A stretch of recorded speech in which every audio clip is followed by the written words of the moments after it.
Naboth's, 1 Kings 21, verse 9. Good to go? All right. All right. 1 Kings 21, verse 9. Proclaim a day of fasting and seat Naboth on a prominent place among the people. But seat 2 scoundrels opposite him and have them bring charges that he has cursed both God and the king. Then take him out and stone him to death. So the elders and nobles who lived in Naboth's city did as Jezebel directed in the letters she had written to them. They proclaimed a fast and seated Naboth on a prominent place among the people. Then 2 scoundrels came and sat opposite him and brought charges against Naboth before the people, saying, Naboth has cursed both God and the king. So they took him outside the city and stoned him to death. Then they sent word to Jezebel, Naboth has been stoned to death. As soon as Jezebel heard that Naboth had been stoned to death, she said to Ahab, Get up, take possession of the vineyard of Naboth the Jezreelite that he refused to sell you, for he is no longer alive, but dead. When Ahab heard that Naboth was dead, he got up and went down to take the possession of Naboth's vineyard. Then the word of the Lord came to Elijah the Tishbite. Go down to meet Ahab, king of Israel, who rules in Samaria. He is now in Naboth's vineyard, where he has gone to take possession of it. Say to him, This is what the Lord says. Have you not murdered a man and seized his property? Then say to him, This is what the Lord says. In the place where dogs licked up Naboth's blood, dogs will lick up your blood. Yes, yours. Ahab said to Elijah, So you have found me, my enemy. I have found you, he answered, because you have sold yourself to do evil in the eyes of the Lord. He says, I am going to bring disaster upon you. I will wipe out your descendants and cut off from Ahab every last male in Israel, slave or free. I will make your house like that of Jeroboam, son of Nebat, and that of Baasha, son of Ahijah, because you have aroused my anger and caused Israel to sin.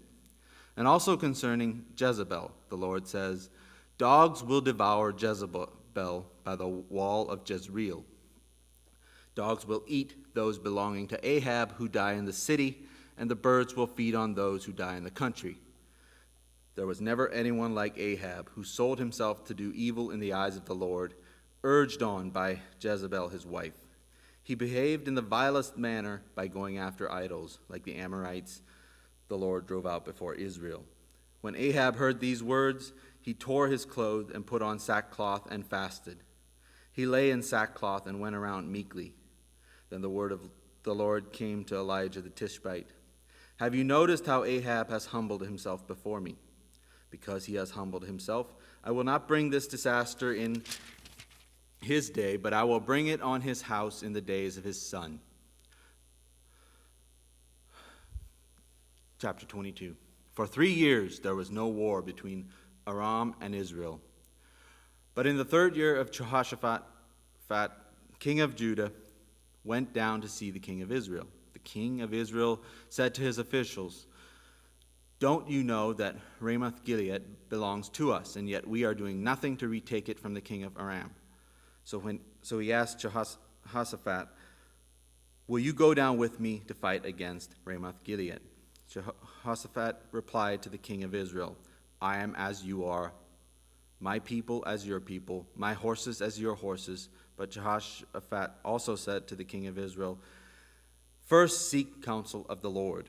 So the king of Israel brought together the prophets, about 400 men, and asked them, Shall I go to war against Ramoth-Gilead, or shall I refrain? Go, they answered, for the Lord will give it into the king's hand. But Jehoshaphat asked, Is there no longer a prophet of the Lord here whom we can inquire of? The king of Israel answered Jehoshaphat, There is still one prophet through whom we can inquire of the Lord. But I hate him, because he never prophesies anything good about me, but always bad.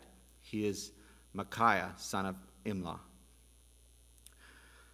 The king should not say such a thing, Jehoshaphat replied. So the king of Israel called one of his officials and said, Bring Micaiah, son of Imlah, at once. Dressed in their royal robes, the king of Israel and Jehoshaphat, king of Judah, were sitting on their thrones at the threshing floor by the entrance of the gate of Samaria. with all the prophets prophesying before them. Now Zedekiah, son of Kenana, had made iron horns and declared, "This is what the Lord says, with these you will gore the Arameans until they are destroyed." All the other prophets were prophesying the same thing.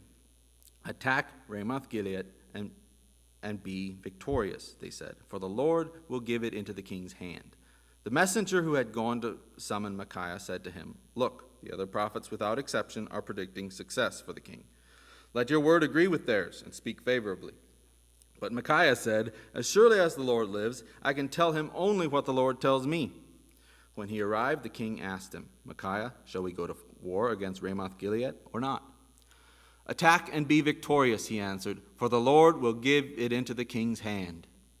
The king said to him, "How many times must I make you swear to tell me nothing but the truth in the name of the Lord?" Then Micaiah answered, "I saw all Israel scattered on the hills like sheep without a shepherd. And the Lord said, 'These people have no master. Let each one go home in peace.'" The king of Israel said to Jehoshaphat, "Didn't I tell you that he never prophesies anything good about me, but only bad?" Micaiah continued, "Therefore hear the word of the Lord. I saw the Lord sitting on his throne with all the multitudes of heaven standing around him on his right and on his left. And the Lord said, 'Who will entice Ahab into attacking Ramoth-Gilead and going to his death there?' One suggested this and another that. Finally a spirit came forward, stood before the Lord, and said, 'I will entice him.' 'By what means?' the Lord asked. 'I will go out and be a deceiving spirit in the mouths of all his prophets,' he said. 'You will succeed in enticing him,' said the Lord. 'Go and do it.' So now the Lord has put a deceiving spirit in the mouths of all these prophets of yours. The Lord has decreed disaster for you." Then Zedekiah the son of Kenana went up and slapped Micaiah in the face. "Which way did the spirit from the Lord go when he went from me to speak to you?" he asked. Micaiah replied, "You will find out on the day you go to hide in an inner room." The king of Israel then ordered, "Take Micaiah and send him back to Amon, the ruler of the city, and to Joash, the king's son, and say, 'This is what the king says. Put this fellow in prison and give him nothing but bread and water until I return safely.'" Micaiah declared, "If you ever return safely, the Lord has not spoken through me." Then he added, "Mark my words, all you people." So the king of Israel and Jehoshaphat, king of Judah, went up to Ramoth-Gilead. The king of Israel said to Jehoshaphat, "I will enter the battle in disguise, but you wear your royal robes." So the king of Israel disguised himself and went into battle. Now the king of Aram had ordered his 32 chariot commanders, "Do not fight with anyone, small or great, except the king of Israel." When the chariot commanders saw Jehoshaphat, they thought, "Surely this is the king of Israel." So they turned to attack him. But when Jehoshaphat cried out, the chariot commanders saw that he was not the king of Israel and stopped pursuing him. But someone drew his bow at random and hit the king of Israel between the sections of his armor. The king told his chariot driver, "Wheel around and get me out of the fighting. I've been wounded." All day long the battle raged, and the king was propped up in his chariot facing the Arameans. The blood from his wound ran onto the floor of the chariot. That evening he died. As the sun was setting, a cry spread through the army, "Every man to his town, every man to his land." So the king died and was brought to Samaria. They buried him there. They washed the chariot at a pool in Samaria, where the prostitutes bathed. And the dogs licked up his blood, and as the word of the Lord had declared. As for the other events of Ahab's reign, including all he did, the palace he built and adorned with ivory, and the cities he fortified, are they not written in the book of the annals of the kings of Israel? Ahab rested with his ancestors, and Ahaziah, his son, succeeded him as king. Jehoshaphat, son of Asa, became king of Judah in the 4th year of Ahab, king of Israel. Jehoshaphat was 35 years old when he became king, and he reigned in Jerusalem 25 years. His mother's name was Azubah, son of Shilhi. In everything he followed the ways of his father, Asa, and did not stray from them. He did what was right in the eyes of the Lord. The high places, however, were not removed. And the people continued to offer sacrifices and burn incense there. Jehoshaphat was also at peace with the king of Israel. As for the other events of Jehoshaphat's reign, the things he achieved and his military exploits, are they not written in the annals of the kings of Judah? He rid the land of the rest of the male shrine prostitutes who remained there even after the reign of his father Asa. There was then no king in Edom. A provincial governor ruled. Jehoshaphat built a fleet of trading ships to go to Ophir for gold, but they never set sail. They were attacked at Ezion-Geber. At the time, Ahaziah, the son of Ahab, said to Jehoshaphat, "Let my men sail with yours." But Jehoshaphat refused. Then Jehoshaphat rested with his ancestors and was buried with them in the city of David his father. And Jehoram his son succeeded him as king. Ahaziah, son of Ahab, became king of Israel in Samaria and in the 17th year of Jehoshaphat, king of Judah, and he reigned over Israel 2 years. He did evil in the eyes of the Lord because he followed the ways of his father and mother, and of Jeroboam, son of Nebat, who caused Israel to sin. He served and worshipped Baal and aroused the anger of the Lord, the God of Israel, just as his father had done.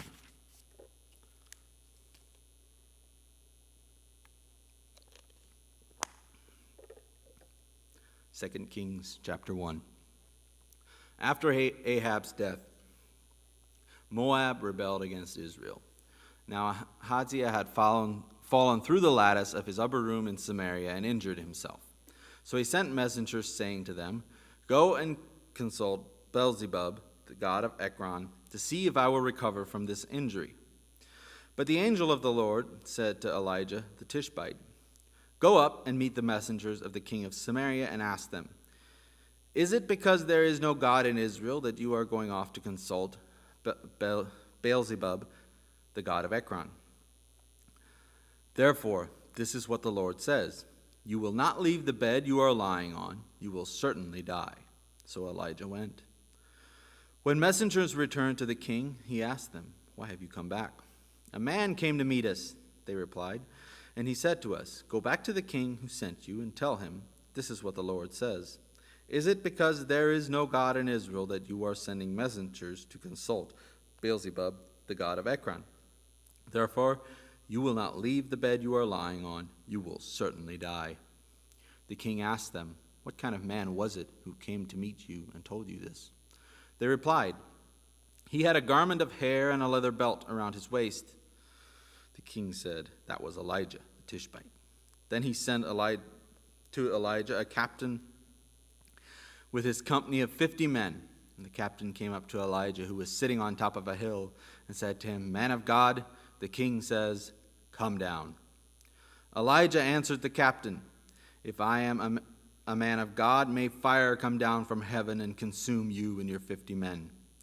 Then fire fell from heaven and consumed the captain and his men. At this, the king sent to Elijah another captain with his 50 men.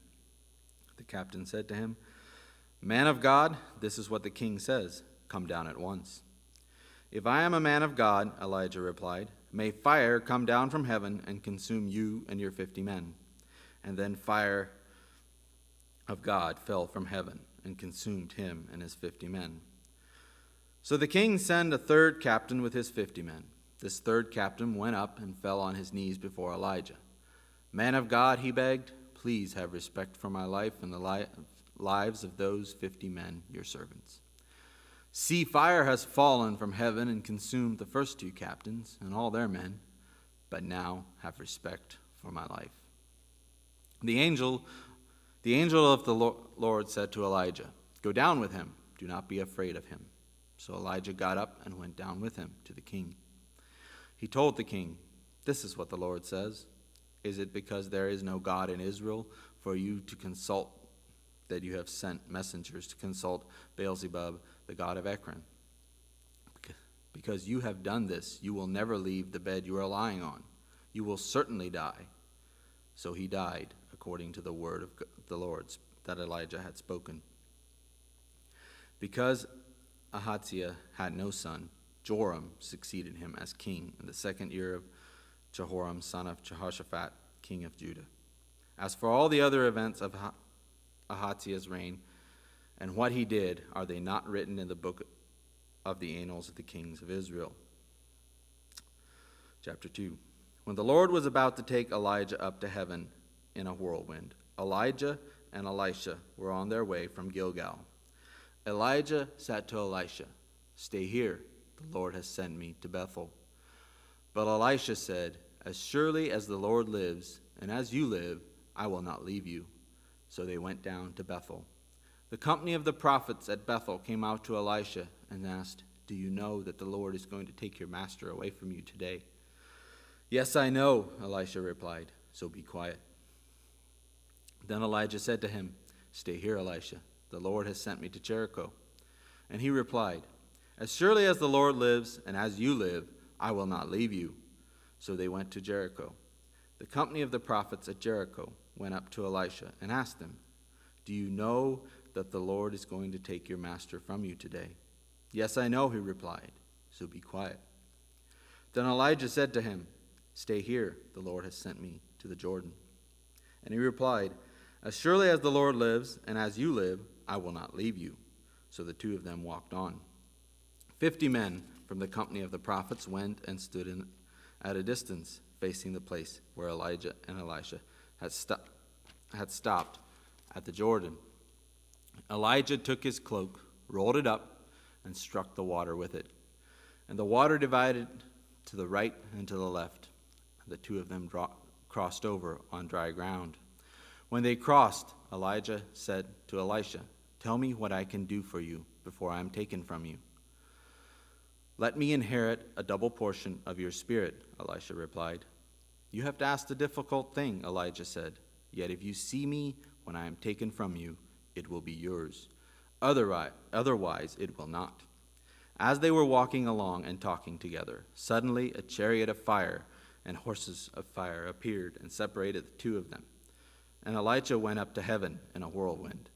Elisha saw this and cried out, my father, the chariots and horsemen of Israel." And Elijah saw him no more. Then he took hold of his garment and tore it in two.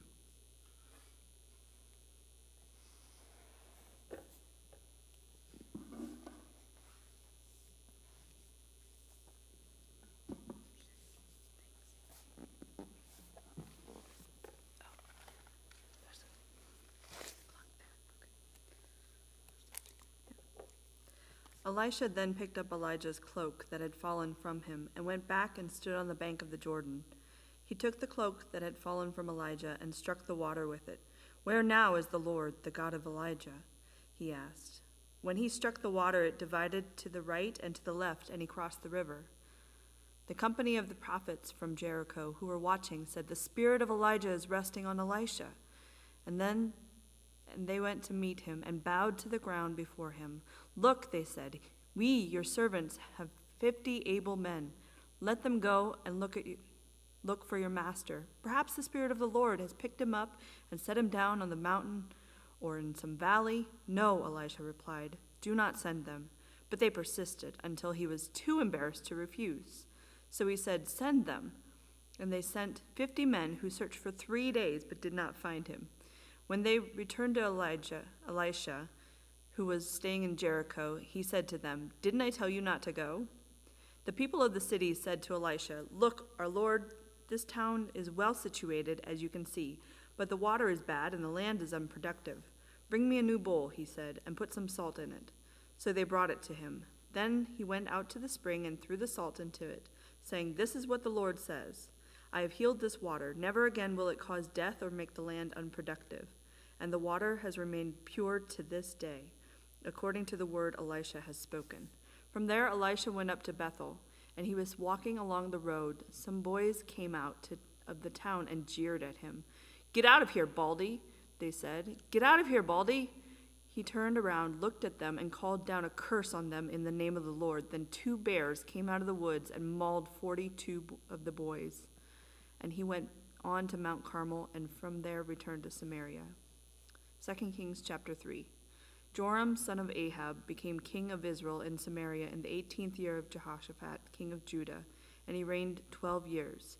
He did evil in the eyes of the Lord, but not as his father and mother had done. He got rid of the sacred stone of Baal that his father had made. Nevertheless, he clung to the sins of Jeroboam, son of Nebat, which he had caused Israel to commit. He did not turn away from them. Now Mesha, king of Moab, raised sheep, and he had to pay the king of Israel a tribute of 100,000 lambs, and the wool of 100,000 rams. But after Ahab died, the king of Moab rebelled against the king of Israel. So at that time, King Joram set out of Samaria and mobilized all Israel. He also sent this message to Jehoshaphat, king of Judah: "The king of Moab has rebelled against me. Will you go with me to fight against Moab?"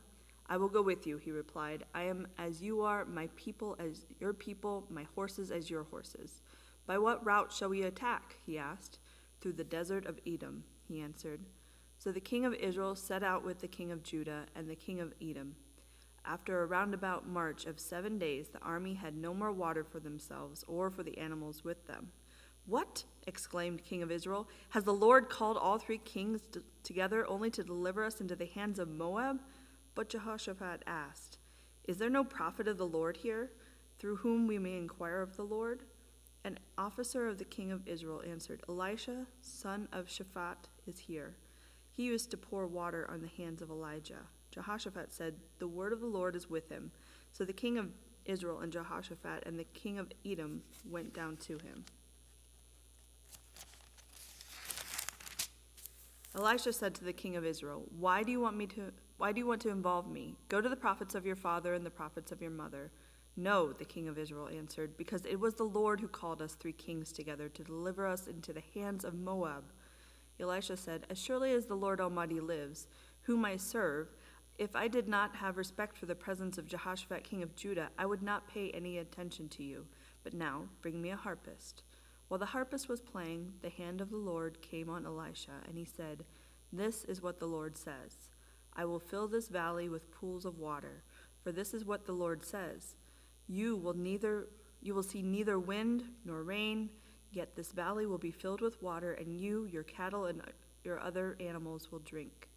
This is an easy thing in the eyes of the Lord. He will also deliver Moab into your hands. You will overthrow every fortified city and every major town.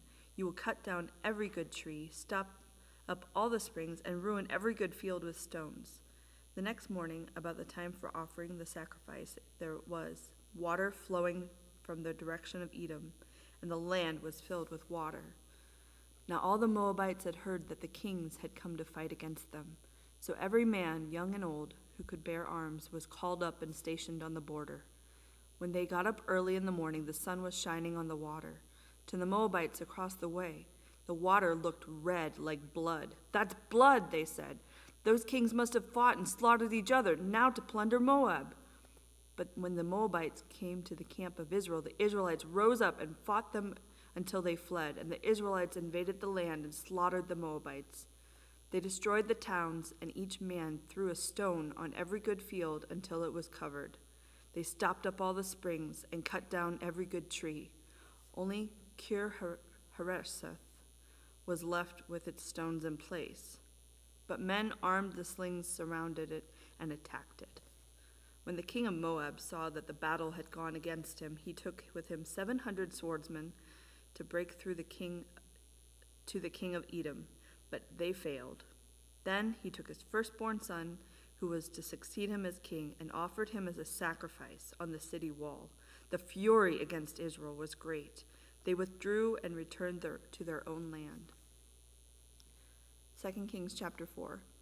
The wife of a man from the company of the prophets cried out to Elisha, Your servant, my husband, is dead, and you know that he revered the Lord. But now his creditor is coming to take my 2 boys as his slaves." Elisha replied to her, "How can I help you? "Tell me, what do you have in your house?" "Your servant has nothing here at all," she said, "except a small jar of olive oil." Elisha said, "Go around and ask all your neighbors for empty jars. Don't ask for just a few.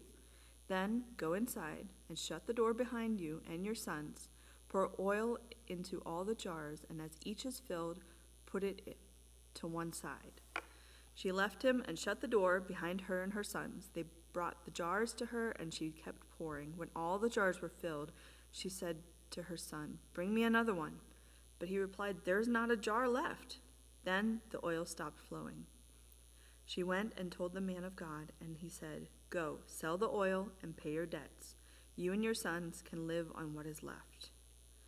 One day Elisha went to Shunem, and a well-to-do woman was there who urged him to stay for a meal. So whenever he came by, he stopped there to eat. She said to her husband, "I know that this man who often comes our way is a holy man of God. Let's make a small room on the roof and put in a bed and a table and a chair, a lamp for him. Then he can stay there whenever he comes to us." One day, when Elisha came, he went up to his room and lay down there. He said to his servant Gehazi, "Call the Shunammite." So he called her, and she stood before him. Elisha said to him, "Tell her, you have gone to all this trouble for us. Now what can be done for you? Can we speak on your behalf to the king or the commander of the army?" She replied, "I have a home among my own people. What can be done for her?" Elisha asked. Gehazi said, "She has no son, and her husband is old." Then Elisha said, "Call her." So he called her, and she stood in the doorway. "About this time next year," Elisha said, "you will hold a son in your arms." "No, my lord," she objected. "Please, man of God, don't mislead your servant." But the woman became pregnant, and the next year, about that same time, she gave birth to a son, just as Elisha had told her. The child grew, and one day he went out to his father, who was with the reapers. He said to his father, "My head, my head." His father told a servant, "Carry him to his mother." After the servant had lifted him up and carried him to his mother, the boy sat on her lap until noon, and then he died. She went up and laid him on the bed of the man of God, then shut the door and went out. She called her husband and said, "Please send me one of the servants and a donkey so I can go to the man of God quickly and return." "Why go to him today?" he asked. "It's not the new moon or the Sabbath." "That's all right," she said. She saddled the donkey and said to her servant, "Lead on, don't slow down for me unless I tell you." So she set out and came to the man of God at Mount Carmel. When he saw her in the distance, the man of God said to his servant Gehazi, "Look, there's the Shunammite. Run to meet her and ask her, 'Are you all right? Is your husband all right? Is your child all right?'" "Everything is all right," she said. When she reached the man of God at the mountain, she took hold of his feet. Gehazi came over to push her away, but the man of God said, "Leave her alone. She is in bitter distress, but the Lord has hidden it from me and has not told me why." "Did I ask you for a son, my lord?" she said. "Didn't I tell you, don't raise my hopes?" Elisha said to Gehazi, "Tuck your cloak into your belt, take my staff in your hand, and run. Don't greet anyone you meet, and if anyone greets you, do not answer. Lay my staff on the boy's face." But the child's mother said, "As surely as the Lord lives, and as you live, I will not leave you." So he got up and followed her. Gehazi went on ahead and laid the staff on the boy's face, but there was no sound or response. So Gehazi went back to meet Elisha and told him, "The boy has not awakened." When Elisha reached the house, there was the boy lying dead on his couch. He went in, shut the door on the two of them, and prayed to the Lord. Then he got on the bed and lay on the boy, mouth to mouth, eyes to eyes, hands to hands. As he stretched himself out on him, the boy's body grew warm. Elisha turned away and walked back and forth in the room, and then got on the bed and stretched out on him once more. The boy sneezed 7 times and opened his eyes. Elisha summoned Gehazi and said, "Call the Shunammite." And he did. When she came, he said, "Take your son." She came in and fell at his feet and bowed to the ground. Then she took her son and went out. Elisha returned to Gilgal, and there was a famine in that region. While the company of the prophets was meeting with him, he said to his servant, "Put on the large pot and cook some stew for these prophets." One of them went out into the fields to gather herbs and found a wild vine and picked as many of its cords as his garment could hold. When he returned, he cut them up into the pot of stew, though no one knew what they were. The stew was poured out for the men, but as they began to eat it, they cried out, "Man of God, Man of God, there is death in the pot," and they could not eat it. Elisha said, "Get some flour." He put some into the pot and said, "Serve it to the people to eat," and there was nothing harmful in the pot. A man came from Shalisha, bringing the man of God 20 loaves of barley bread, baked from the first ripe grain, along with some heads of new grain. "Give it to the people to eat," Elisha said. "How can I set this before 100 men?" his servant asked. But Elisha answered, "Give it to the people to eat, for this is what the Lord says. They will eat and have some left over." Then he set it before them, and they ate, and then they had some left over, according to the word of the Lord. Chapter 5. Now Naaman was a commander of the army of the king of Aram. He was a great man in the sight of his master, and highly regarded, because through him the Lord had given victory to Aram. He was a valiant soldier, but he had leprosy. Now bands of raiders from Aram had gone out and taken captive a young girl from Israel, and she served Naaman's wife.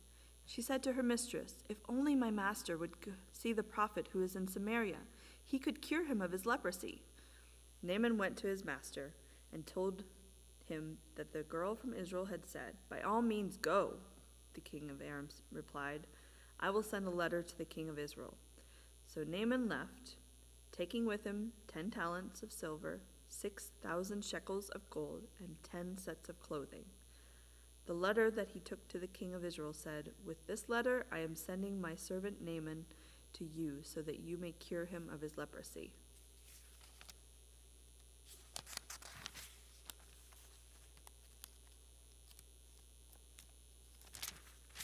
As soon as the king of Israel read the letter, he tore his robes and said, "Am I God? Can I kill and bring back to life? Why does this fellow send me someone to be cured of his leprosy? See how he is trying to pick a quarrel with me?" When Elisha the man of God heard that the king of Israel had torn his robes, he sent him this message: "Why have you torn your robes? Have the man come to me, and he will know that there is a prophet in Israel." So Naaman went with his horses and chariots and stopped at the door of Elisha's house. Elisha sent a messenger to him to say, "Go wash yourself 7 times in the Jordan, and your flesh will be restored, and you will be cleansed." But Naaman went away angry and said, "I thought he would surely come out to me and stand and call on the name of the Lord his God, wave his hands over the spot, and cure me of my leprosy. Are not Abana and Pharpar, the rivers of Damascus, better than all the waters of Israel? Couldn't I wash in them and be cleansed?" So he turned and went off in a rage. Naaman's servants went to him and said, "My father, if the prophet had told you to do some great thing, would you not have done it? How much more then, when he tells you, 'Wash and be cleansed'?" So he went down and dipped himself into the Jordan 7 times, as the man of God had told him, and his flesh was restored and became clean like that of a young boy. Then Naaman and all his attendants went back to the man of God. He stood before him and said, "Now I know there is no God in all the world except in Israel. So please accept a gift from your servant." The prophet answered, "As surely as the Lord lives, whom I serve, I will not accept a thing." And even though Naaman urged him, he refused. "If you will not," said Naaman, "please let me, your servant, be given as much earth as a pair of mules can carry. For your servant will never again make burnt offerings and sacrifices to any other god but the Lord. But may the Lord forgive your servant for this one thing. When my master enters the temple of Rimmon to bow down, and he is leaning on my arm, and I have to bow there also, when I bow down in the temple of Rimmon, may the Lord forgive your servant for this." "Go in peace," Elisha said. After Naaman had traveled some distance, Gehazi, the servant of Elisha, the man of God, said to himself, "My master was too easy on Naaman, this Aramean, by not accepting from him what he brought. As surely as the Lord lives, I will run after him and get something from him." So Gehazi hurried after Naaman. When Naaman saw him running towards him, He got down from the chariot to meet him. "Is everything all right?" he asked. "Everything is all right," Gehazi answered. "My master sent me to say, 2 young men from the company of the prophets have just come to me from the hill country of Ephraim. Please give them a talent of silver and 2 sets of clothing." "By all means, take 2 talents," said Naaman. He urged Gehazi to accept them, and then tied up the 2 talents of silver in 2 bags, then set 2 sets of clothing. He gave them to 2 of his servants, and they carried them ahead of Gehazi. When Gehazi came to the hill, he took the things from the servants and put them away in the house. He sent the men away, and they left. When he went in and stood before his master, Elisha said to him, "Where have you been, Gehazi?" "Your servant didn't go anywhere," Gehazi answered. But Elisha said to him, "Was not my spirit with you when the man got down from his chariot to meet you? Is this the time to take money or to accept clothes, or olive groves and vineyards, or flocks and herds, or male and female slaves? Naaman's leprosy will cling to you and to your descendants forever." Then Gehazi went from Elisha's presence, and his skin was leprous. It had become as white as snow. Chapter 6. The company of the prophets said to Elisha, "Look, the place where we meet with you is too small for us. Let us go to the Jordan, where each of us can get a pole, and let us build a place there for us to meet." And he said, "Go." Then one of them said, "Won't you please come with your servants?" "I will," Elisha replied, and he went with them. They went to the Jordan and began to cut down trees. As one of them was cutting down a tree, the iron axe head fell into the water. "Oh no, my lord," he cried out. "It was borrowed." The man of God asked, "Where did it fall?" When he showed him the place, Elisha cut a stick and threw it there and made the iron float. "Lift it out," he said. Then the man reached out his hand and took it.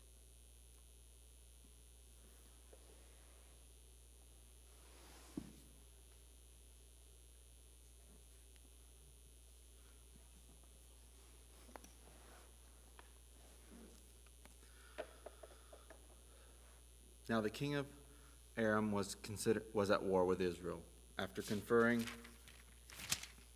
with his officers, he said, "I will set up my camp in such and such a place." The man of God sent word to the king of Israel, "Beware of passing that place, because the Arameans are going down there." So the king of Israel checked on the place indicated by the man of God. Time and again, Elisha warned the king, so that he was on his guard in such places. This enraged the king of Aram, and he summoned his officers and demanded of them, "Tell me, which of us is on the side of the king of Israel?" "None of us, my lord the king," said one of his officers. But Elisha, the prophet who is in Israel, tells the king of Israel the very words you speak in your bedroom.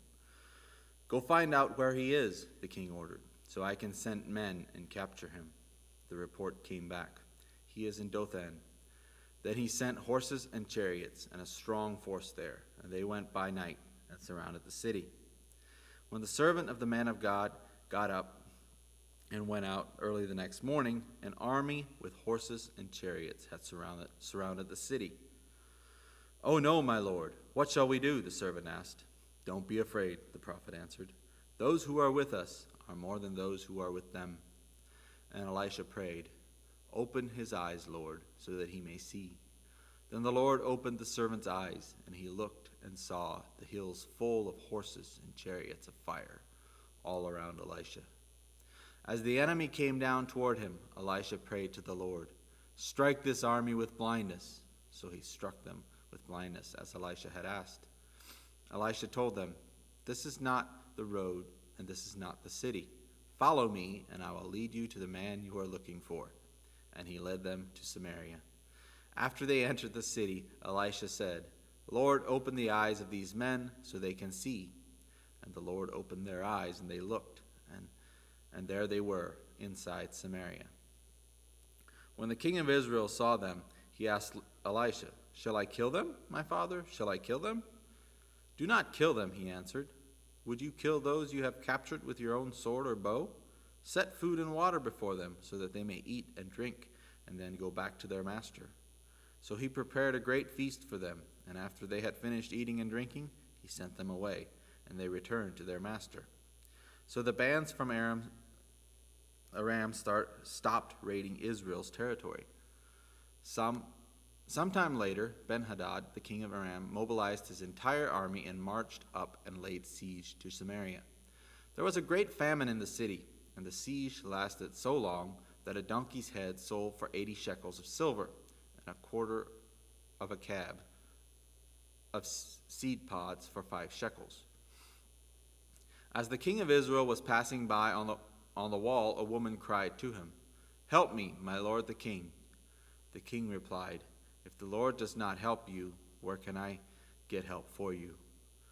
From the threshing floor? From the winepress?" Then he asked her, "What's the matter?"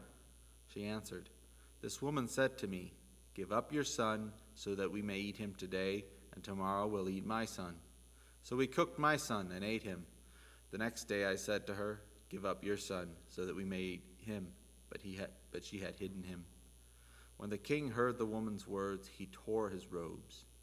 He went along the wall. The people looked, and they saw that under his robes he had sackcloth on his body. He said, "May God deal with me, be it ever so severely, if the head of Elijah, the son of Shaphat, remains on his shoulders today." Now Elijah was sitting in his house, and the elders were sitting with him. The king sent a messenger ahead, but before he arrived, Elisha said to the elders, Don't you see how this murderer is sending someone to cut off my head? Look, when the messenger comes, shut the door and hold it shut against him. Is not the sound of his master's footsteps behind him?" While he was still talking to them, the messenger came down to him. The king said, "This disaster is from the Lord. Why should I wait for the Lord any longer?" Chapter 7. Elisha replied, "Hear the word of the Lord. This is what the Lord says. About this time tomorrow, a seah of the finest flour will sell for a shekel, and 2 seahs of barley for a shekel at the gate of Samaria." The officer on whose arm the king was leaning said to the man of God, "Look, even if the Lord should open the floodgates of the heavens, could this happen?" "You will see it with your own eyes," answered Elisha, "but you will not eat any of it." Now there were 4 men with leprosy at the entrance of the city gate. They said to each other, "Why stay here until we die? If we say we'll go into the city, the famine is there, and we will die. And if we stay here, we will die. So let's go over to the camp of the Arameans and surrender. If they spare us, we live. If they kill us, then we die." At dusk, they got up and went to the camp of the Arameans. And they reached the edge of the camp. No one was there, for the Lord had caused the Arameans to hear the sound of chariots and horses and a great army, so that they said to one another, "Look, the king of Israel has hired the Hittite and the Egyptian kings to attack us." So they got up and fled in the dusk and abandoned their tents and their horses and their donkeys. They left the camp as it was and ran for their lives. The men who had leprosy reached the edge of the camp and entered one of the tents and ate and drank. And they took silver, gold, and clothes, and they went off and hid them. They returned and entered another tent and took some things from it and hid them also. Then they said to each other, "What we're doing is not right. This is a day of good news, and we are keeping it to ourselves. If we wait until daylight, punishment will overtake us. Let's go at once and report this to the royal palace." So they went and called out to the city gatekeepers and told them, "We went into the Aramean camp, and no one was there, not a sound of anyone, only tethered horses and donkeys. And the tents left just as they were." The gatekeepers shouted the news, and it was reported within the palace. The king got up in the night and said to his officers, "I will tell you what the Arameans have done to us. They know we are starving, so they have left their camp to hide in the countryside, thinking they will surely come out, and then we will take them alive and get into the city." One of his officers answered, "Have some men take 5 of the horses that are left in the city. Their plight will be like that of all Israelites left here. Yes, they will only be like all these Israelites who are doomed. So let us send them to find out what happened. So they selected 2 chariots with their horses, and the king sent them after the Aramean army. He commanded the drivers, "Go and find out what has happened." They followed them as far as the Jordan, and they found the whole road strewn with clothing and equipment the Arameans had thrown away in their headlong flight. So the messengers returned and reported to the king. Then the people went out and plundered the camp of the Arameans. So a sea of the finest flour sold for a shekel, and 2 seahs of barley sold for a shekel, as the Lord had said. Now the king had put the officer on whose arm he leaned in charge of the gate, and the people trampled him in the gateway, and he died just as the man of God had foretold. When the king came down to his house, it happened as the man of God had said to the king. About this time tomorrow, a seah of the finest flour will sell for a shekel, and 2 seahs of barley for a shekel at the gate of Samaria. The officer said to the man of God, "Look, even if the Lord should open the floodgates of the heavens, how could this happen?" The man of God had replied, "You will see it with your own eyes, but you will not eat any of it." And that is exactly what happened to him, for the people trampled him in the gateway, and he died. Chapter 8. Now Elisha had said to the woman whose son he had restored to life, "Go away with your family and stay for a while wherever you can, because the Lord has decreed a famine in the land that will last 7 years." The woman proceeded to do as the man of God said. She and her family went away and stayed in the land of the Philistines 7 years. At the end of the 7 years, she came back from the land of the Philistines and went to appeal to the king for her house and land. The king was talking to Gehazi, the servant of the man of God, and had said to him, "Tell me about all the great things Elisha has done." Just as Gehazi was telling the king how Elisha had restored the dead to life, the woman whose son Elisha had brought back to life came to appeal to the king for her house and land. Gehazi said, "This is the woman, my lord, the king, and this is her son whom Elisha restored to life." The king asked the woman about it, and she told him. Then he assigned an official to her case and said to him, "Give back everything that belonged to her, including all the income from her land from the day she left the country until now." Elisha went to Damascus, and Ben-Hadad, the king of Aram, was ill. When the king was told, "The man of God has come all the way up here," he said to Hazael, "Take a gift with you and go to meet the man of God. Consult with the Lord through him. Ask him, 'Will I recover from this illness?'" Hazael went to meet Elisha, and taking with him as a gift 40 camel loads of all the finest wares of Damascus, he went in and stood before him and said, "Your son Ben-Hadad, king of Aram, has sent me to ask, will I recover from this illness?" Elisha answered, "Go and say to him, 'You will certainly recover. Nevertheless, the Lord has revealed to me that he will in fact die.'" He stared at him with a fixed gaze until Hazael was embarrassed. Then the man of God began to weep. "Why is my lord weeping?" asked Hazael. "Because I know the harm you will do to the Israelites," he answered. "You will set fire to their fortified places, kill their young men with the sword, dash their little children to the ground, and rip open their pregnant women." Hazael said, "How could your servant, a mere dog, accomplish such a feat? The Lord has shown me that you will become king of Aram," answered Elijah. Then Hazael left Elisha and returned to his master. When Ben-Hadad asked, "What did Elisha say to you?" Hazael replied, "He told me that you would certainly recover." But the next day he took a thick cloth, soaked it in water, and spread it over the king's face, so that he died. Then Hazael succeeded him as king.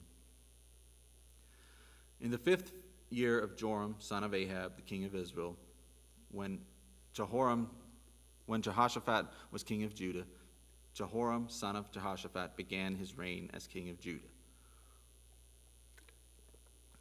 He was 32 years old when he became king, and he reigned in Jerusalem 8 years. He followed the ways of the kings of Israel, as the house of Ahab had done. For he married a daughter of Ahab. He did evil in the eyes of the Lord. Nevertheless, for the sake of his servant David, the Lord was not willing to destroy Judah. He had promised to maintain a lamp for David and his descendants forever. In the time of Jehoram, Edom rebelled against Judah and set up its own king. So Jehoram went up to Zair with all his chariots. The Edomites surrounded him and his chariot commanders, but he rose up and broke through by night. His army, however, fled back home. To this day, Edom has been in rebellion against Judah. Libnah revolted at the same time. As for the events of Jehoram's reign and all he did, are they not written in the book of the annals of the kings of Judah? Jehoram rested with his ancestors and was buried with them in the city of David. Ahaziah, his son, succeeded him as king.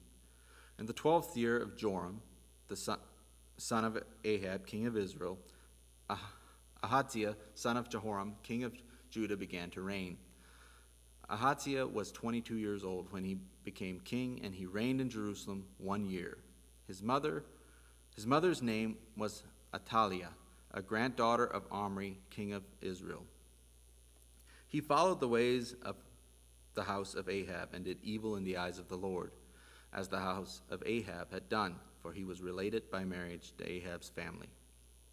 Ahaziah went with Joram of Ahab to war against Hazael, the king of Aram, at Ramoth Gilead. The Arameans wounded Joram, so the king of Joram returned to Jezreel to recover from the wounds the Arameans had inflicted on him at Ramoth in his battle with Hazael, the king of Aram. When Ahaziah, the son of Jehoram, king of Judah, went down to Jezreel to see Joram, son of Ahab, because he had been wounded, the prophet Elisha summoned a man from the company of the prophets and said to him, "Tuck your cloak into your belt. Take this flask of olive oil with you and go to Ramoth Gilead. When you get there, look for Jehu, son of Jehoshaphat, the son of Nimshi. Go to him and get him away from his companions and take him to an inner room. Then take the flask and pour the oil on his head and declare, 'This is what the Lord says, I anoint you king over Israel.' Then open the door and run. Don't delay." So the young prophet went to Ramoth Gilead. When he arrived, he found the army officers sitting together. "I have a message for you, commander," he said. "For which of us?" asked Jehu. "For you, commander," he replied. Jehu got up and went into the house. Then the prophet poured the oil on Jehu's head and declared, "This is what the Lord, the God of Israel, says. I anoint you king over the Lord's people, Israel. You are to destroy the house of Ahab, your master, and I will avenge the blood of my servants, the prophets, and the blood of all the Lord's servants shed by Jezebel. The whole house of Ahab will perish. I will cut off from Ahab every last male in Israel, slave or free. I will make the house of Ahab like the house of Jeroboam, the son of Nebat, and like the house of Baasha, son of Ahijah. As for Jezebel, the dogs will devour her on the plot of ground at Jezreel, and no one will bury her." Then he opened the door and ran. When Jehu went out to his fellow officers, one of them asked, "Is everything all right? Why did this maniac come to you?" You know the man and the sort of things he says," Jehu replied. "That's not true," they said. "Tell us." Jehu said, "Here is what he told me. This is what the Lord says. I anoint you king over Israel." They quickly took their cloaks and spread them under him on the bare steps. Then they blew the trumpet and shouted, "Jehu is king." So Jehu, son of Jehoshaphat, the son of Nimshi, conspired against Joram. Now Joram and all Israel had been defending Ramoth Gilead against Hazael, king of Aram. But Joram had returned to Jezreel to recover from the wounds the Arameans had inflicted on him in the battle with Hazael, king of Aram. Jehu said, "If you desire to make me king, don't let anyone slip out of the city to go and tell the news in Jezreel." Then he got into his chariot and rode to Jezreel, because Joram was resting there, and Ahaziah, king of Judah, had gone down to see him. When the lookout standing on the tower in Jezreel saw Jehu's troops approaching, he called out, "I see troops coming." "Get a horseman," Joram ordered. "Send him to meet them and ask, 'Do you come in peace?'" The horseman rode off to meet Jehu, and said, "This is what the king says, 'Do you come in peace?'" "What do you have to do with peace?" Jehu replied. "Fall in behind me." The lookout reported, "The messenger has reached them, but he isn't coming back." So the king sent out a second horseman. When he came out to them, he said, "This is what the king says, 'Do you come in peace?'" Jehu replied, "What do you have to do with peace? Fall in behind me." The lookout reported, "He has reached them, but he isn't coming back either. The driving is like that of Jehu, son of Nimshi. He drives like a maniac." "Hitch up my chariot," Joram ordered. And when it was hitched up, Joram, the king of Israel, and Ahaziah, king of Judah, rode out, each in his own chariot to meet Jehu. They met him at the plot of ground that had belonged to Naboth the Jezreelite. When Joram saw Jehu, he asked, "Have you come in peace, Jehu?" "How can there be peace," Jehu replied, "as long as the idolatry and witchcraft of your mother Jezebel abound?" Joram turned around and fled, calling out to Ahaziah, "Treachery, Ahaziah." Then Jehu drew his bow and shot Joram between the shoulders. The arrow pierced his heart, and he slumped down in his chariot. Jehu said to Bidkar, his chariot officer, "Pick him up and throw him on the field that belonged to Naboth the Jezreelite. Remember how you and I were riding together in chariots behind Ahab, his father, when the Lord spoke this prophecy against him? Yesterday I saw the blood of Naboth and the blood of his sons, declares the Lord, and I will surely make you pay for it on this plot of ground, declares the Lord. Now then, pick him up and throw him on the plot in accordance with the word of the Lord." When Ahaziah, the king of Judah, saw what had happened, he fled up the road to Beth-Hagen. Jehu chased him, shouting, "Kill him too!" They wounded him in his chariot on the way up to Gur near Ibleam, but he escaped to Megiddo and died there. His servants took him by chariot to Jerusalem and buried him with his ancestors in the tomb in the city of David. In the 11th year of Joram, the son of Ahab, Ahaziah became king of Judah. Then Jehu went to Jezreel. When Jezebel heard about it, she put on eye makeup, arranged her hair, and looked out of a window. As Jehu entered the gate, she asked him, "Have you come in peace, you Zimri, you murderer of your master?" He looked up at the window and called out, "Who is on my side? Who?" 2 or 3 eunuchs looked down at him. "Throw her down," Jehu said. So they threw her down, and some of her blood spattered the wall and the horses as they trampled her underfoot. Jehu went in and ate and drank. "Take care of that cursed woman," he said, "and bury her, for she was a king's daughter." But when they went out to bury her, they found nothing except her skull, her feet, and her hands. They went back and told Jehu, who said, "This is the word of the Lord, that he spoke through his servant Elijah the Tishbite. On the plot of ground at Jezreel, dogs will devour Jezebel's flesh. Jezebel's body will be like dung on the ground in the plot at Jezreel, so that no one will be able to say, 'This is Jezebel.'"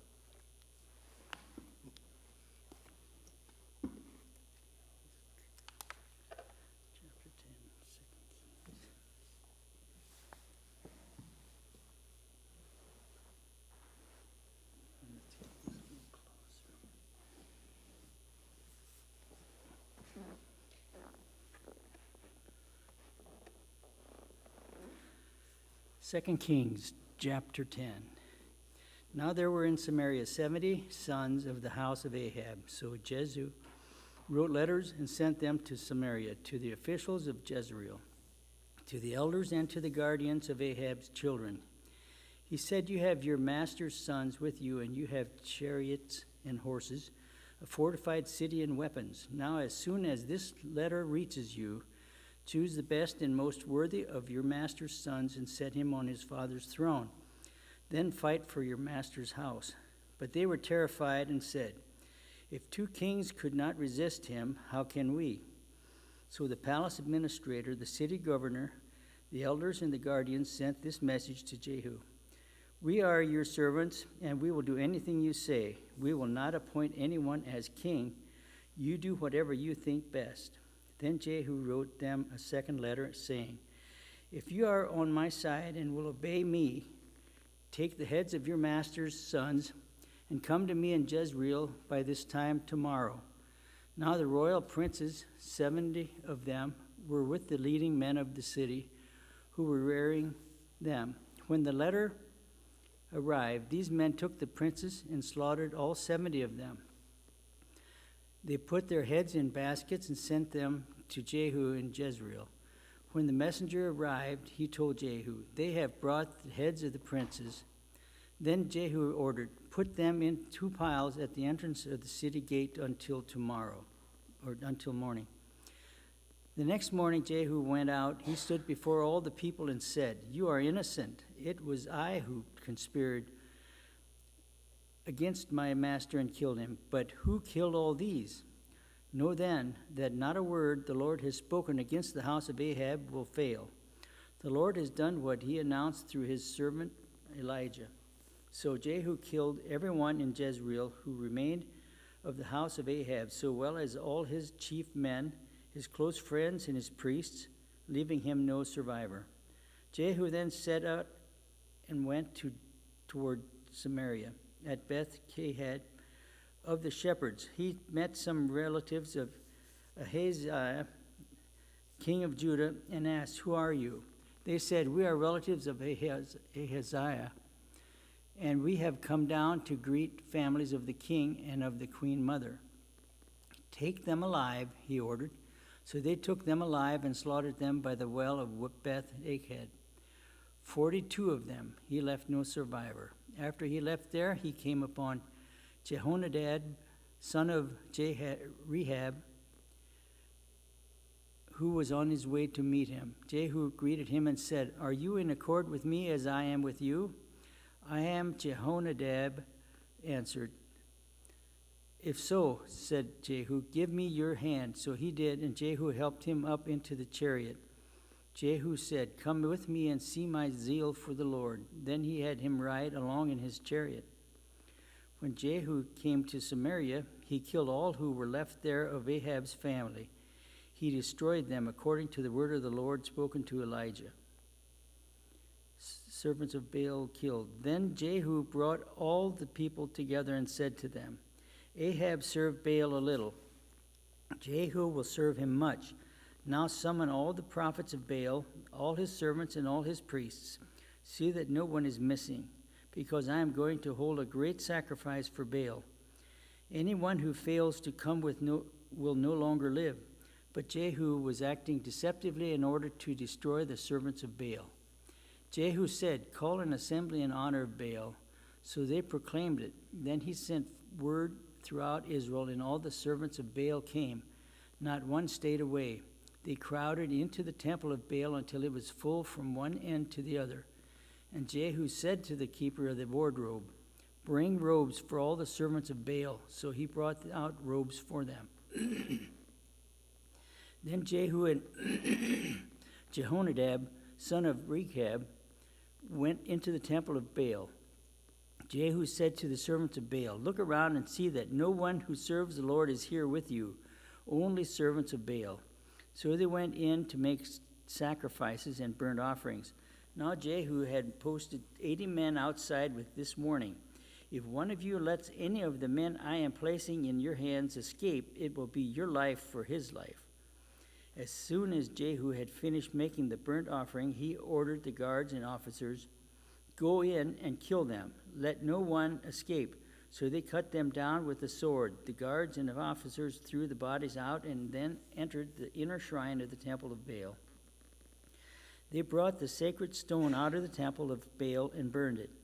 They demolished the sacred stone of Baal and tore down the temple of Baal.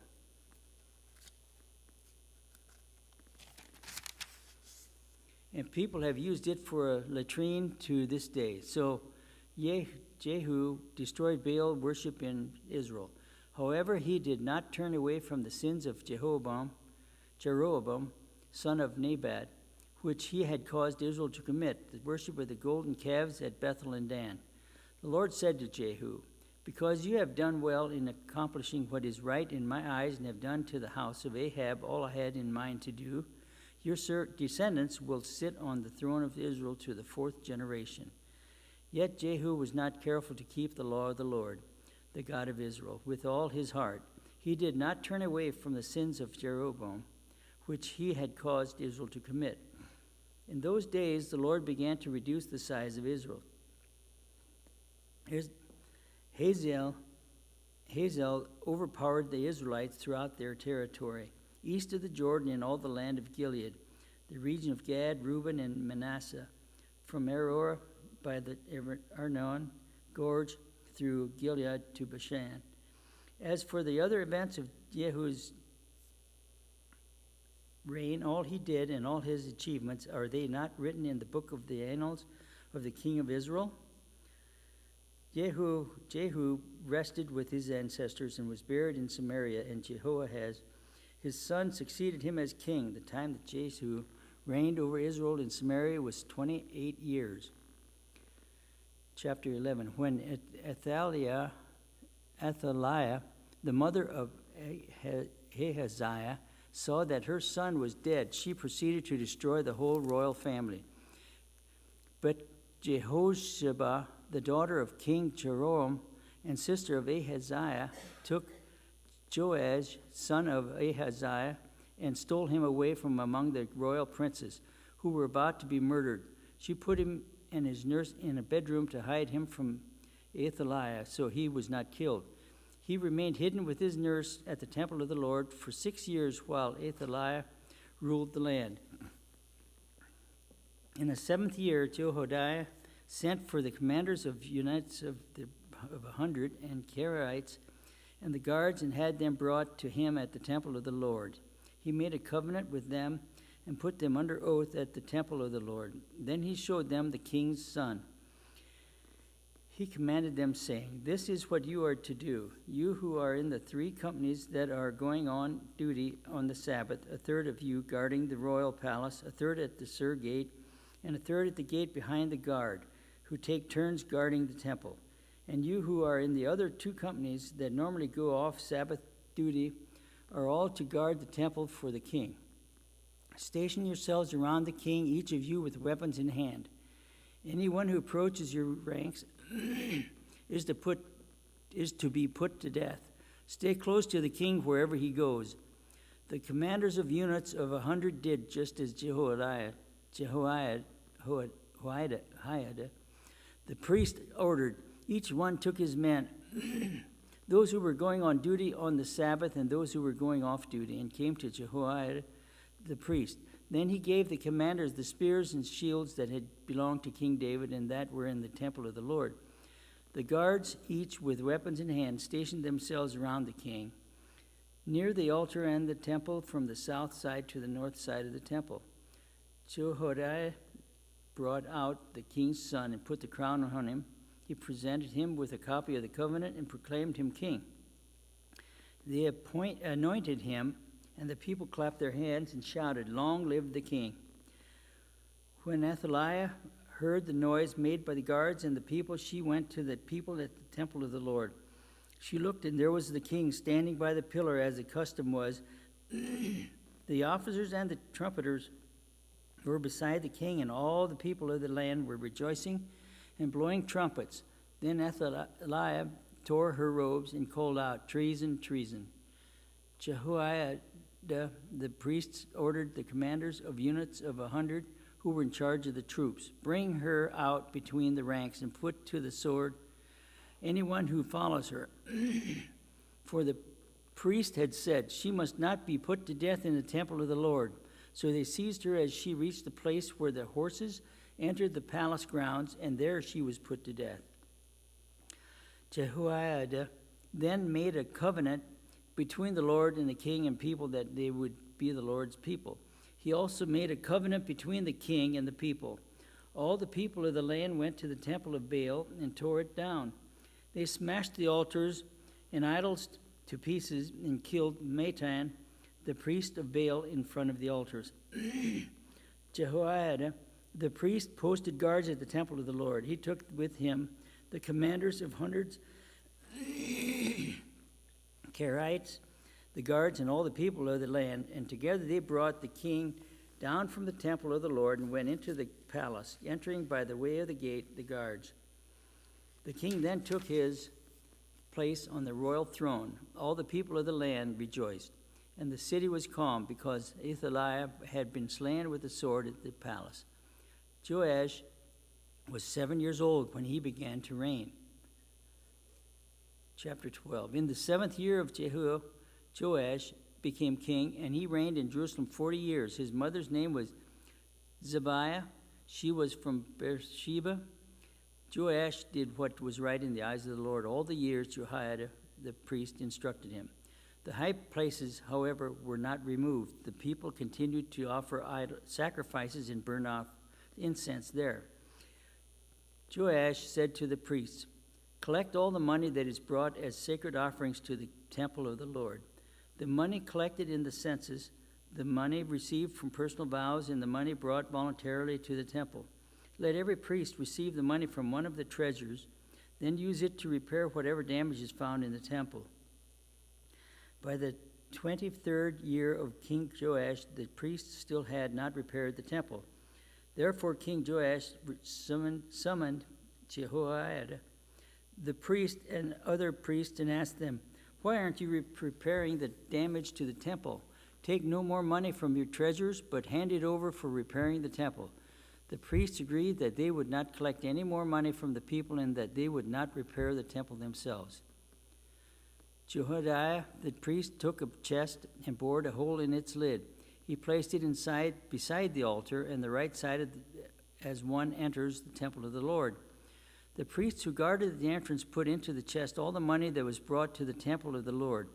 Whenever they saw that there was a large amount of money in the chest, the royal secretary and the high priest came, counted the money that had been brought into the temple of the Lord, and put it in bags. When the amount had been determined, they gave the money to the men appointed to supervise the work on the temple. With it, they paid those who worked on the temple of the Lord, the carpenters and builders, the masons and stone cutters. They purchased timber and blocks of dressed stone for the repair of the temple of the Lord, and met all the other expenses of restoring the temple. The money brought into the temple was not spent for making silver basins, wick trimmers, sprinkling bowls, trumpets, or any other articles of gold or silver for the temple of the Lord. It was paid to the workers who used it to repair the temple. They did not require an accounting from those to whom they gave the money to pay the workers, because they acted with complete honesty. The money from the guilt offerings and sin offerings was not brought into the temple of the Lord. It belonged to the priests. About this time, Hazael, king of Aram, went up and attacked Gath and captured it. Then he turned to attack Jerusalem. But Joash, king of Judah, took all the sacred objects dedicated by his predecessors. Jehoshaphat, Jehoram, and Ahaziah, the kings of Judah, and the gifts he himself had dedicated, in all the gold found in the treasuries of the temple of the Lord and of the royal palace, and he sent them Hazael, king of Aram, who then withdrew from Jerusalem. As for the other events of the reign of Joash and all he did, are they not written in the book of the annals of the kings of Judah? His officials conspired against him and assassinated him at Beth Milo on the road down to Silla. The officials who murdered him were Jozabad, son of Jemitha, and Jerosabad, son of Jomer. He died and was buried with his ancestors in the city of David. With Amaziah, his son, succeeded him as king. Chapter 13. In the 23rd year of the Joash, son of Ahaziah, king of Judah, Jehoash, son of Jehu, became king of Israel in Samaria, and he reigned 17 years. He did evil in the eyes of the Lord by following the sins of Jeroboam, son of Nebat, which he had caused Israel to commit, and he did not turn away from them. So the Lord's anger burned against Israel, and for a long time he kept them under the power of Hazael, king of Aram, and Ben-Hadad, his son. Then Jehoahaz sought the Lord's favor, and the Lord listened to him, for he saw how severely the king of Aram was oppressing Israel. The Lord provided a deliverer for Israel, and they escaped from the power of Aram. So the Israelites lived in their own homes as they had before, but they did not turn away from the sins of the house of Jeroboam, which he had caused Israel to commit. They continued in them. Also the Asherah pole remained standing in Samaria. Nothing had been left of the army of Jehoahaz, except 50 horsemen, 10 chariots, and 10,000 foot soldiers, for the king of Aram had destroyed the rest and made them like the dust at threshing time.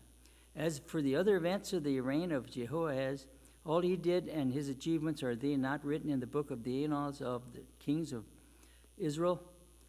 Jehoahaz rested with his ancestors and was buried in Samaria, and Jehoahaz, his son, succeeded him as king. In the 37th year of Joash, king of Judah, Jehoash, son of Jehoahaz, became king of Israel in Samaria, and he reigned 16 years. He did evil in the eyes of the Lord, and did not turn away from any of the sins of Jeroboam, son of Nebat, which he had caused Israel to commit. He continued in them. As for the other events of the reign of Jehoash, all he did and his achievements, including his war against Amaziah, king of Judah, are they not written in the book of the annals of the kings of Israel? Jehoash rested with his ancestors, and Jeroboam succeeded him on the throne. Jehoash was buried in Samaria with the kings of Israel. Now Elisha had been suffering from the illness from which he died. Jehoash, king of Israel, went down to see him and wept over him. My father, he cried, the chariots and horsemen of Israel. Elisha said, get a bow and some arrows, and he did so. Take the bow in your hands, he said to the king of Israel. When he had taken it, Elisha put his hands on the king's hands. Open the east window, he said, and he opened it. Shoot, Elisha said, and he shot. The Lord's arrow of victory, the arrow of victory over Aram. Elisha declared, you will completely destroy the Arameans at Aphek. Then he said, take the arrows, and the king took them. Elisha told him, strike the ground. He struck it 3 times and stopped. The man of God was angry with him and said, you should have struck the ground 5 or 6 times. Then you would have defeated Aram and completely destroyed it. But now you will defeat it only 3 times. Elisha died and was buried. Now Moabite raiders used to enter the country every spring. Once while some Israelites were burying a man, suddenly they saw a band of raiders. So they threw the man's body into Elisha's tomb. When the body touched Elisha's bones, the man came to life and stood up on his feet. Hazael, king of Aram, oppressed Israel throughout the reign of Jehoahaz. But the Lord was gracious to them and had compassion and showed concern for them because of his covenant with Abraham, Isaac, and Jacob. To this day he has been unwilling to destroy them or banish them from his presence. Hazael, king of Aram, died, and Ben-Hadad, his son, succeeded him as king. Then Jehoahaz, son of Jehoahaz, recaptured from Ben-Hadad, son of Hazael, the towns he had taken in battle from his father Jehoahaz. 3 times Jehoash defeated them, and so he recovered the Israelites' towns. Chapter 14. In the 2nd year of Jehoash, son of Jehoash, king of Israel, Amaziah, son of Joash, king of Judah, began to reign. He was 25 years old when he became king, and he reigned in Jerusalem 29 years. His mother's name was Jehoaddan. She was from Jerusalem. He did what was right in the eyes of the Lord, but not as his father David had done. In everything he followed the example of his father Joash. The high places, however, were not removed. The people continued to offer sacrifices and burn incense there. After the kingdom was firmly in his grasp, he executed the officials who had murdered his father, the king. Yet he did not put the children of the assassins to death in accordance with what is written in the book of the law of Moses, where the Lord commanded. Parents are not to be put to death for their children, nor children put to death for their parents. Each will die for their own sin. He was the one who defeated 10,000 Edomites in the Valley of Salt and captured Selah in battle, calling it Jehotheel, the name it has to this day. Then Amaziah sent messengers to Jehoash, son of Jehoash, the son of Jehu, king of Israel, with a challenge. Come, let us face each other in battle. But Jehoash, king of Israel, replied to Amaziah, king of Judah, a thistle in Lebanon sent a message to a cedar in Lebanon. Give your daughter to my son in marriage. Then a wild beast in Lebanon came along and trampled the thistle underfoot. You have indeed defeated Edom, and now you are arrogant. Glory in your victory, but stay at home. Why ask for trouble and cause your own downfall and that of Judah also? Amaziah, however, would not listen, so Jehoash, king of Israel,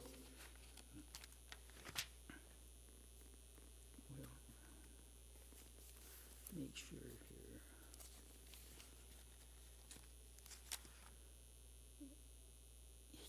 King of Israel attacked. He and Amaziah, king of Judah, faced each other at Beth Shemesh in Judah. Judah was routed by Israel, and every man fled to his home. Jehoash, king of Israel, captured Amaziah, king of Judah, the son of Joash, the son of Ahaziah, at Beth Shemesh. Then Jehoash went to Jerusalem and broke down the wall of Jerusalem from the Ephraim gate to the corner gate, a section about 400 cubits long. He took all the gold and silver and all the articles found in the temple of the Lord and in the treasures of the royal palace. He also took hostages and returned to Samaria. As for the other events of the reign of Jehoash, what he did and his achievements, including his war against Amaziah, king of Judah, are they not written in the book of the annals of the kings of Israel?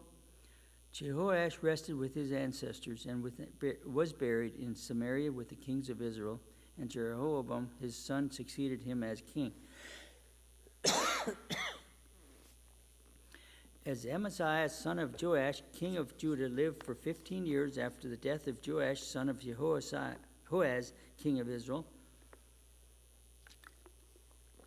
As for the other events of Amaziah's reign, are they not written in the book of the annals of the kings of Judah? They conspired against him in Jerusalem, and he fled to Lachish. But they sent men after him to Lachish and killed him there. He was brought back by horse and was buried in Jerusalem with the ancestors in the city of David. Then all the people of Judah took Azariah, who was 16 years old, and made him king in place of his father Amaziah. He was the one who rebuilt Elath and restored it to Judah after Amaziah rested with his ancestors.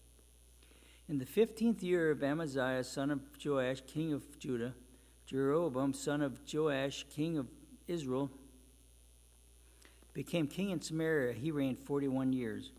He did evil in the eyes of the Lord and did not turn away from any of the sins of Jeroboam, son of Nebat, which he had caused Israel to commit.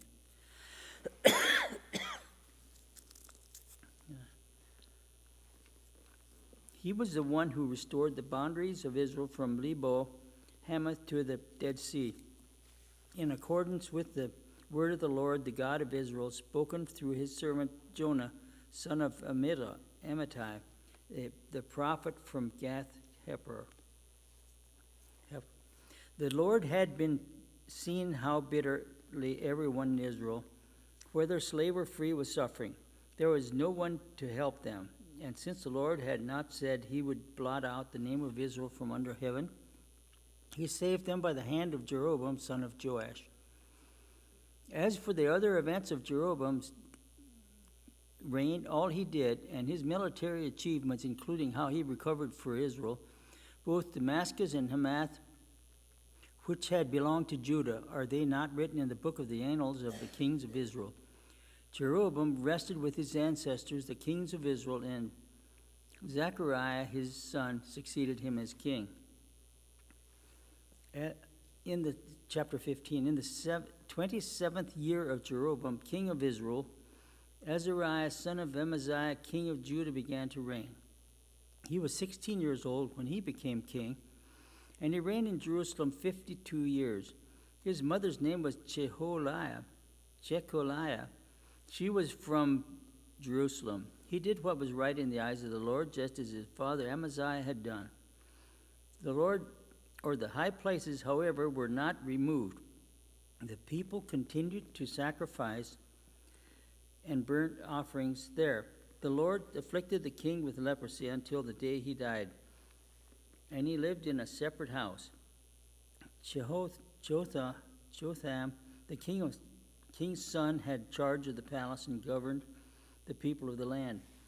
As for the other events of Azariah's reign and all he did, are they not written in the book of the annals of the kings of Judah? Azariah rested with his ancestors, and he was buried near them in the city of David. And Jotham, his son, succeeded him as king. In the 38th year of Azariah, king of Judah, Zechariah, son of Jeroboam, became king of Israel in Samaria, and he reigned 6 months. He did evil in the eyes of the Lord, as his predecessors had done. He did not turn away from the sins of Jeroboam, son of Nebat, which he had caused Israel to commit. Shallum, son of Jabesh, conspired against Zechariah.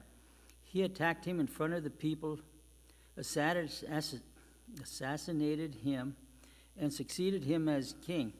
The other events of Zechariah's reign are written in the book of the annals of the kings of Israel. So the word of the Lord spoken to Jehu was fulfilled. Your descendants will sit on the throne of Israel to the 4th generation. Shallum, son of Jabesh, became king in the 39th year of Uzziah, king of Judah, and he reigned in Samaria 1 month. Then Menahem, son of Jadai, went from Tirzah up to Samaria. He attacked Shallum, son of Jabesh, in Samaria, assassinated him, and succeeded him as king. The other events of Shallum's reign and the conspiracy he led are written in the book of the annals of the kings of Israel. At that time, Menahem starting out from Tirzah, attacked Tipshesh and everyone in the city and its vicinity, because they refused to open their gates. He sacked Tipshah and ripped open all the pregnant women. Manasseh, king of Israel. In the 39th year of Ezra, king of Judah, Menahem, son of Gadai, became king of Israel, and he reigned in Samaria 10 years. He did evil in the eyes of the Lord during his entire reign. He did not turn away from the sins of Jeroboam, son of Nebat, which he had caused Israel to commit. Then Pul, king of Assyria, invaded the land, and Menahem gave him 1,000 talents of silver to gain his support and strengthen his own hold on the kingdom. Menahem exacted this money from Israel. Every wealthy person had to contribute 50 shekels of silver to be given to the king of Assyria. So the king of Assyria withdrew and stayed in the land no longer. As for the other events of Menahem's reign and all he did, are they not written in the book of the annals of the kings of Israel? Menahem rested with his ancestors, and Pekahiah, his son, succeeded him as king. I guess start right here. Oh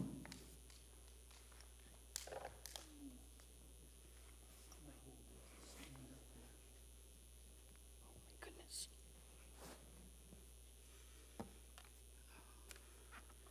Yeah, there. want to stand. Is it here?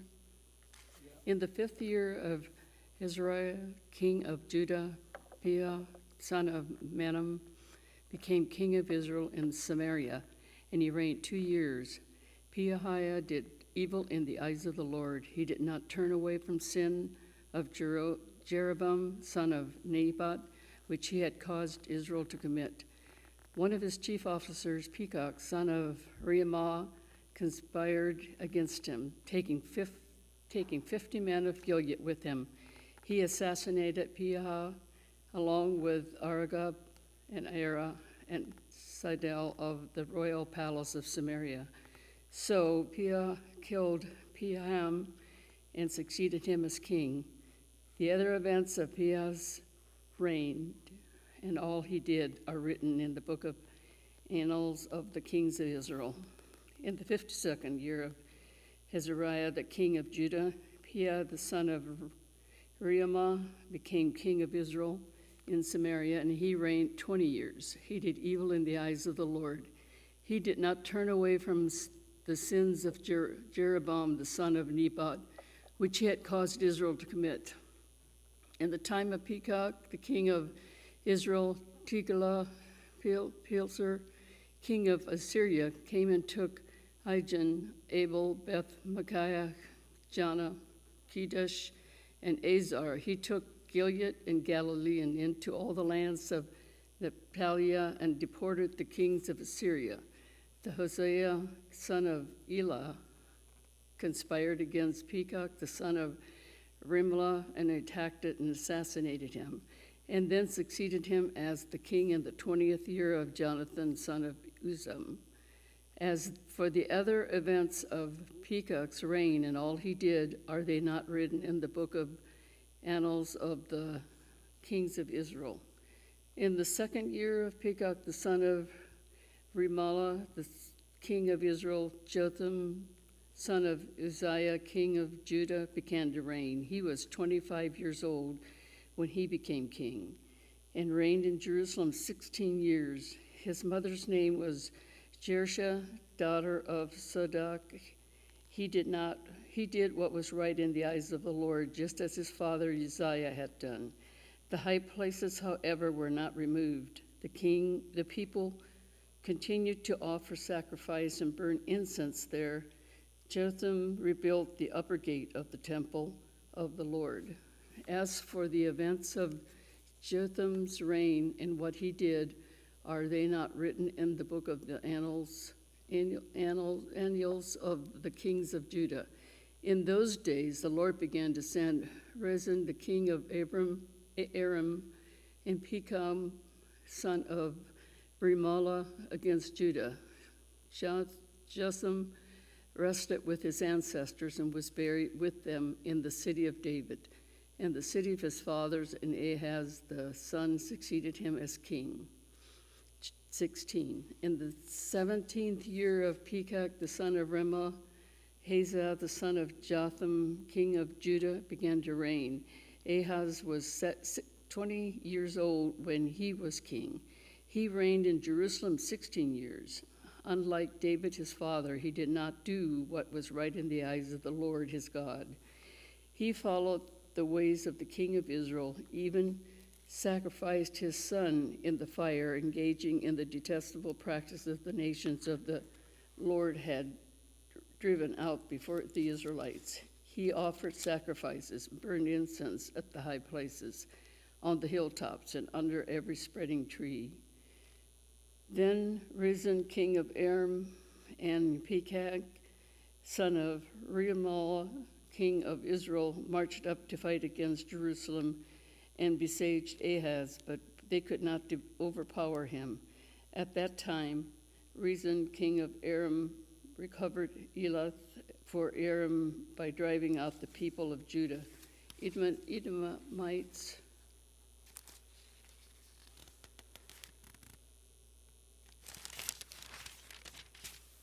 then moved into Elas and have lived there to this day. Ahaz sent messengers to say to Tiglath-Pileser, Piltzer, king of Assyria, I am your servant and vessel. Come up and save me out of the hand of the king of Aram and of the king of Israel who are attacking me. And Ahaz took the silver and gold found in the temple of the Lord and in the treasuries of the royal palace, and sent it as a gift to the king of Assyria. The king of Assyria complied by attacking Damascus and capturing it. He deported its inhabitants to Kir and put Rezin to death. Then King Ahaz went to Damascus to meet Tiglath-Pileser, king of Assyria, and saw an altar in Damascus, and sent to Uriah the priest a sketch of the altar with detailed plans for its construction. So Uriah the priest built an altar in accordance with all the plans that the king of Ahaz had sent from Damascus, and finished it before the king Ahaz returned. And when the king came back from Damascus and saw the altar, he approached it and presented offerings on it. He offered up his burnt offerings and grain and offering, poured out his drink offering, and splashed the blood of his fellowship offerings against the altar. As for the bronze altar that stood before the Lord, he brought it from the front of the temple, from between the new altar and the temple of the Lord, and put it on the north side of the new altar. King Ahaz then gave these orders to Uriah the priest. On the large new altar, offer the morning burnt offerings and the evening grain offering, the king's burnt offering and the grain offering and the burnt offering of all the people of the land, and the grain offering and their drink offering. Splash against this altar the blood of all the burnt offering and sacrifices, and I will use the bronze altar for seeking guidance. And Uriah the priest did just as the king Ahaz had ordered. King Ahaz cut off the side panels and removed the basins from the movable stands. He removed the sieve from the bronze bowls that supported it, and then set it on a stone base. He took away the Sabbath canopy that had been built at the temple and removed the loyal countryway outside the temple of the Lord in deference to the king of Assyria. As for the other events of the reign of Ahaz and what he did, are they not written in the book of the annals in the kings of Judah? Ahaz rested with his ancestors and was buried with them in the city of David, and Hezekiah his son succeeding him as king. Chapter 17. In the 12th year of Ahaz, king of Judah, Hosea the son of Elah, became king of Israel in Samaria, and has reigned 9 years. He did evil in the eyes of the Lord, but not like the kings of Israel who preceded him. Shalmaneser, king of Assyria, came up to attack Hosea, who had been Shalmaneser's vessel and had paid him tribute. But the king of Assyria discovered that Hosea was a traitor, for he had sent envoys to kings of Egypt, and he no longer paid tribute to the king of Assyria, as he had done year by year. Therefore Shalmaneser seized him and put him in prison. The king of Assyria invaded the entire land, marched against Samaria, and laid siege to it for 3 years. In the 9th year of Hosea, the king of Assyria captured Samaria and deported the Israelites to Assyria.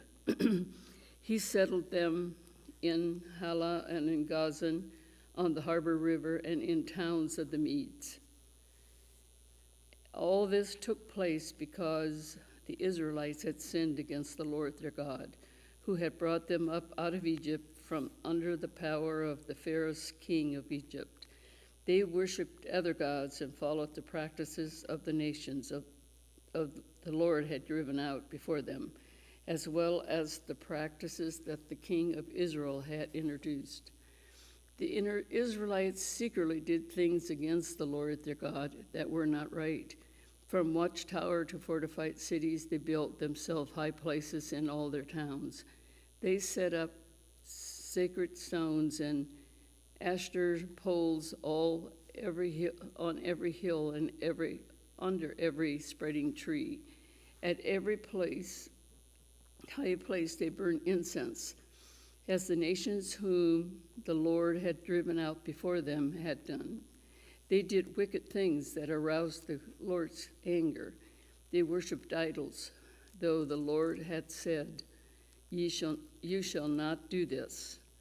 The Lord warned Israel and Judah through all his prophets and seers, turn from your evil ways, observe my commandments and decrees in accordance with the entire law that I command your ancestors to obey and that I delivered to you through my servants the prophets. But they would not listen and were as stiff-necked as their ancestors who did not trust in the Lord their God. They rejected his decrees and the covenants he had made with their ancestors and the statutes he had warned them to keep. They followed worthless idols and themselves became worthless. They imitated the nations around them, though the Lord had ordered them, do not do as they do. They forsook all the commandments of the Lord their God and made for themselves 2 idols cast in the shape of calves and Asher's poles. They bowed down to all starry hosts, and they worshiped Baal. They sacrificed their sons and daughters in the fire. They practiced divinations and sought omens and sold themselves to do evil in the eyes of the Lord, arousing his anger. So the Lord was very angry with Israel and removed them from his presence. Only the tribe of Judah was left. Even Judah did not keep the commandments of the Lord their God. They followed the practices that Israel had introduced. Therefore, the Lord rejected all the people of Israel. He afflicted them and gave them into the hands of plunderers until he thrust them from his presence. When he tore Israel away from the house of David, they made Jeroboam, son of Nebat, the king. Jeroboam enticed Israel away from the following the Lord and caused them to commit a great sin. The Israelites persisted in all the sins of Jeroboam and did not turn away from them until the Lord removed them from his presence, as he had warned through all his servants, the prophets. So the people of Israel were taken from their homeland into exile into Assyria, and they are still there. The king of Assyria brought people from Babylon and Cuthah, people from Ava, Hama, Seraphim, and settled them in the town of Samaria to replace the Israelites. They took over Samaria and lived in its towns. When they first lived there, they did not worship the Lord, so he sent lions among them, and they killed some of the people.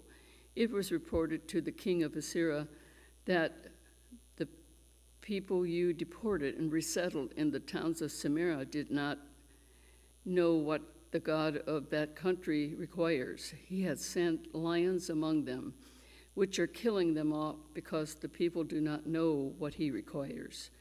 Then the king of Assyria gave them orders. Have one of the priests you took captive from Samaria go back to live there and teach the people what the God of the land requires.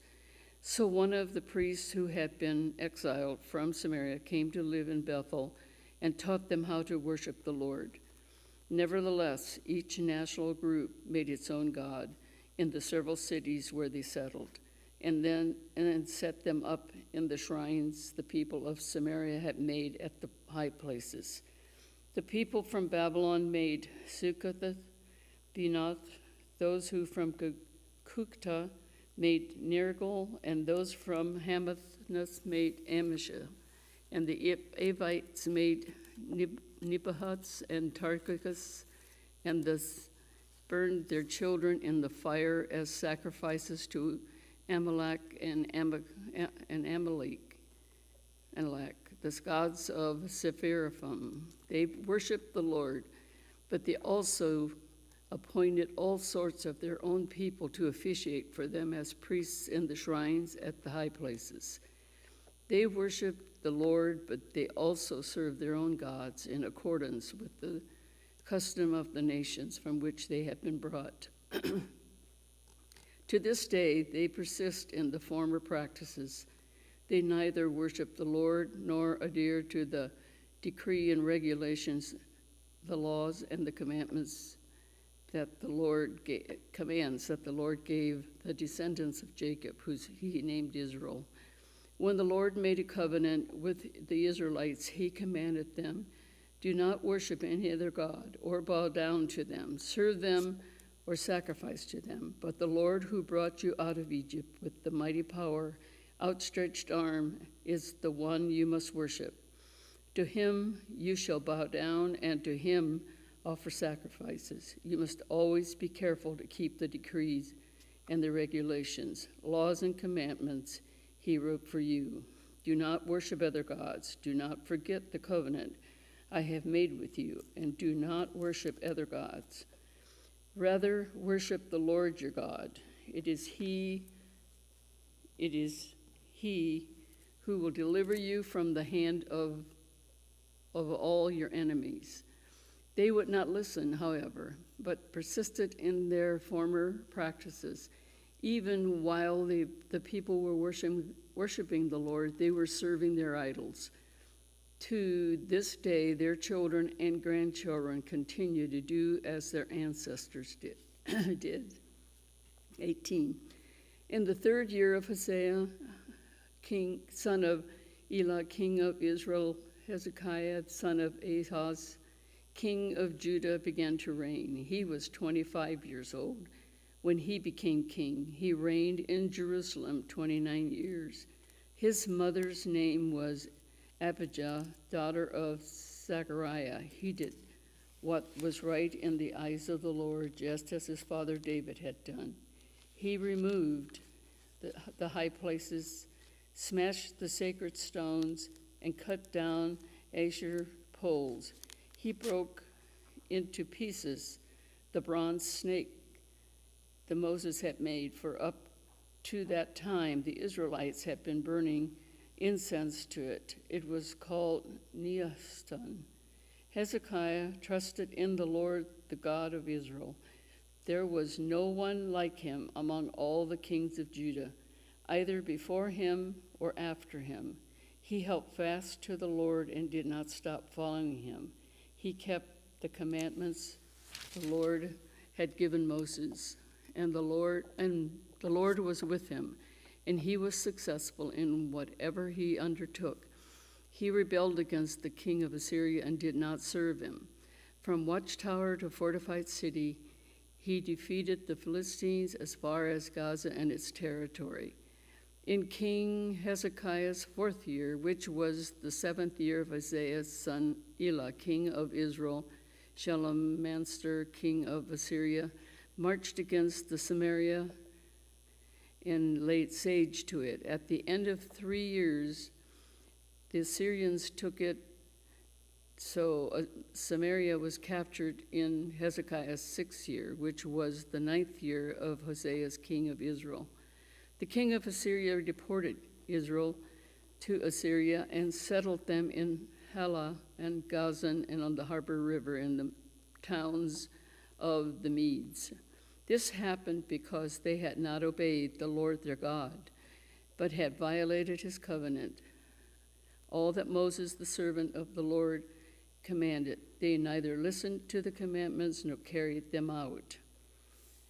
In the 14th year of the king Hezekiah's reign, Sennacherib, king of Assyria, attacked all the fortified cities of Judah and captured them. So Hezekiah, king of Judah, sent the message to the king of Assyria at Laish, "I have done wrong. Withdraw from me, and I will pay whatever you demand me." The king of Assyria exacted from Hezekiah, king of Judah, 300 talents of silver, 300 talents of silver and 30 talents of gold. So Hezekiah gave him all the silver that was found in the temple of the Lord in the treasuries of the royal palace. At this time, Hezekiah, king of Judah, stripped off the gold with which he had covered the doors and the doorposts of the temple of the Lord and gave it to the king of Assyria. The king of Assyria sent his supreme commander, his chief officer, and his field commander with a large army from Lish to King Hezekiah at Jerusalem. They came up to Jerusalem and stopped at the aqueduct of the upper pool on the road to the washerman's field. They called for the king and Elam, son of Ilkah, the palace administrator, Shebna, the secretary, and Jah, the son of Aspa, and the recorder went out to them. The field commander said to them, "Tell Hezekiah, this is what the great king, the king of Assyria, says. On what are you basing this confidence of yours? You say you have the counsel and the might for war, but you speak only empty words. On whom are you depending that you rebel against me? Look, I know you are depending on Egypt, that splendid reed of a staff which pierced the hand of anyone who leans on it. Such is Pharaoh, king of Egypt, to all who depend on him. But if you say to me, we are depending on the Lord our God, isn't he the one whose high places and altars Hezekiah removed, saying to Judah and Jerusalem, you must worship before this altar in Jerusalem? Come now, make a bargain with my master, the king of Assyria. I will give you 2,000 horses if you can put riders on them. How can you repulse one officer of the least of my master's officials, even though you are depending on Egypt for chariots and horsemen? Furthermore, have I come to attack and destroy this place without words from the Lord? And the Lord himself told me to march against this country and destroy it. Then Eliakim, son of Ilkah, and Shebna, and Hosea, and Joah said to the field commander, please speak to your servant in Aramaic, since we understand it. Don't speak to us in Hebrew, in the hearing of the people on the wall. But the commander replied, was it only to your master and you that your master sent me to say these things, and not to the people sitting on the wall who, like you, will have to eat their own decrement and drink their own urine? Then the commander stood and called out in Hebrew, hear the word of the great king, the king of Assyria. This is what the king says, do not let Hezekiah deceive you. He cannot deliver you from my hand. Do not let Hezekiah persuade you to trust in the Lord when he says, the Lord will surely deliver us.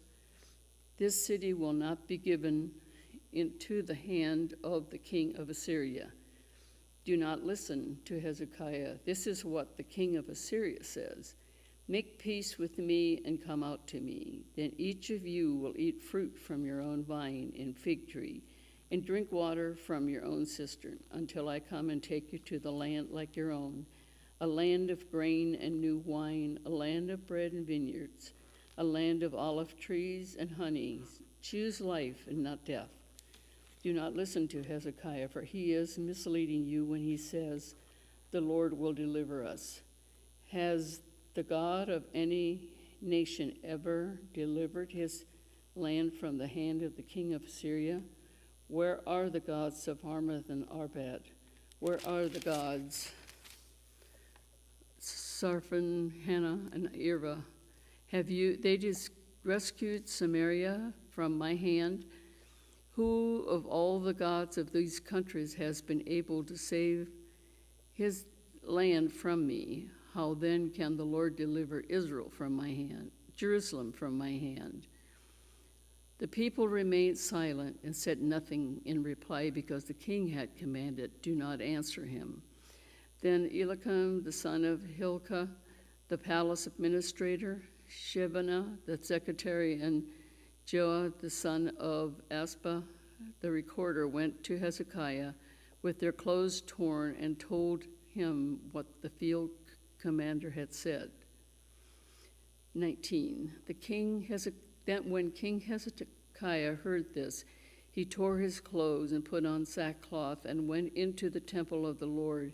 He sent Eliakim, the palace administrator, Shebna, the secretary, and the leading priest, all wearing sackcloth, to the prophet Isaiah, son of Amzah. They told him, this is what Hezekiah says.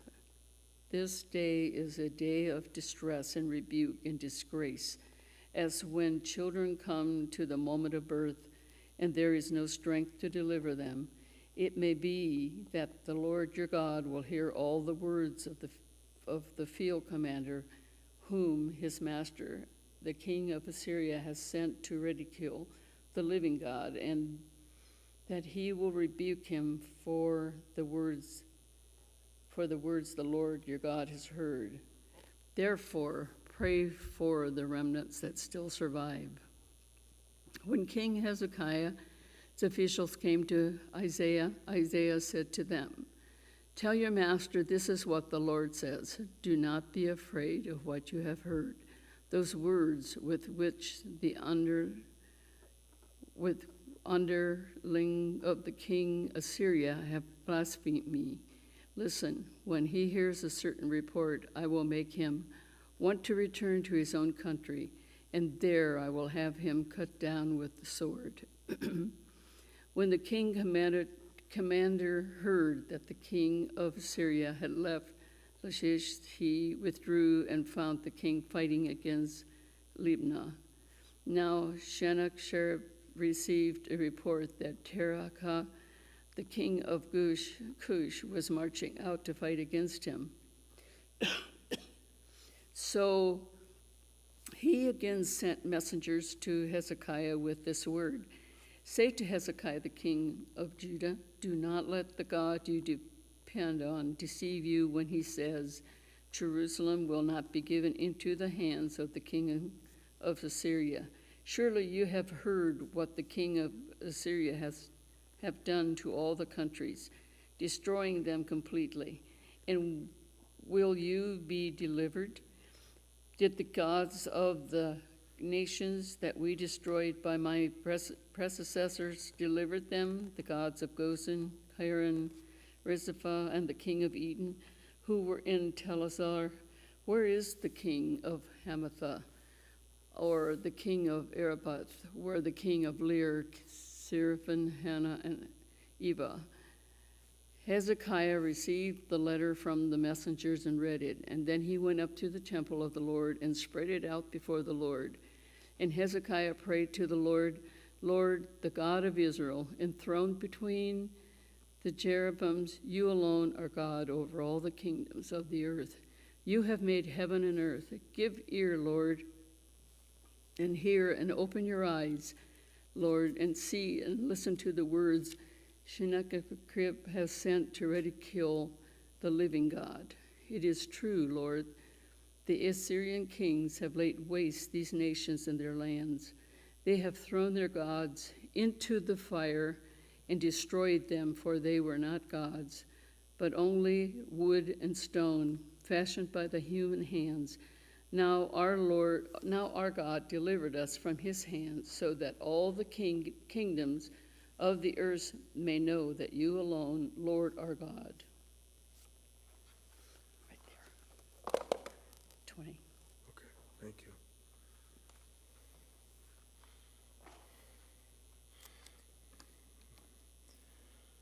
Then Isaiah, son of Amoz, sent a message to Hezekiah. This is what the Lord, the God of Israel, says. I have heard your prayer concerning Sennacherib, king of Assyria. This is the word that the Lord has spoken against him. Virgin daughter Zion despises you and mocks you. Daughter Jerusalem tosses her head as you flee. Who is it you have ridiculed and blasphemed? Against whom have you raised your voice and lifted your eyes in pride? Against the Holy One of Israel.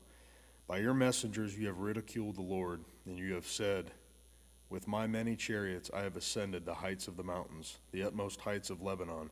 I have cut down its tallest cedars, the choicest of its junipers. I have reached its remotest parts, the finest of its forests. I have dug wells in foreign lands and drunk the water there.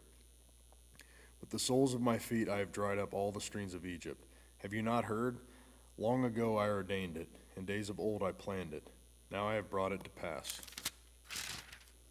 that you have turned fortified cities into piles of stone. Their people, drained of power, are dismayed and put to shame. They are like plants in the field, like tender green shoots, like grass sprouting on the roof, scorched before it grows up. But I know where you are, and when you come and go, and how you rage against me. Because you rage against me, and because your insolence has reached my ears, I will put my hook in your nose and my bit in your mouth, and I will make you return by the way you came. This will be the sign for you, Hezekiah. This year you will eat what grows by itself, and the second year what springs from that. But in the third year, sow and reap, plant vineyards, and eat their fruit. Once more a remnant of the kingdom of Judah will take a root below and bear fruit above.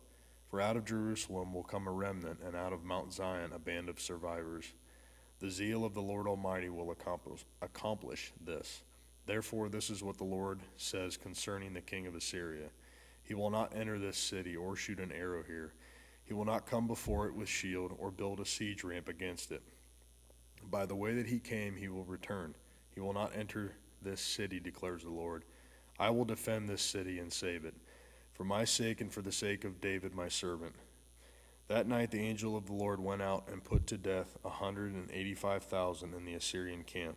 When the people got up the next morning, there were all the dead bodies. So Sennacherib, king of Assyria, broke camp and withdrew. He returned to Nineveh and stayed there. One day while he was worshiping in the temple of his god, Nisroch, his sons of Adremelech and Sherezer killed him with the sword, and they escaped to the land of Ararat. And Esarhaddon, his son, succeeded him as king. In those days Hezekiah became ill and was at the point of death. The prophet Isaiah, son of Amoz, went to him and said, This is what the Lord says, put your house in order, because you are going to die. You will not recover. Hezekiah turned his face to the wall and prayed to the Lord. Remember, Lord, how I have walked before you faithfully and with wholehearted devotion, and have done what is good in your eyes. And Hezekiah wept bitterly. Before Isaiah had left the middle court, the word of the Lord came to him. Go back and tell Hezekiah, the ruler of my people, this is what the Lord, the God of your father David, says. I have heard your prayer and seen your tears. I will heal you. On the third day from now you will go up to the temple of the Lord. I will add 15 years to your life, and I will deliver you and this city from the hand of the king of Assyria. I will defend this city for my sake and for the sake of my servant David. Then Isaiah said, Prepare a poultice of figs. They did so and applied it to the boil, and he recovered. Hezekiah asked Isaiah, What will be the sign that the Lord will heal me, and that I will go up to the temple of the Lord on the third day from now? Isaiah answered, This is the Lord's sign to you, that the Lord will do what he has promised. Shall the shadow go forward 10 steps, or shall it go back 10 steps? It is a simple matter for the shadow to go forward 10 steps, said Hezekiah. Rather, have it go back 10 steps. Then the prophet Isaiah called on the Lord, and the Lord made the shadow go back the 10 steps it had gone down on the stairway of Ahaz. At that time, Marduk-Baladan, son of Baladan, king of Babylon, sent Hezekiah letters and a gift because he had heard of Hezekiah's illness. Hezekiah received from the envoys and showed them all that was in the storehouses, the silver, the gold, the spices, and the fine olive oil, his armory, and everything found among his treasures. There was nothing in his palace or in all his kingdom that Hezekiah did not show them. Then Isaiah the prophet went to King Hezekiah and asked, What did those men say, and where did they come from? From a distant land, Hezekiah replied. They came from Babylon. The prophet asked, What did they see in your palace? They saw everything in my palace, Hezekiah said. There is nothing among my treasures that I did not show them. Then Isaiah said to Hezekiah, Hear the word of the Lord. The time will surely come when everything in your palace and all that your predecessors have stored up until this day will be carried off to Babylon. Nothing will be left, says the Lord, and some of your descendants, your own flesh and blood, who will be born to you, will be taken away, and they will become eunuchs in the palace of the kingdom of Babylon. Why can't I say that right? Babylon. Yeah, okay, Babylon. The word of the Lord you have spoken is good, Hezekiah replied, for he thought, will there not be peace and security in my lifetime? As for the other events of Hezekiah's reign, all his achievements and how he made the pool and the tunnel by which he brought water into the city, are they not written in the book of the annals of the kings of Judah? Hezekiah rested with his ancestors, and Manasseh his son succeeded him as king. Manasseh was 12 years old when he became king, and he reigned in Jerusalem 55 years. His mother's name was Hephzibah. He did evil in the eyes of the Lord. Following the detestable practices of the nations the Lord had driven out before the Israelites, he rebuilt the high places his father Hezekiah had destroyed. He also erected the altars to Baal and made an Asherah pole, as Ahab king of Israel had done. He bowed down to all the starry hosts and worshipped them. He built altars in the temple of the Lord, of which the Lord had said, In Jerusalem I will put my name.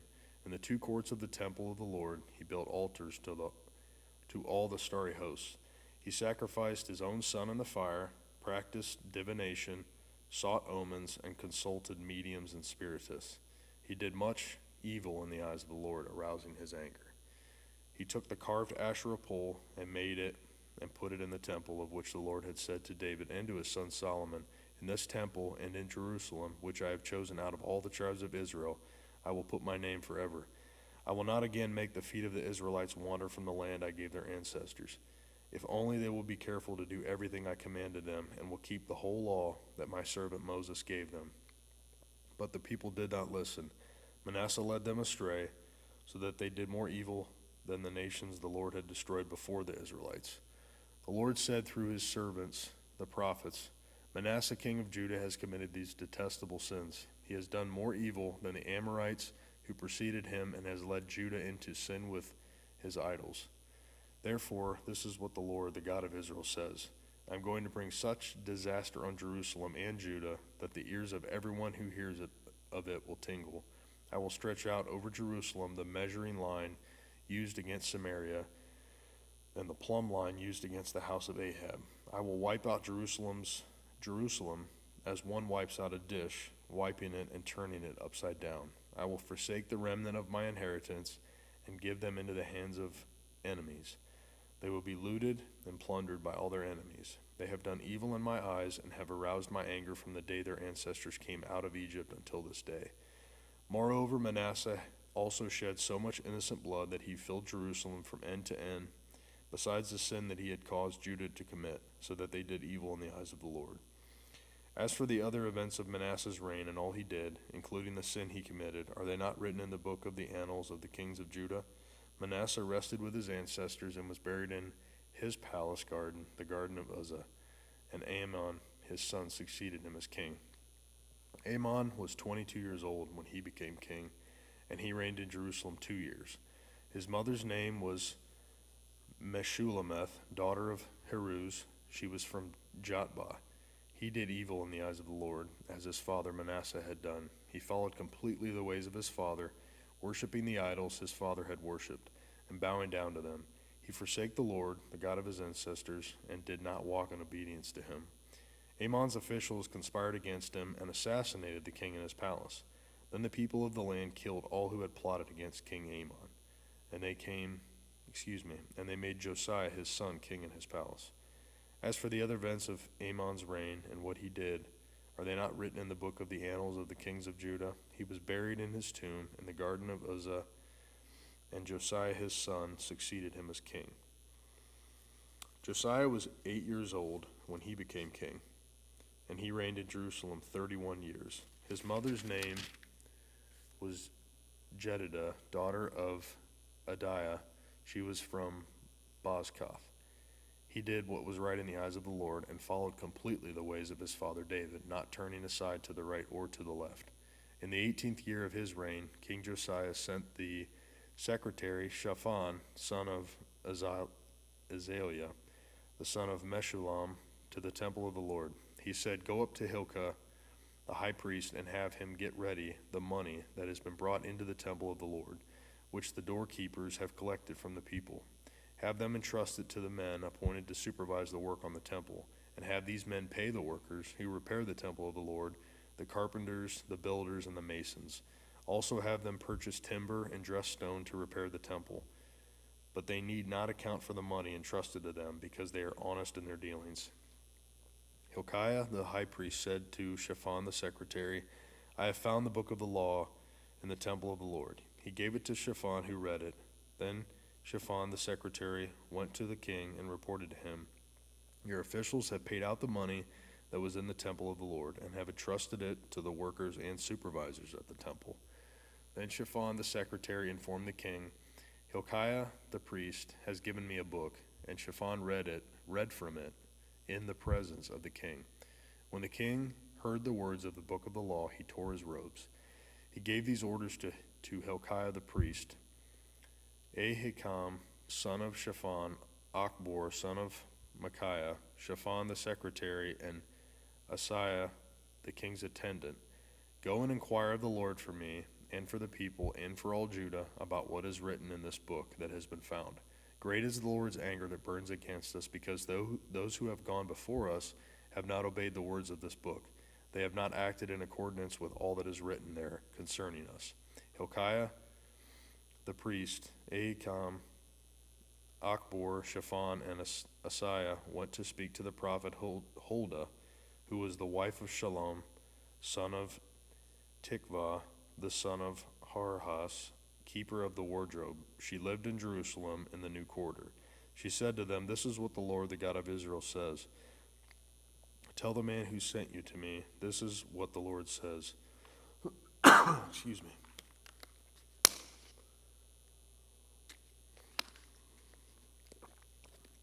She said to them, "This is what the Lord, the God of Israel, says. Tell the man who sent you to me, this is what the Lord says. I am going to bring disaster on this place and its people, according to everything written in the book. The king of Judah has read, because they have forsaken me and burned incense to other gods and aroused my anger by all the idols their hands have made. My anger will burn against this place and will not be quenched. Tell the king of Judah, who sent you to inquire of the Lord, this is what the Lord, the God of Israel, says concerning the words you heard, because your heart has responded and you have humbled yourself before the Lord when you heard what I have spoken against this place and against its people, that they would become a curse and be laid waste. And because you tore your robes and wept in my presence, I also have heard you, declares the Lord. Therefore I will gather you to your ancestors, and you will be buried in peace. Your eyes will not see all the disaster I am going to bring on this place." So they took her answer back to the king.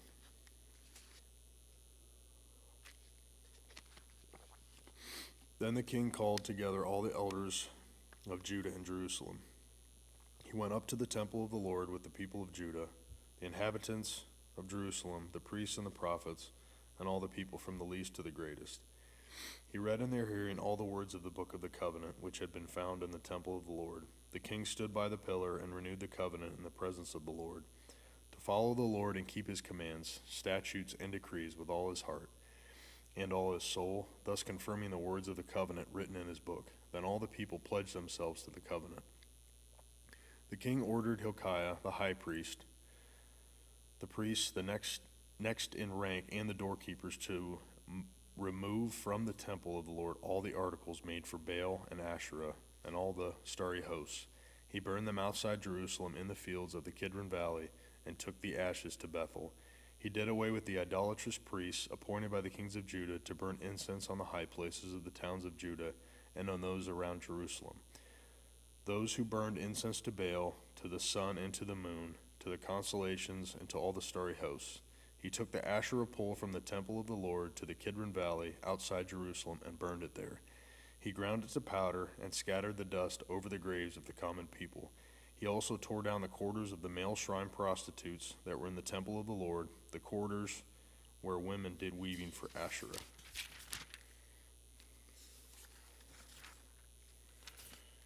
Josiah brought all the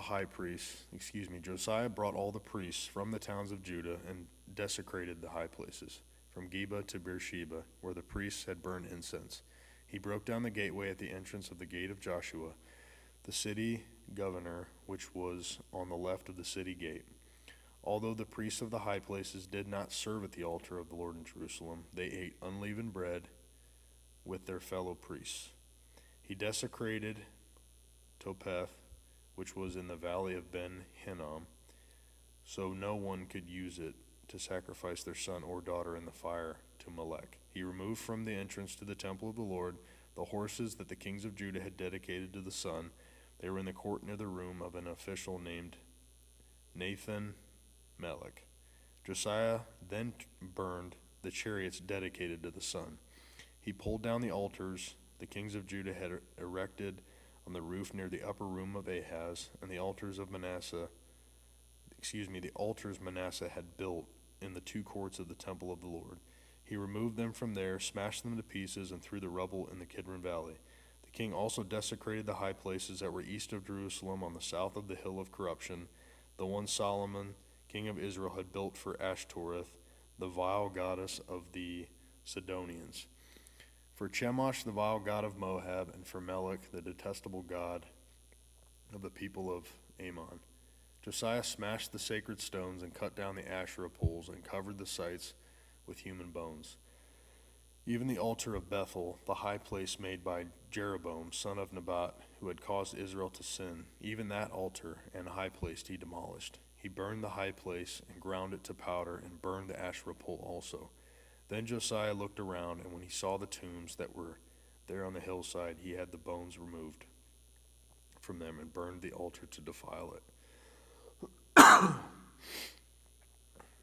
In accordance with the word of the Lord, and proclaimed by the man of God who foretold these things.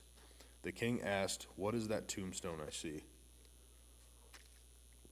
The people of the city said, "It marks the tomb of the man of God who came from Judah and pronounced against the altar of Bethel the very things that you have done to it." "Leave it alone," he said. "Don't let anyone disturb his bones." So they spared his bones and those of the prophet who had come from Samaria.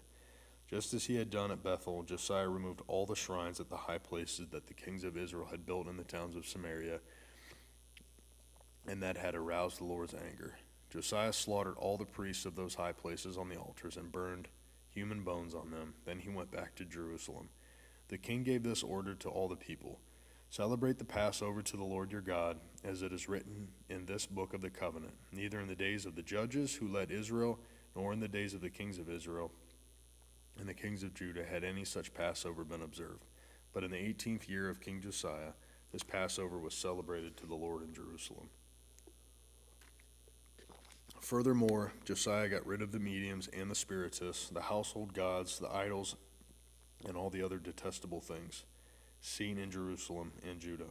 This he did to fulfill the requirements of the law written in the book that Hilkiah the priest had discovered in the temple of the Lord. Neither before nor after Josiah was there a king like him who turned to the Lord as he did, with all his heart, with all his soul, and with all his strength, in accordance with the law of Moses. Nevertheless, the Lord did not turn away from the heat of his fierce anger, which burned against Judah because of all that Manasseh had done to arouse his anger. So the Lord said, "I will remove Judah also from my presence, as I removed Israel, and I will reject Jerusalem, the city I chose, and this temple about which I said, my name shall be there." As for the other events of Josiah's reign and all that he did, are they not written in the book of the annals of the kings of Judah? While Josiah was king, Pharaoh Necho, king of Egypt, went up to the Euphrates River to help the king of Assyria. King Josiah marched out to meet him in battle, but Necho faced him and killed him at Megiddo. Josiah's servants brought his body in a chariot from Megiddo to Jerusalem and buried him in his own tomb. And the people of the land took Jehoahaz, son of Josiah, and anointed him and made him king in place of his father.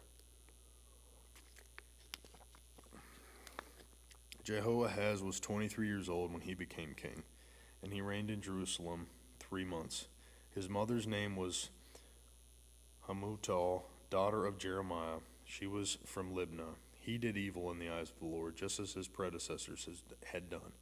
Pharaoh Necho put him in chains at Riblah in the land of Hamath, so that he might not reign in Jerusalem. And he imposed on Judah a levy of 100 talents of silver and a talent of gold. Pharaoh Necho made Eliakim, son of Josiah, king in place of his father Josiah, and changed Eliakim's name to Jehoiakim. But he took Jehoahaz and carried him off to Egypt, and there he died. Jehoiakim paid Pharaoh Necho the silver and gold he demanded. In order to do so, he taxed the land and exacted the silver and gold from the people of the land according to their assessments. Jehoiakim was 25 years old when he became king, and he reigned in Jerusalem 11 years. His mother's name was Zebidah, daughter of Pedaiah. She was from Ramah, and he did evil in the eyes of the Lord, just as his predecessors had done. During Jehoiakim's reign, Nebuchadnezzar, king of Babylon, invaded the land, and Jehoiakim became his vassal for 3 years. But then he turned against Nebuchadnezzar and rebelled. The Lord sent Babylonian, Aramean, Moabite, and Ammonite raiders against him to destroy Judah, in accordance with the word of the Lord proclaimed by his servants the prophets. Surely these things happened to Judah according to the Lord's command, in order to remove them from his presence because of the sins of Manasseh and all that he had done, including the shedding of innocent blood. For he had filled Jerusalem with innocent blood, and the Lord was not willing to forgive. As for the other events of Jehoiakim's reign and all that he did, are they not written in the book of the annals of the kings of Judah? Jehoiakim rested with his ancestors, and Jehoiachin, his son, succeeded him as king. The king of Egypt did not march out from his own country again, because the king of Babylon had taken all his territory from the Wadi of Egypt to the Euphrates River. Jehoiachin was 18 years old when he became king, and he reigned in Jerusalem 3 months. His mother's name was Nehushta, daughter of Elnathan. She was from Jerusalem. He did evil in the eyes of the Lord, just as his father had done. And at that time the officers of Nebuchadnezzar, king of Babylon, advanced on Jerusalem and laid siege to it, and Nebuchadnezzar himself came up to the city, which his officers were besieging. Jehoiachin, king of Judah, his mother, his attendants, his nobles, and his officials all surrendered to him. In the 18th year of the reign of the king of Babylon, he took Jehoiachin prisoner. As the Lord had declared, Nebuchadnezzar removed the treasures from the temple of the Lord and from the royal palace, and cut up the gold articles that Solomon, king of Israel, had made for the temple of the Lord. He carried all Jerusalem into exile, all the officers and fighting men, and all the skilled workers and artisans, a total of 10,000. Only the poorest people of the land were left. Nebuchadnezzar took Jehoiachin captive to Babylon. He also took from Jerusalem to Babylon the king's mother, his wives, his officials, and the prominent people of the land. The king of Babylon also deported to Babylon the entire force of 7,000 fighting men, strong and fit for war, and 1,000 skilled workers and artisans. He made Mattaniah, Jehoiachin's uncle, king in his place, and changed his name to Zedekiah. Zedekiah was 21 years old when he became king, and he reigned in Jerusalem 11 years. His mother's name was Hamutal, daughter of Jeremiah. She was from Libnah. He did evil in the eyes of the Lord, just as Jehoiakim had done. It was because of the Lord's anger that all this happened to Jerusalem and Judah, and in the end he thrust them from his presence. The fall of Jerusalem. Now Zedekiah rebelled against the king of Babylon. So in the 9th year of Zedekiah's reign, on the 10th day of the 10th month, Nebuchadnezzar, king of Babylon, marched against Jerusalem with his whole army. He encamped outside the city and built siege works all around it. The city was kept under siege until the 11th year of King Zedekiah. By the 9th day of the 4th month, the famine in the city had become so severe that there was no food for the people to eat. Then the city wall was broken through, and the whole army fled at night through the gate between the two walls near the king's garden.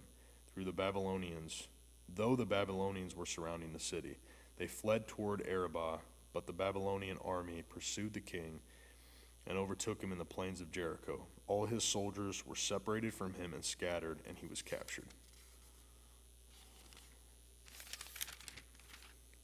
He was taken to the king of Babylon at Riblah, there where a sentence was pronounced on him. They killed the sons of Zedekiah before his eyes. Then they put out his eyes, bound him with bronze shackles, and took him to Babylon. On the 7th day of the 5th month in the 19th year, Nebuchadnezzar, king of Babylon, Nebuzaradan, commander of the imperial guard and official of the king of Babylon, came to Jerusalem. He set fire to the temple of the Lord, the royal palace, and all the houses of Jerusalem. Every important building he burned down. The whole Babylonian army, under the commander of the imperial guard, broke down the walls around Jerusalem. Nebuzaradan, the commander of the guard, carried into exile the people who remained in the city, along with the rest of the populace and those who had destroyed the king of Babylon. But the commander left behind some of the poorest people of the land to work the vineyards and fields. The Babylonians broke up the bronze pillars, the movable stands, and the bronze sea that were at the temple of the Lord, and they carried the bronze to Babylon. They also took away the pots, shovels, wick trimmers, dishes, and all the bronze articles used in the temple service. The commander of the imperial guard took away the censers and sprinkling bowls, all that were made of pure gold or silver.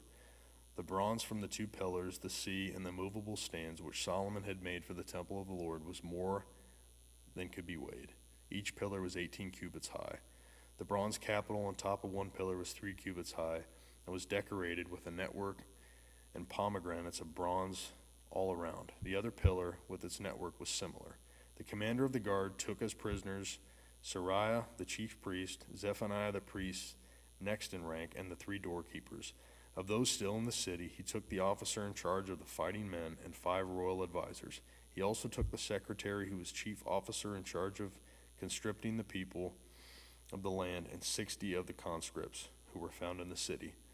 Nebuzaradan the commander took them all and brought them to the king of Babylon at Riblah. There at Riblah, in the hand of Hamath, the king had them executed. So Judah went into captivity away from her land. Nebuchadnezzar, king of Babylon, appointed Gedaliah, son of Ahikam, the son of Shaphan, to be over the people he had left behind in Judah. When all the army officers and their men heard that the king of Babylon had appointed Gedaliah as governor, they came to Gedaliah at Mizpah. Ishmael, son of Nethaniah, Johanan, son of Kareiah, Seraiah, son of Tanhumeth, the Netophathite, Jezaniah, the son of Mekathite, and their men. Gedaliah took an oath to reassure them and their men. Do not be afraid of the Babylonian officials, he said. Settle down in the land and serve the king of Babylon, and it will go well with you. In the 7th month, however, Ishmael, son of Nethaniah, the son of Elishama, who was of royal blood, came with 10 men and assassinated Gedaliah and also the men of Judah and the Babylonians who were there with him at Mizpah. At this, all the people from the least to the greatest, together with the army officers, fled to Egypt for the fear of the Babylonians. In the 37th year of the exile of Jehoiachin, king of Judah, in the year Awal-Marduk became king of Babylon, he released Jehoiachin, king of Judah, from prison. He did this on the 27th day of the 12th month. He spoke kindly to him and gave him a seat of honor higher than those of the kings who were with him in Babylon. So Jehoiachin put aside his prison clothes and for the rest of his life ate regularly at the king's table. Day by day, the king gave Jehoiachin a regular allowance as long as he lived.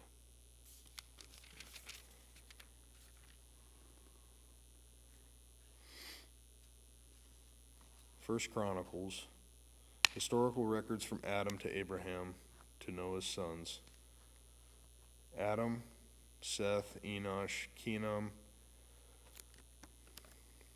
Mahalalel, Jared, Enoch, Methuselah, Lamech, Noah, the sons of Noah, Shem, Ham, Japheth, the Japhethites, the sons of Japheth, Gomer, Magog, Madai, Javan, Tubal, Meshech, and Tiras, the sons of Gomer, Ashkenaz, Riphath, and Tugarma, the sons of Javan, Elisha, Tarshish, Kittites, and Rodanites.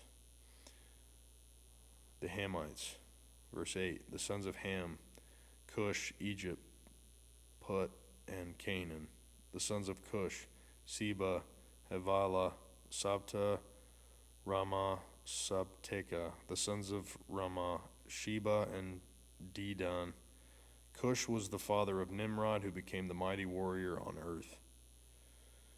Verse 11, Egypt was the father of the Ludites, Anamites, Lehabites, Nephtuhites, Pathrusites, Casluhites, from whom the Philistines came, and Caphtorites.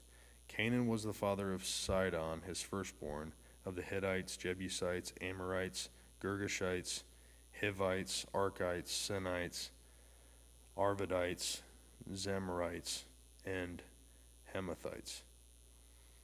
The sons of Shem, Elon, Ashkur, Arphaxad, Lud, and Aram.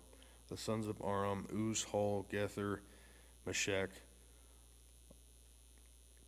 Arphaxad was the father of Shelah, and Shelah the father of Eber. The two sons born to Eber, one was named Peleg, because in his time the earth was divided. His brother was named Joktan. Joktan was the father of Almadad, and Sheleph, Hazaramaveth, Jerah, Hadaram, Uzal, Diklah, Obal, Abenala, Sheba, Orphir, Havilah, and Jobab. All these were sons of Joktan. Verse 24, Shem, Arphaxad, Shelah, Eber, Peleg, Ru, Serig, Nahor, Terah, and Abram, that is Abraham. The family of Abraham, the sons of Abraham, Isaac and Ishmael, descendants of Hagar. These were their descendants. Neboahath, the firstborn of Ishmael, Kedar, Adbeel, Mibsam, Mishma, Duma, Masa, Hadad, Tema, Jetur, Naphish, Kedemah. These were the sons of Ishmael. The sons born to Keturah, Abraham's concubine, Zimran, Jokshan, Medan, Midian, Ishbak, and Sua. The sons of Jokshan, Sheba, and Dedan. The sons of Midian, Ephah, Epher, Hanok, Abidah, and Eldah. All these were descendants of Keturah. Descendants of Sarah. Abraham was the father of Isaac. The sons of Isaac, Esau and Israel. Esau's sons were Eliphaz, Reuel, Jeush, Jalam, and Korah. The sons of Eliphaz, Teman, Omor, Zepho, Gatam, and Kenos by Timah, Amalek. The sons of Reuel, Nathan, Zerah, Shema, and Mizah. The people of Ser and Hedom, the sons of Ser, Lotan, Shobal, Zibeon, Anna, Dishan, Ezer, and Dishan. The sons of Lotan, Hori, and Homam. Tema was Lotan's sister. The sons of Shabal, Alvan, Manahath, Ebal, Shepho, and Onam. The sons of Zibeon, Ahiah and Anah. The son of Anah, Dishan. The sons of Dishan, Hemdan, Eshban, Ithron, and Cheran. The sons of Ezer, Bilhan, Zavan, and Achan. The sons of Dishon, Uz, and Aran, the rulers of Edom. These were the kings who reigned in Edom before any Israelite king reigned. Bela, son of Beor, whose city was named Dinhabah. When Bela died, Jobab, son of Zerah, from Basra, succeeded him as king. When Jobab died, Husham from the land of the Tammanites succeeded him as king. When Husham died, Hadad, son of Bedad, who defeated Midian in the country of Moab, succeeded him as king. His city was named Avith.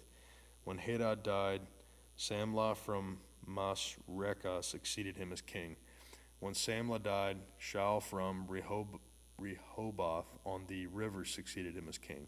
When Shaul died, Baal-Haknah, son of Achbor, succeeded him as king. When Baal-Hanan died, Hakdad succeeded him as king. His city was named Pau. His wife's name was Mehetabel, daughter of Matred, the daughter of Mezahab. Hadad also died. The chiefs of Edom were Timnah, Alva, Jetheth, Oholibamah, Elah, Pinon, Kenaz, Timon, Mibzar, Magdiel, and Iram. These were the chiefs of Edom. Israel's sons. These were the sons of Israel: Reuben, Simeon, Levi, Judah, Issachar, Zebulun, Dan, Joseph, Benjamin, Naphtali, Gad, and Asher. The sons of Judah: Onan, and Shelah. These three were born to him by a Canaanite woman, the daughter of Shua. Judah's firstborn, was wicked in the Lord's sight, so the Lord put him to death. Judah's daughter-in-law, Tamar, bore Perez and Zerah to Judah. He had 5 sons in all. The sons of Perez: Hezron and Hamal. The sons of Zerah: Zimri, Ethan, Heman, Calcol, and Darda, 5 in all. The son of Carmi: Achar, who brought trouble on Israel by violating the ban on taking devoted things. The son of Ethan: Azariah. The sons born to Hezron were Jerahmeel, Ram, and Caleb. Jesse was the father of Eliab, his firstborn. The second son was Abinadab, the third Shimeah, the fourth Nathaniel, the fifth Radai, the sixth Ozem, and the seventh was David. Their sisters were Zariah and Abigail. Zariah's 3 sons were Abishai, Joab, and Asael. Abigail was the mother of Amasa, whose father was Jether the Ishmaelite. Verse 18: Caleb, son of Hezron, had children by his wife Azubah and by Jerioth. These were her sons: Jesher, Shobab, and Ardan. When Azubah died, Caleb married Ephrath, who bore him Hur.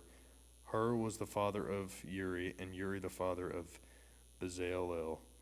Later Hezron, when he was 60 years old, married the daughter of Machir, the father of Gilead. He made love to her, and she bore him Segub. Segub was the father of Jer, who controlled 23 towns in Gilead. But Gesher and Aram captured Havoth, Jer, and as well as Kenath with its surrounding settlements, 60 towns. All these were descendants of Machir, the father of Gilead.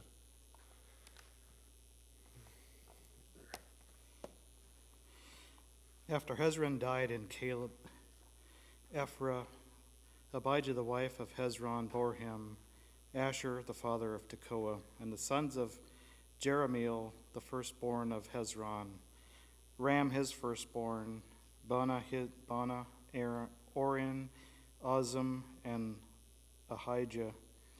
Jerahmeel had another wife whose name was Atara. She was the mother of Onam. The sons of Ram, the firstborn of Jeriel, Mahaz, Jamin, and Eker. The sons of Onam, Shimei and Jada. The sons of Shimei, Nadab, and Abishur. Abishur's wife was named Abihail, who bore him Ahaban and Molid. The sons of Nadab, Seled, and Apriam. Seled died without children. The son of Apriam, Ishai, who was the father of Sheshan. Sheshan was the father of Ahila. The sons of Jada, Shimei's brother, Jether and Jonathan. Jether died without children. The sons of Jonathan, Pelah and Zaza. These were descendants of Jerahmeel. Sheshan had no sons, only daughters. He had an Egyptian servant named Jireh. Sheshan gave his daughter in marriage to his servant Jerah, and she bore him Attiah. Attiah was the father of Nathan, Nathan the father of Zabad, Zabad the father of Ephel, Ephel the father of Obed, Obed the father of Jehu, Jehu the father of Azariah, Azariah the father of Helaz, Helaz the father of Eliashah, Eliashah the father of Sismai, Sismai the father of Shallum, Shallum the father of Jechamiah, and Jechamiah the father of Elishamiah. The sons of Caleb, the brother of Jerahmeel, Mesha his firstborn, who was the father of Ziphah, and his son Marshahah, who was the father of Hebron. The sons of Hebron, Korah, Tapia, Rechem, and Shema.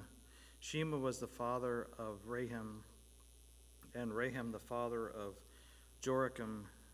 Rechem was the father of Shemai, and the son of Shemai was Moan, and Moan was the father of Bethzur.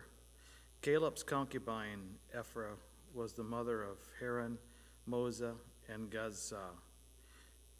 Haran was the father of Gazzah. The sons of Jedidiah, Regem, Jotham, Gershon, Pelet, Ephra, and Shepheth. Caleb's concubine, Micaiah, was the mother of Sheber and Tiraniah. She also gave birth to Shapha, the father of Madmannah, and to Sheva, the father of Machbenai and Gibeah. Caleb's daughter was Ashka. These were the descendants of Caleb. The sons of Hur, the firstborn of Ephrath, Shabal, the father of Kira, Jeram, Salma, the father of Bethlehem, and Haraph, the father of Beth-Gader. The descendants of Shabal, the father of Kira, Jeram, were Herath, half the Mathanites, and the clans of Kirath, Jeram, and the Ithites, the Puthites, the Shemanites, and the Misharites. From those descendants, the Zorarites and the Eshtalites. The descendants of Salma, Bethlehem, the Nephtalites, Ataroth, Beth Joab, half of the Manahites and the Zorites, and the clans of the scribes who lived at Jabez, and the Terrorites, the Shematites, and the Sukkarites. These are the Kenites who came from Hamath, the father of the Rephites. These were the sons of David born to him in Hebron. The firstborn was Ammon, the son of Enan of Jezreel. The second, Daniel, the son of Abigail of Carmel. The third, Absalom, the son of Micaiah, daughter of Talmah, king of Geshur. The fourth, Adonijah, the son of Haggith. The fifth, Shephatiah, the son of Abtiel. And the sixth, Isram, by his wife Elga.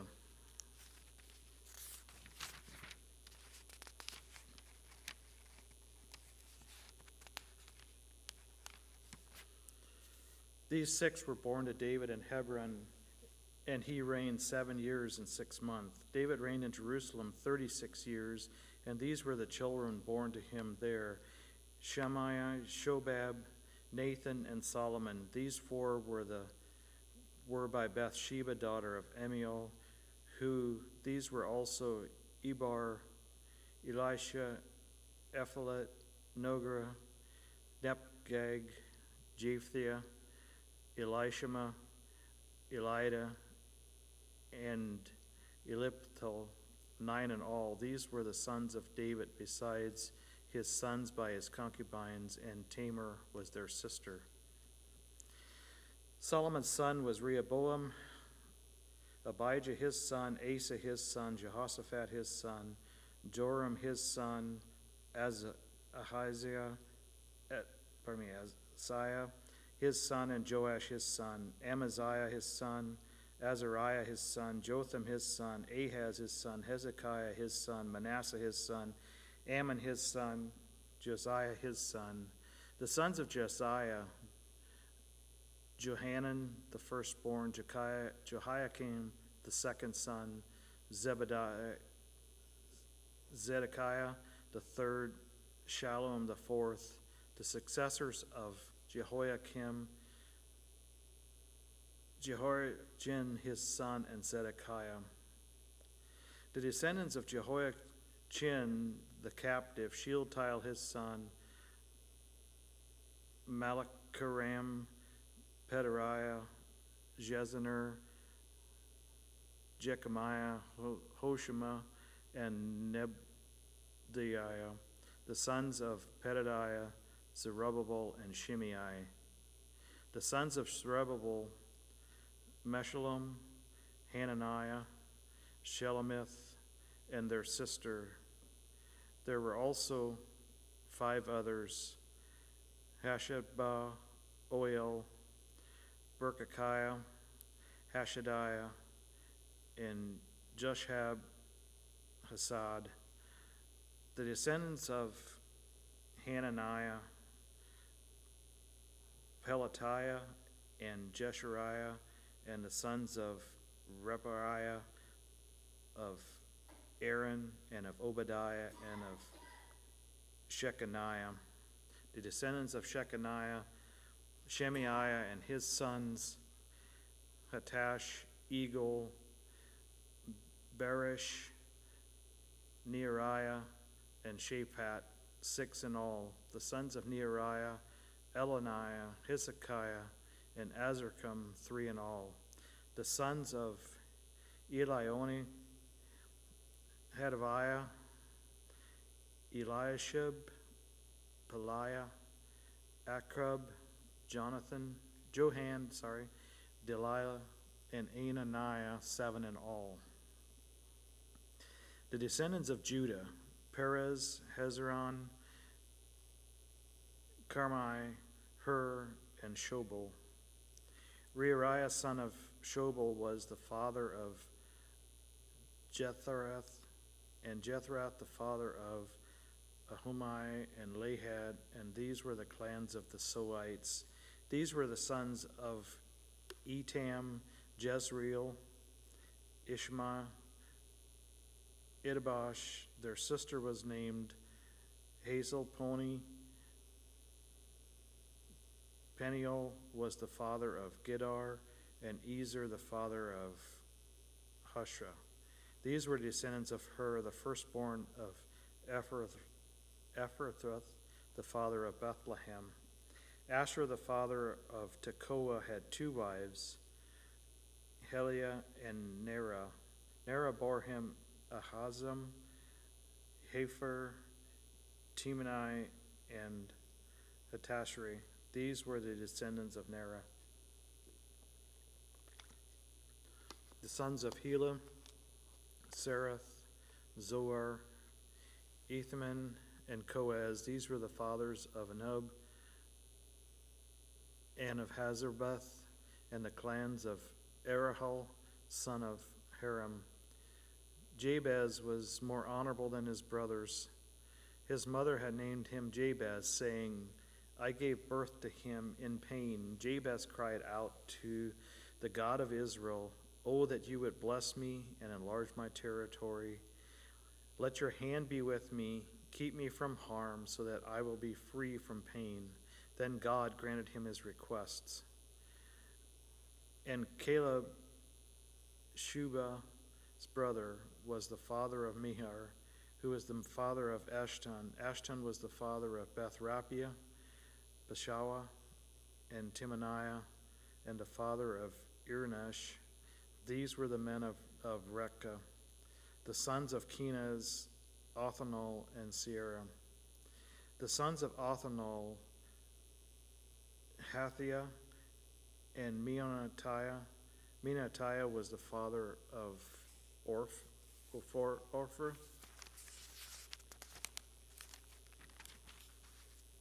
Sierra was the father of Joab, the father of Gesharim.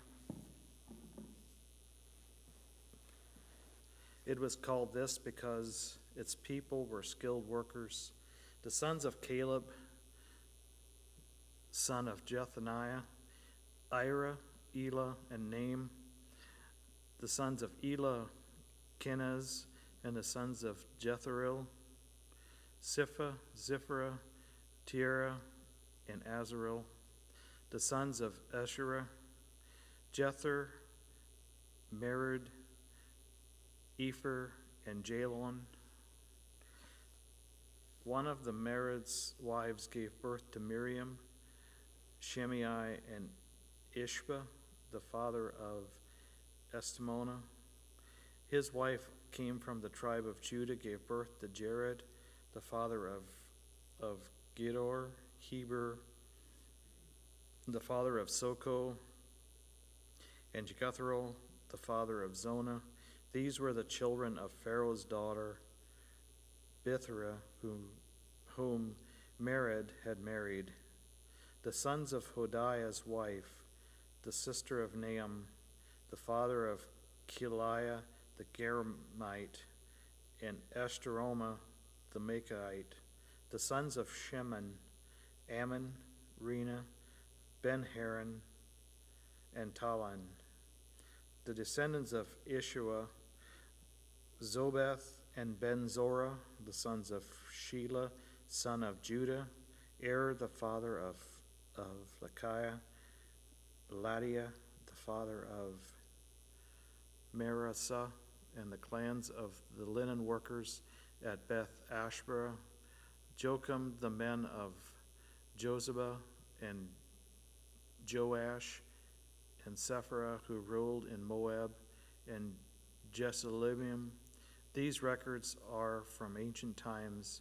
These were the potters who lived in Netaim and Gedariah, who stayed there and worked for the king. Simeon, the descendants of Simeon, Nemiel, Jamin, Jerub, Zerah, and Shaul. Shalman was Shaul's son, Mibsam his son, and Mishma his son. The descendants of Mishma, Hamiel his son, Zakur his son, and Shimei his son. Shimei had 16 sons and 6 daughters, but his brothers did not have any children, so their entire clan did not become as numerous as the people of Judah. They lived in Beersheba, Moladar, Hazar Sharel, Bilna, Ezim, Tolad, Bethiel, Halmar, Ziglag, Beth Marakabath, Hazer, Suzium, Beth Beri, and Sharam. These were the towns until the region of David. Their surrounding villages were Etam, Anan, Rikan, Token, and Ashan, 5 towns, and the villages around those towns as far as Baalath. These were their settlements, and they kept genealogical record. Meshoab, Jemelech, Joshua, son of Amaziah, Joel, Jehu, son of Josabiah, and the son of Sirah, the son of Ashel, also Elioni, Jagabeth, Jeshoiah, Asaiah, Adiel, Jesmiel, Benaniah, and Zissa, son of Shiphiah, the son of Elon, the son of Jedediah, the son of Shimeiah, the son of Shemariah. These men listed above by names were leaders of their clans. Their families increased greatly, and they went to the outskirts of Gedor, to the east of the valley, in search of pastures for their flocks. They found rich, good pastures, and land was spacious, peaceful, and quiet. Some Hamites had lived there formerly. These men, the men whose names were listed, came in the days of Hezekiah, king of Judah. They attacked the Hamites in their dwellings, and also the Menuhites who were there, and completely destroyed them, as is evident to this day. Then they settled in their place because there was pasture for their flocks. And 500 of these Shemonites, led by Pelatiah and Neriah, Repziah and Uzziel, the sons of Ishi, invaded the hill country of Seir. They killed the remaining Amalekites who had escaped and had lived there to this day. The sons of Reuben, the firstborn of Israel, he was the firstborn, but when he defiled his father's marriage bed, his rights as firstborn were given to the sons of Joseph of Israel, son of Israel. So he could not be listed in the genealogical record in accordance with his birthright. And though Judah, the strongest of his brothers, and a ruler came from him, the rights of the firstborn belonged to Joseph. The sons of Reuben, the firstborn of Israel: Hanok, Palu, Hezron, and Camariah. The descendants of Joel: Shemaiah, his son; Gog, his son; Shimei, his son; Micah, his son; Reriah, his son; Baal, his son; and Bera, his son, whom Tiglath-Pileser, king of Assyria, took into exile. Beriah was the leader of the Reubenites. Their relatives by clan, listed according to their genealogical records: Jael the chief, Zechariah, and Bela son of Ahaz, the son of Shema, the son of Joel, had settled the area from Aor to Nebo to Bel-Meon, and to the east they occupied the land up to the edge of the desert that extended to the Euphrates River, because their livestock had increased in Gilead. During Saul's reign, they waged war against the Hagarites, who were defeated at their hands, and occupied the dwellings of the Hagarites through the entire region east of Gilead. And the Gadites lived next to them in Bashan as far as Selecah. Joel was the chief, Ephraim the second, and Jenaniah and Shephat in Bashan. Their relatives by families were Michael, Meshullam, Shebera, Jeriah, Jachin, Zaiah, Eber, 7 in all. These were the sons of Ahiel, son of Huri, the son of Jerah, the son of Gilead, the son of Michael, the son of Jeshariah, the son of Jadu, the son of Buz. Ahahiah, son of Abidal, the son of Guni, was the head of their family. The Gadites lived in Gilead and Bashan and its outlying villages, on the pasture lands of Sharon as far as they extended. All these were entered into the genealogical records according to the regions of Jotham, king of Judah, and Jeroboam, king of Israel.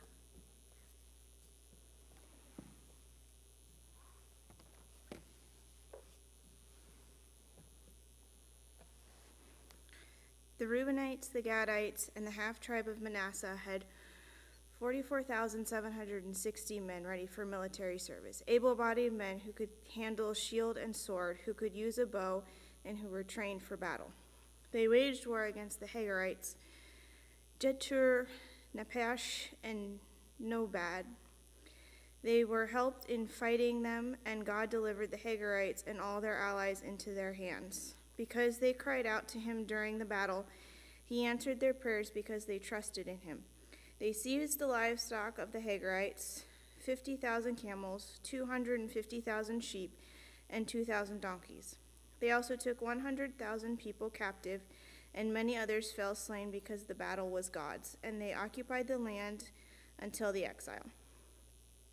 Then the people of the half-tribe of Manasseh were numerous. They settled in the land from Bashan to Bel-Hermon, that is Sinir, Mount Hermon. These were the heads of their families: Epar, Ishi, Eli, Ezrael, Jeremiah, Hudavrik, and Jedhiel. They were brave warriors, famous men, and heads of their families. But they were unfaithful to the God of their ancestors and prostituted themselves to the gods of the peoples of the lands whom God had destroyed before them. So the God of Israel stirred up the spirit of Pul, king of Assyria, that is Tiglath-Pileser, king of Assyria, who took the Reubenites, the Gadites, and half the tribe of Manasseh into exile. He took them to Halal, Habor, Herah, and the river of Gozan, where they were to this day. Chapter 6. The sons of Levi, Gershon, Kothah, and Merah. The sons of Kothah, Amram, Izhar, Hebron, and Uzziel. The children of Amram, Aaron, Moses, and Miriam. The sons of Aaron, Nebor, Abiel, Eleazar, and Ithamar. Eleazar was the father of Phinehas, Phinehas the father of Abishu, Abishu the father of Buki, Buki the father of Uzi, Uzi the father of Zariah, Zariah the father of Mithor, Mithor the father of Amrah, Amrah the father of Abtu, Abitu the father of Zodak, Zodak the father of Amaz, Amaz the father of Azarah, Azarah the father of Jotham, Jotham the father of Uzziah. It was he who served the priest in the temple Solomon built in Jerusalem. Azariah the father of Amorah, Amorah the father of Ahitub, Ahitub the father of Zodak, Zodak the father of Shemil, Shalom the father of Hickabel, Hickabel the father of Azerah, Azerah the father of Sarah, Sarah the father of Jozak. Jozak was deported when the Lord sent Judah and Jerusalem into exile by the hand of Nebuchadnezzar. The sons of Levi, Gershon, Korath, and Merari. These are the names of the sons of Gershon, Libin, and Shemal. The sons of Korath, Amar, Izhar, Hebron, and Uzziel. The sons of Merari, Malai, and Mushi. These are the clans of the Levites listed according to their fathers. Of Gershon, Libin his son, Jonathan his son, Zimri his son, and John his son. Iddo his son, Zerah his son, and Jeratha his son.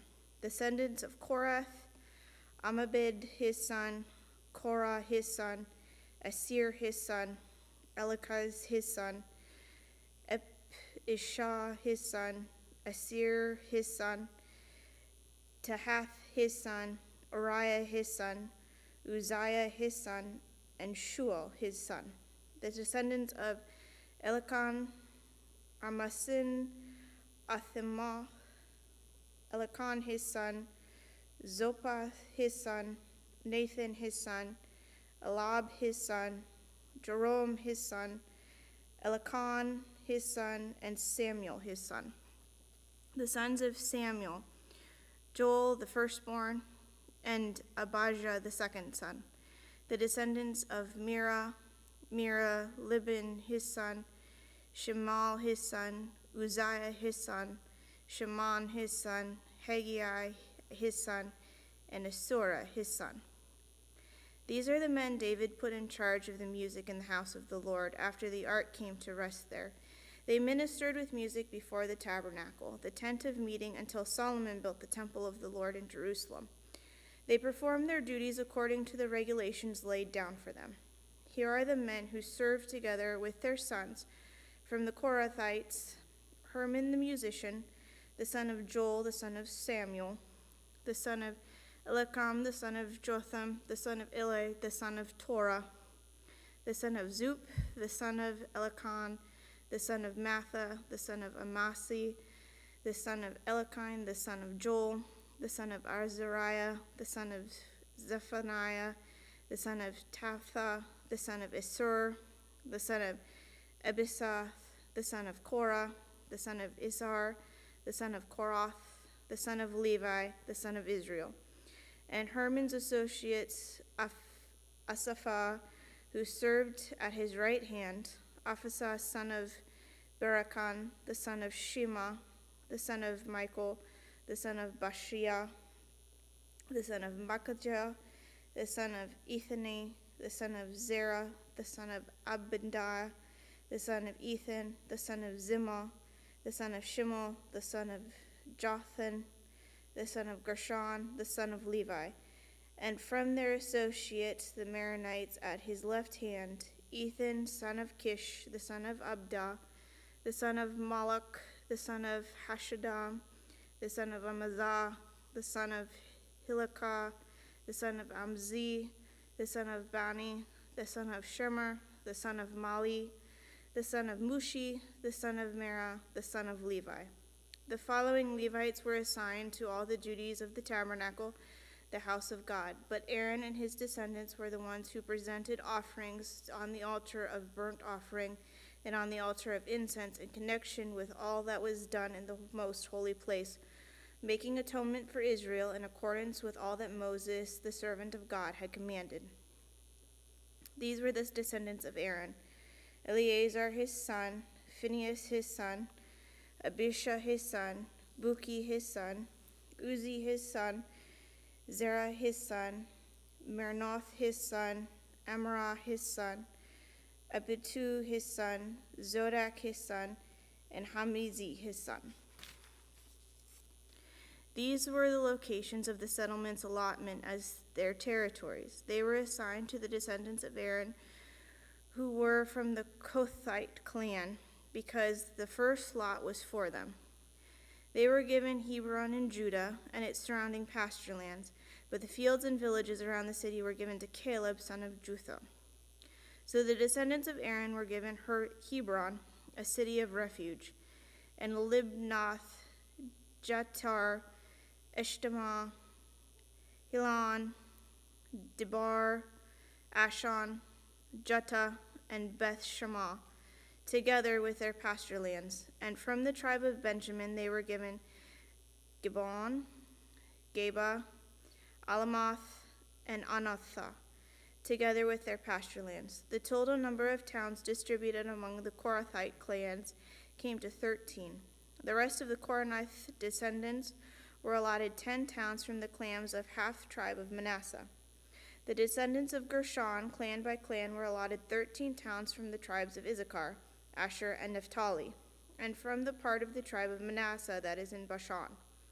The descendants of Merari, clan by clan, were allotted 12 towns from the tribes of Reuben, Gad, and Zebulun. So the Israelites gave the Levites these towns and their pasture lands. From the tribes of Judah, Simon, and Benjamin, they allotted the previously named towns. Some of the Korathite clans were given as their territory clans from the tribe of Ephraim. In the hill country of Ephraim they were given Shechem, a city of refuge, and Gezer, Jokom, Beth Horon, Esjalon, and Gath Ramon, together with their pasture lands. And from half the tribe of Manasseh the Israelites gave Anar and Bilam, together with their pasture lands, to the rest of the Korathite clans.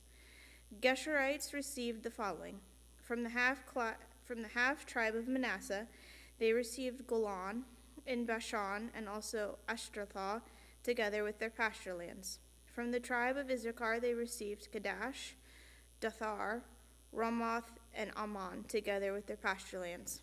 From the tribe of Asher they received Majuk, Abajon, Hakuk, and Rehob, together with their pasture lands. And from the tribe of Naphtali, they received Kadash and Gali, Haman, and Kirathon, together with their pasture lands. The Maronites, the rest of the Levites, received the following. From the tribe of Zebulun, they received Dakon, Cardiff, Ramon, and Tabor, together with their pasture lands. From the tribe of Reuben across the Jordan, east of Jericho, they received Bizar in the wilderness, Jeshath, Kedom, and Methapah, together with their pasture lands. And from the tribe of Gad, they received Ramoth and Gilead, Menoth, Heshborn, and Jezreel, together with their pasture lands. Chapter 7.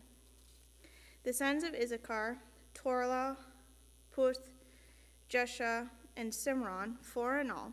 The sons of Torah, Uzzah, Reptal, Jerai, Jehoim, Isham, and Samuel, heads of their families during the reign of David. The descendants of Tola, listed as fighting men in their genealogy numbers, 22,600. The sons of Uzi, Izeron, the sons of Izeron, Michael, Obadiah, Joel, and Ishiah. All 5 of them were chiefs. According to their family genealogy, they had 36,000 men ready for battle, and they had many wives and children. The relatives who were fighting men belonged to the clans of Issachar, as listed in the genealogy, were 87,000 in all. 3 sons of Benjamin, Bela, Bekar, and Jedidiel. The sons of Bel, Ezbron, Uzi, Uzel, Jamal, and Ira, heads of the families, 5 in all. Their genealogical record listed 22,034 fighting men. The sons of Becher, Zemariah, Joash, Izel, Elonor, Omri, Jeremoth, Abjan, Anuth, and Elmoth. All these were the sons of Becher. Their genealogical records listed the heads of the fighting families as 20,200 fighting men.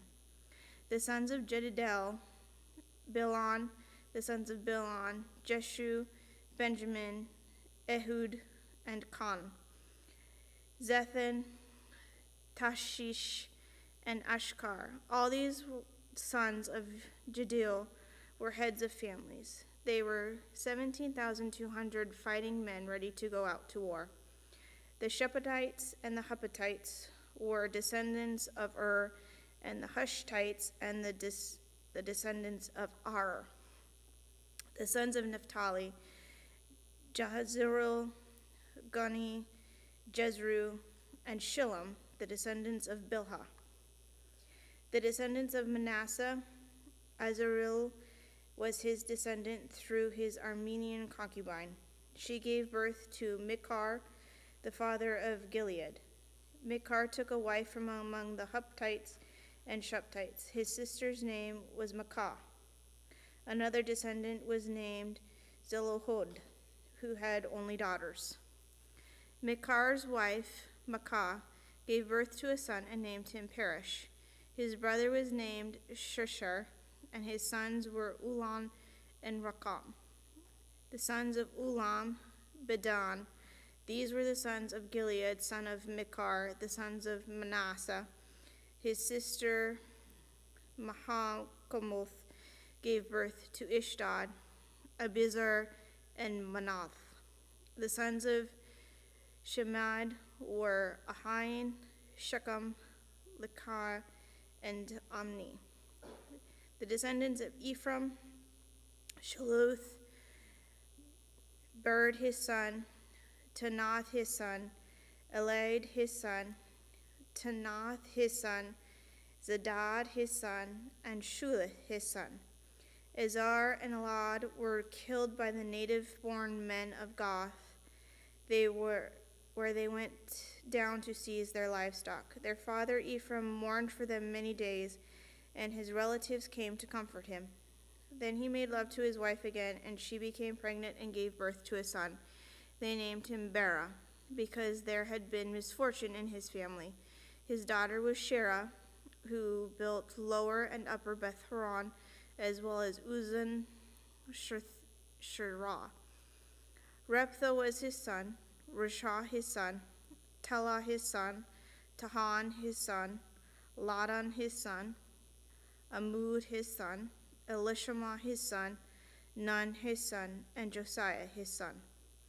Their lands and settlements included Bethel and its surrounding villages, Naran to the east, Gezer and its villages to the west, and Shechem and its villages all the way to Arah and its villages. Along the borders of Manasseh were Beth Sharon, Tanakh, Megiddo, and Dor, together with their villages. The descendants of Joseph, son of Israel, lived in these towns.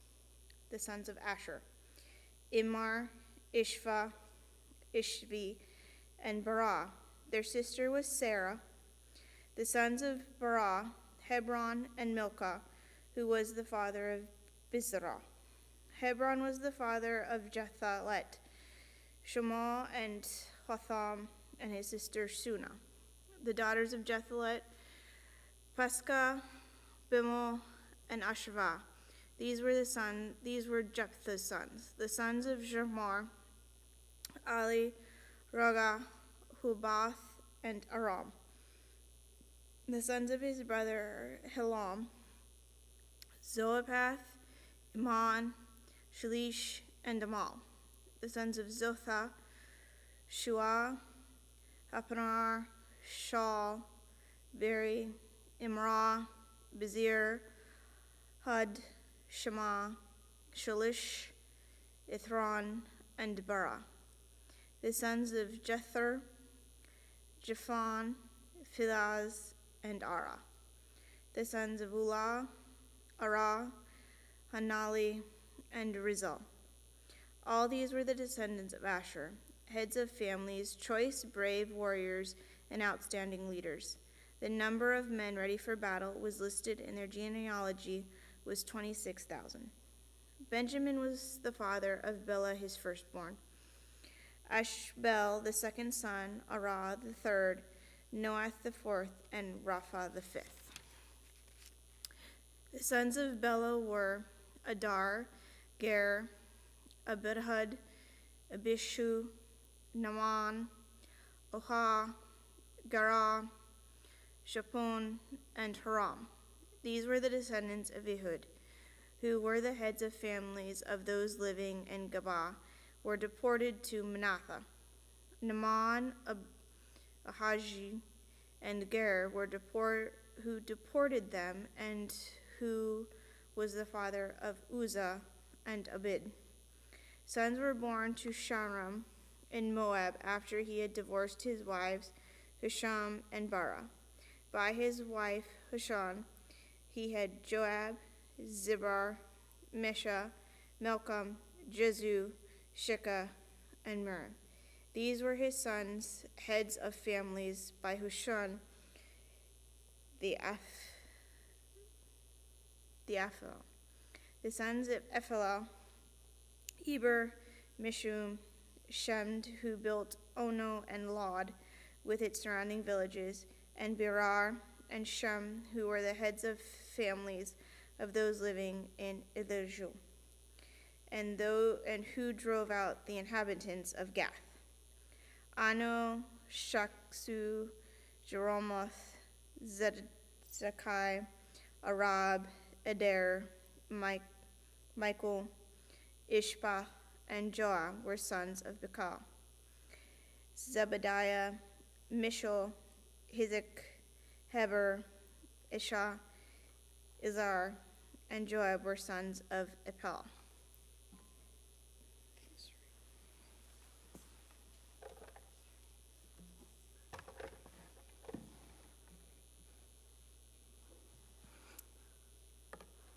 Joachim, Zachary, Zabdi, Eleni, Zilthia, Eliel, Adiah, Bariah, and Shemeth were the sons of Shimei. Ishpan, Eder, Elil, Abdon, Zikri, Hanan, Hananiah, Elam, Athavjah, Epadiah, and Penal were the sons of Shek. Sheshamrai, Shariah, Athliah, Jerishia, Elijah, and Zikri were the sons of Jeromoam. All of these were heads of their families, chiefs as listed in their genealogy, and they lived in Jerusalem. Jael, the father of Gideon, lived in Gibeon.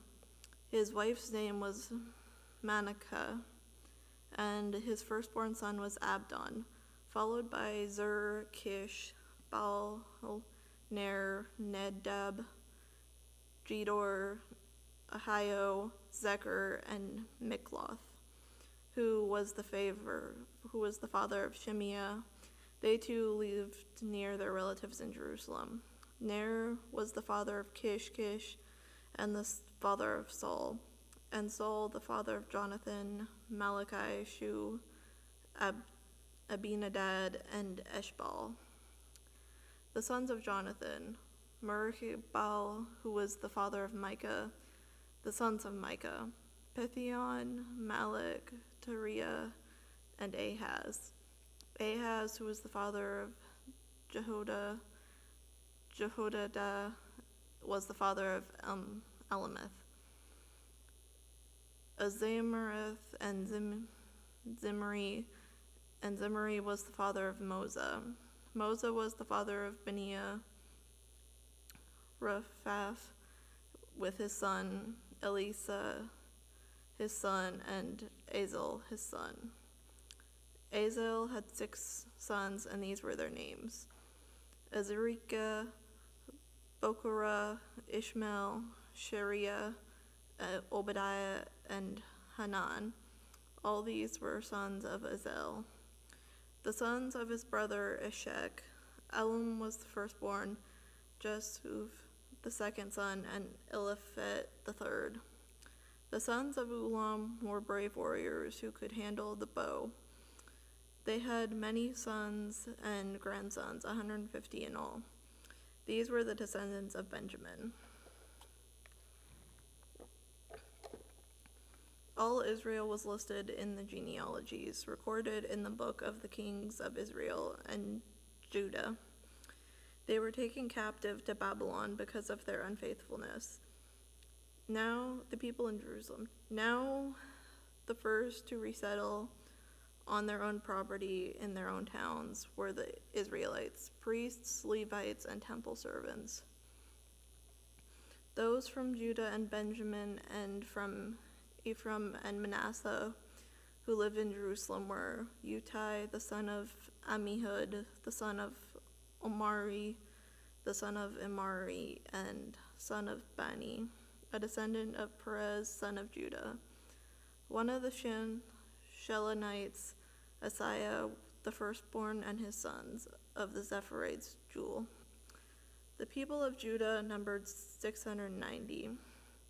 The Benjaminites: Salu, son of Masulam, son of Hodavah, the son of Manasseh, Ibina, the son of Jeromoam, Ella, son of Uzi, the son of Mikari, and Mesula, son of Shephatiah, the son of Reuel, the son of Ibijah. The people of Benjamin, as listed in their genealogy, numbered 656. All these men were heads of their families.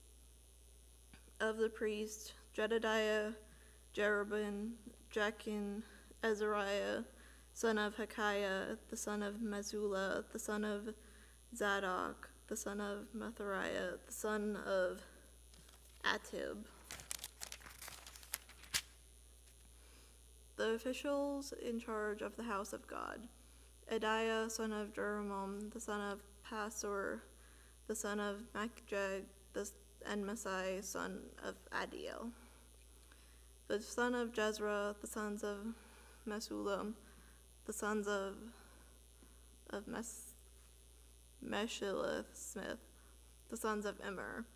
The priests, who were heads of their families, numbered 1,760. They were able men responsible for ministering to the house of God of the Levites.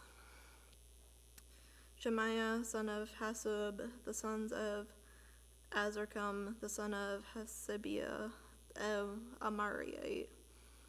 Bakbar, Harish, Galal, and Metania, son of Micah, the son of Zechari, the son of Asaph.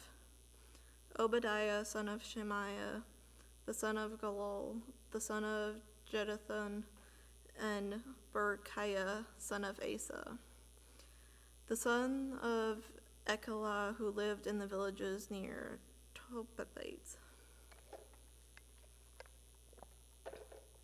The gatekeepers, Shallum, Akbud, Talmon, Ahiman, and their fellow Levites, Shallum, their chief, being stationed at the king's gate on the east, up to the present time. These were the gatekeepers belonging to the camp of the Levites.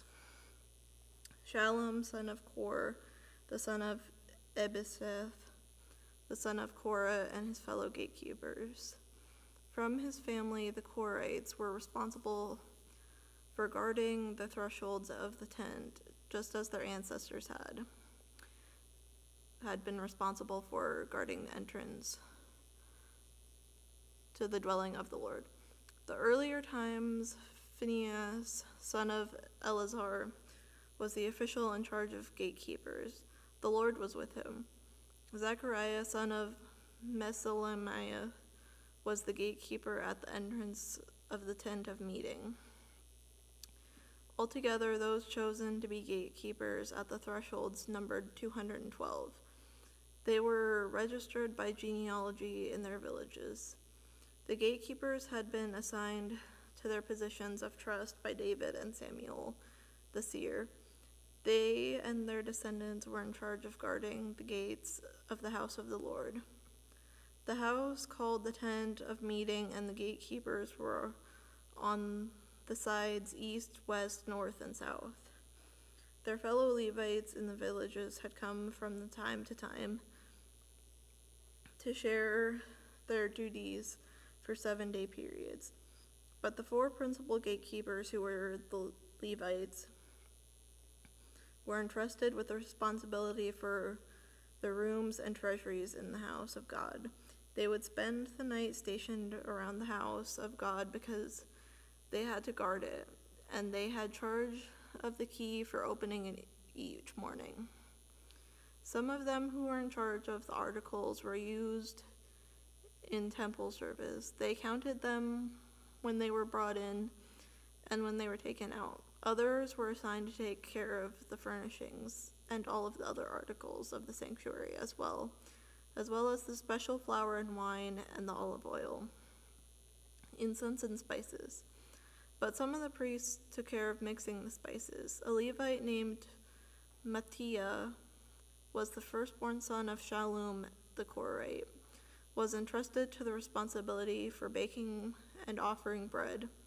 Some of the Kothites, their fellow Levites, were in charge of preparing for every Sabbath the bread set out on the table.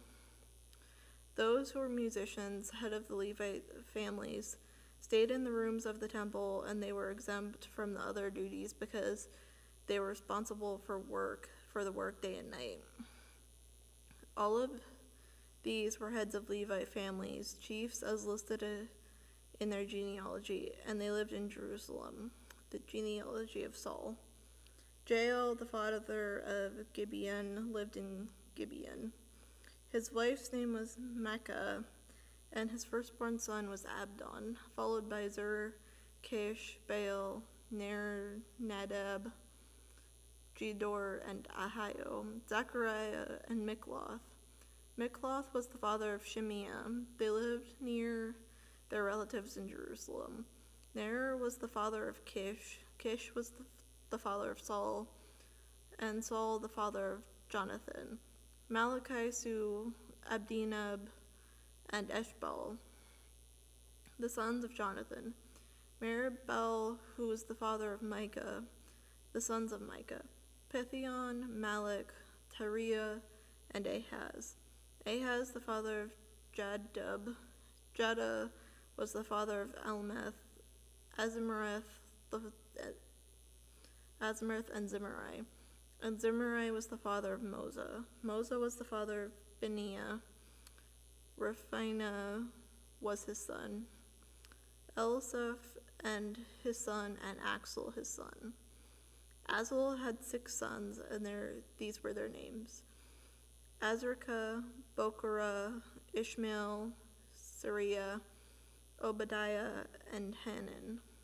These were the sons of Azel.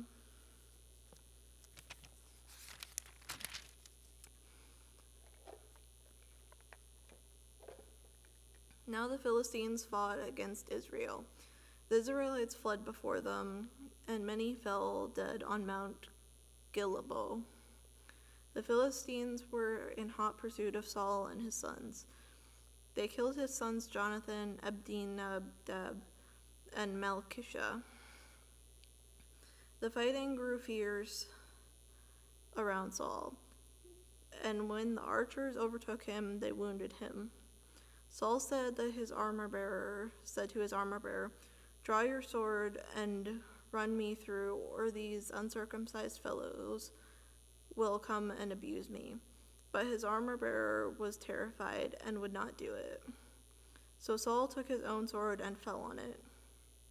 When the armor bearer saw that Saul was dead, he too fell on his sword and died. So Saul and his 3 sons died, and all his house died together. When the Israelites in the valley saw that the army had fled and Saul and his sons had died, they abandoned their towns and fled. And the Philistines came and occupied them. The next day, when the Philistines came to strip the dead, they found Saul and his sons fallen on Mount Gilboa. They stripped him and took his head and his armor. They sent messengers throughout the land of the Philistines to proclaim the news among their idols and their people. They put his armor in the temple of the gods and hung up his head in the temple of the dragon. When all the inhabitants of Jabesh Gilead heard what the Philistines had done to Saul and their valiant men, went and took the bodies of Saul and his sons and brought them to Jabesh. Then they buried their bones under the great tree of Jabesh, and they fasted 7 days. Saul died because he was unfaithful to the Lord. He did not keep the word of the Lord, and even consulted a medium for guidance, and did not inquire of the Lord. So the Lord put him to death and turned the kingdom over to David, the son of Jesse. David becomes king over Israel. All Israel came together to David at Hebron. They said, "We are your own flesh and blood. In the past, even while Saul was king, you were the one who led Israel on the military campaigns. And the Lord your God said to you, 'You will shepherd my people Israel, and you will become their ruler.'" When the elders of Israel had come to King David at Hebron, he made a covenant with them at Hebron before the Lord. And they appointed David king over Israel, as the Lord had promised through Samuel. David and the Israelites marched to Jerusalem, that is Jebus. The Jebusites who lived there said to David, "You will not get in here." Nevertheless, David captured the fortress of Zion, which is the city of David. David had said, "Whoever leads the attack on the Jebusites will be commander-in-chief." Joab, the sons of Zeruiah, went up first, and so he received the command. David then took up residence in the fortress, and so it was called the city of David. He built the city around it from the terraces to the surrounding walls, while Joab restored the rest of the city.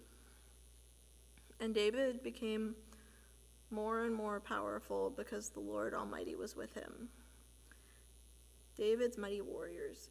These were the chiefs of David's mighty warriors. They, together with all Israel,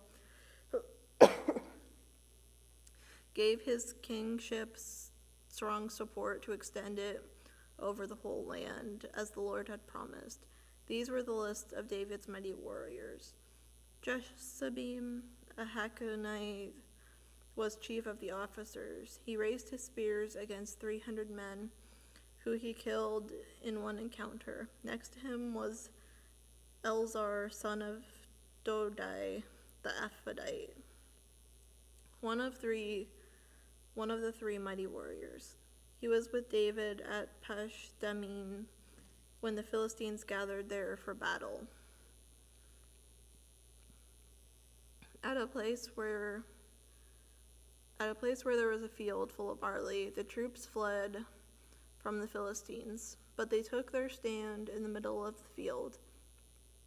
They defended it and struck the Philistines down, and the Lord brought about a great victory.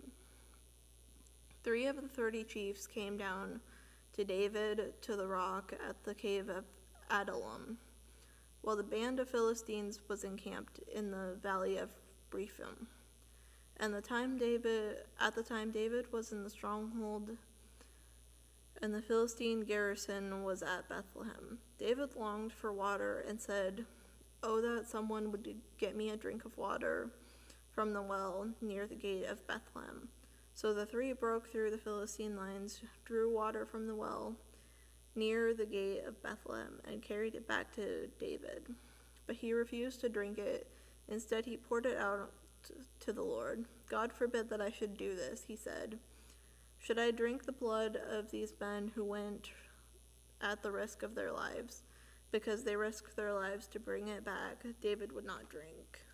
Such were the exploits of the 3 mighty warriors. Abishai, the son of Joab, was chief of the 3. He raised his spear against 300 men whom he killed, and so he became as famous as the 3.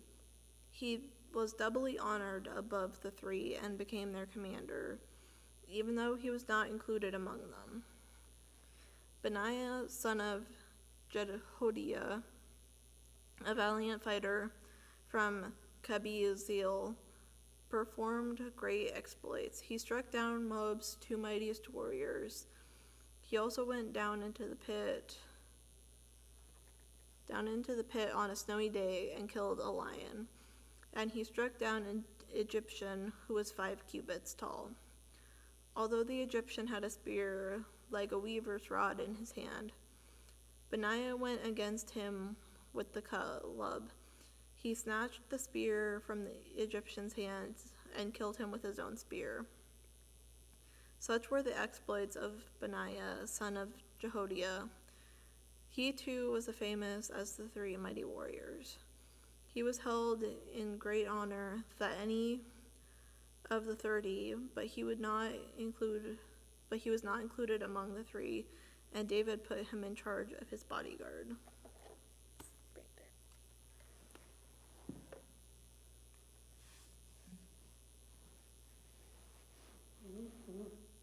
The mighty warriors were Ashiel, the brother of Joab, Ethanel, son of Dodo from Bethlehem, Shamath the Hamorite, Helzite the Pelonite, Ira son of Iskash from Tekoa, Abizar from Anathol, Sheka the Hezerite, Aiah the Havilite, Moriah the Naphthalite, Hild son of Baal the Naphthalite, Ithael son of Rabba in Bethlehem, in Benjamin, Benaiah the Parathonite, Hariah from the ravines of Gash, Abiel from Arabeth, Azmeth from Baramite, Eliab from Shabbanite, the sons of Hashem the Gishonite, Jonathan son of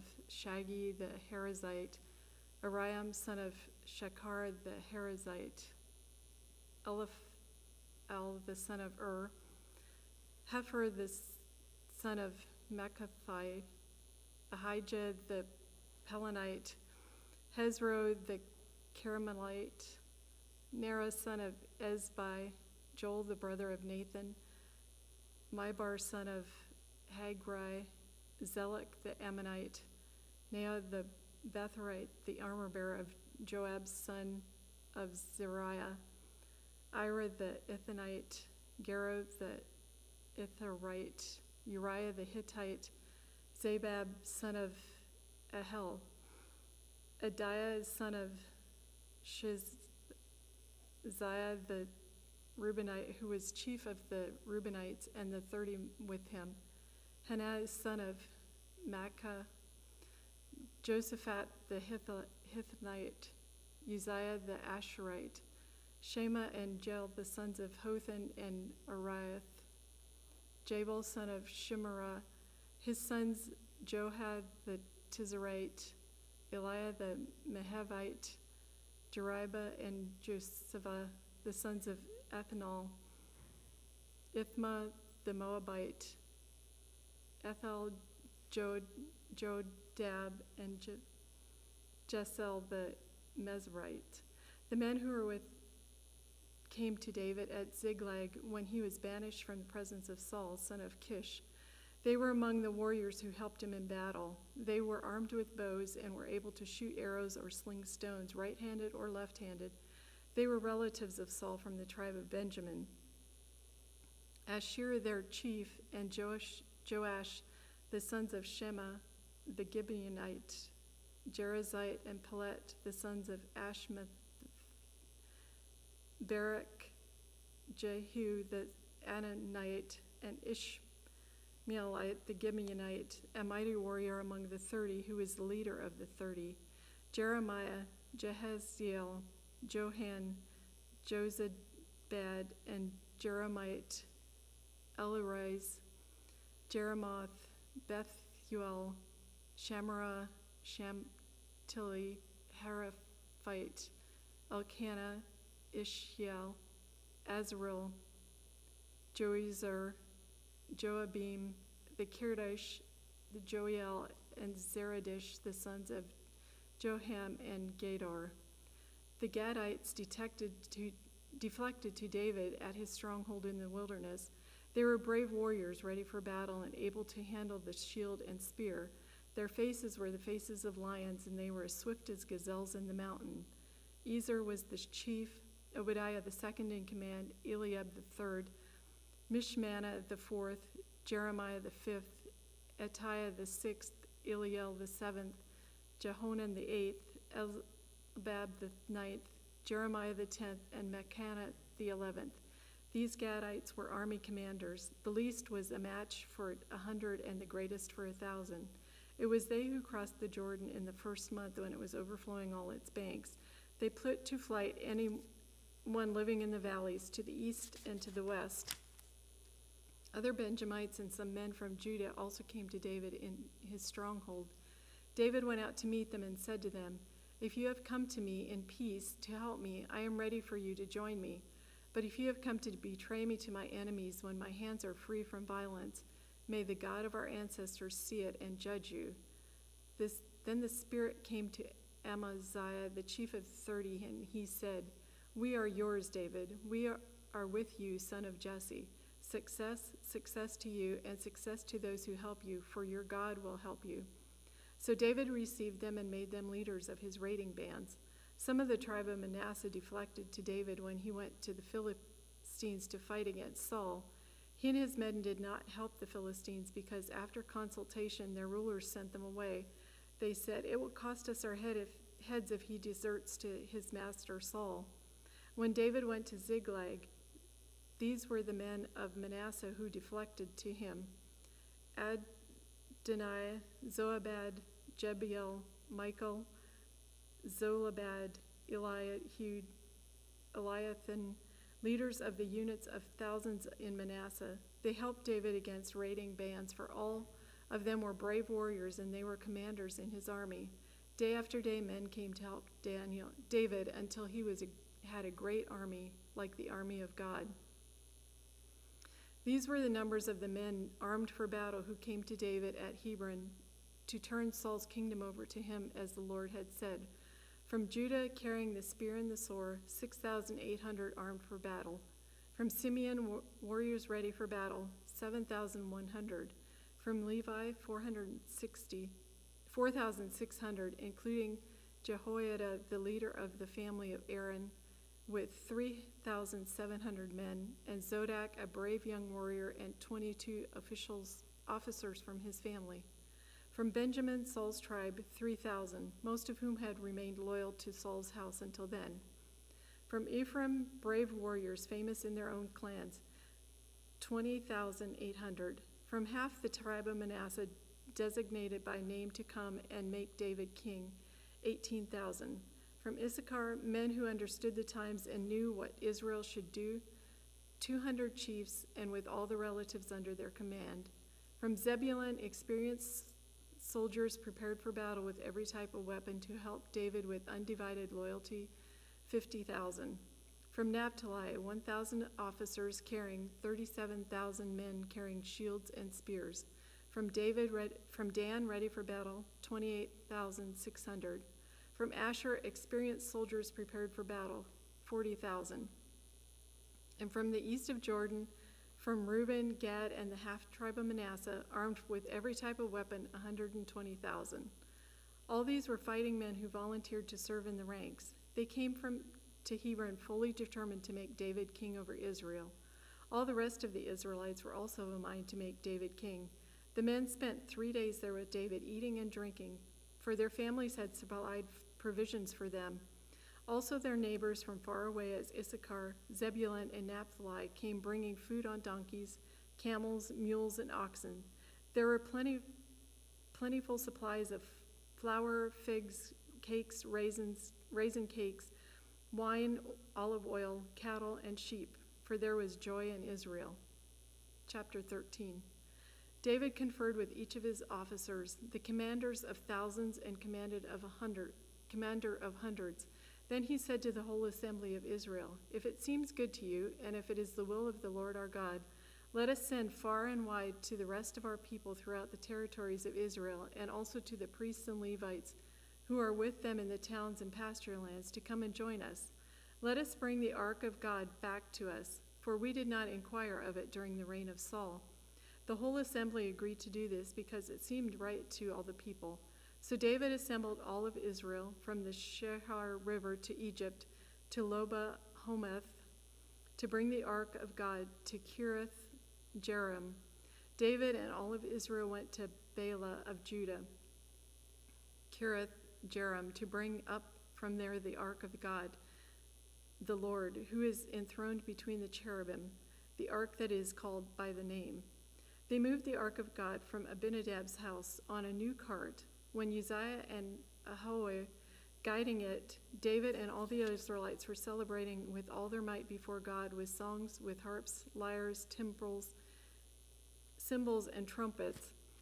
When they came to the threshing floor of Kidron, Uzziah reached out his hand to steady the ark because the oxen stumbled. The Lord's anger burned against Uzziah and struck him down because he had put his hand on the ark, so he died before God.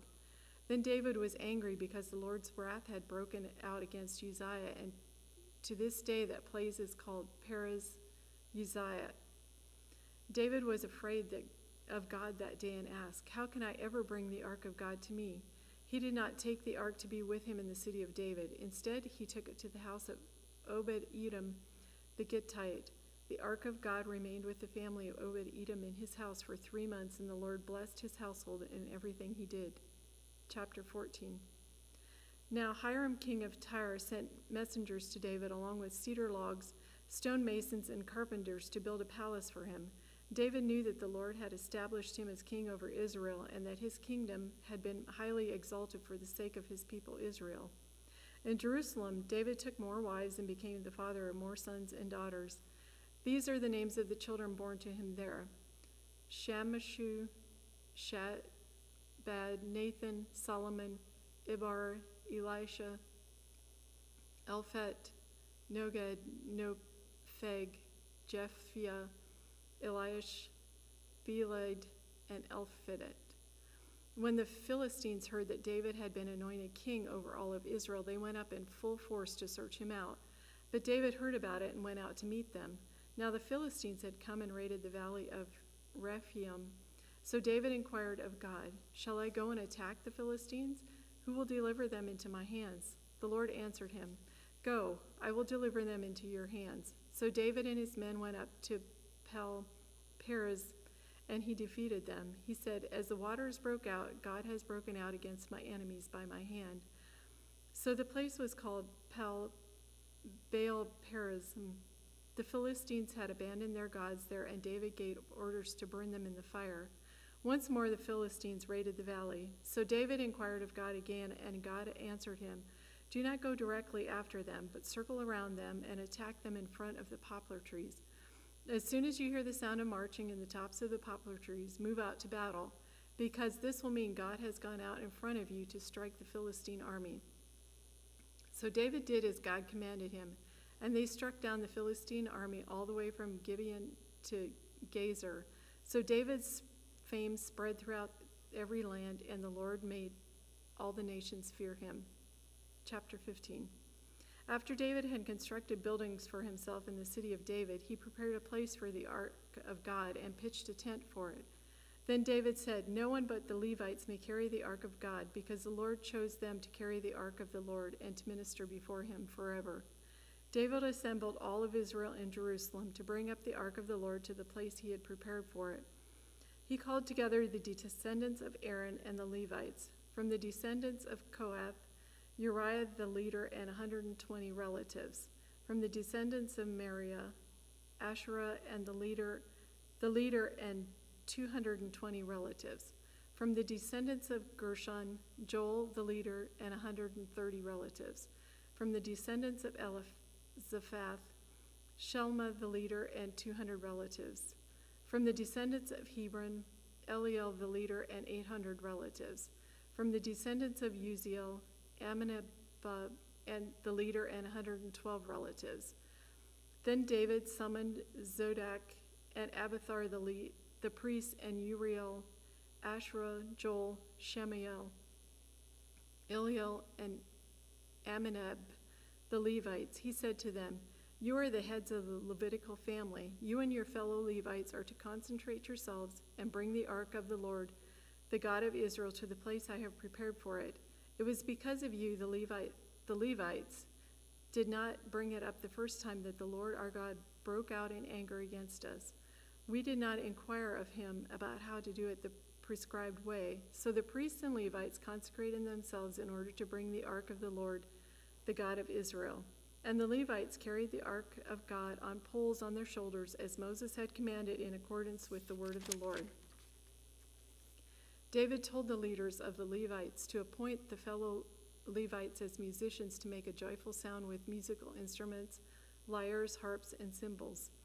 So the Levites appointed Haman, son of Joel, from his relatives, Asaph, son of Berechiah, and from his relatives, the Merarites, Ethan, the son of Cushiel, and with them the relatives next in rank, Zechariah, Jeziel, Shemeroth,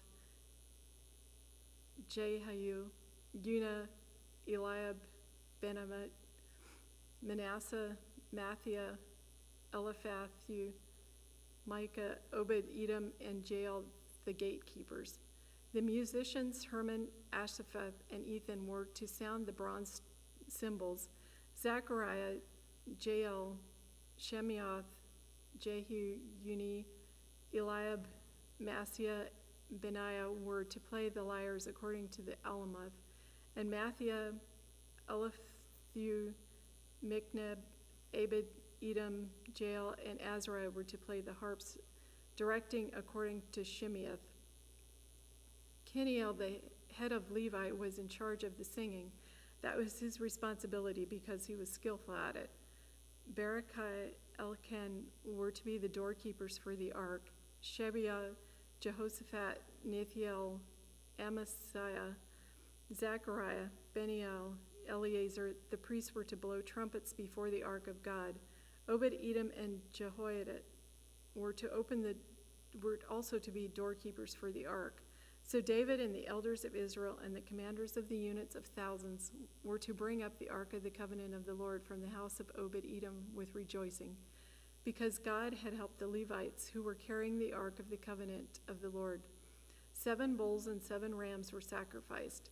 Now David was clothed in a robe of fine linen, as well as the Levites who were carrying the ark, and also the musicians, and Keniah, who was in charge of the singing of the choirs. David also wore a linen ephod. So all of Israel brought up the ark of the covenant of the Lord with shouts, with the sounds of ram's horns and trumpets and of cymbals, and the playing of lyres and harps. As the ark of the covenant of the Lord was entering the city of David, Michal, the daughter of Saul, watched out her window and saw King David dancing and celebrating, and she despised him in her heart. Chapter 16.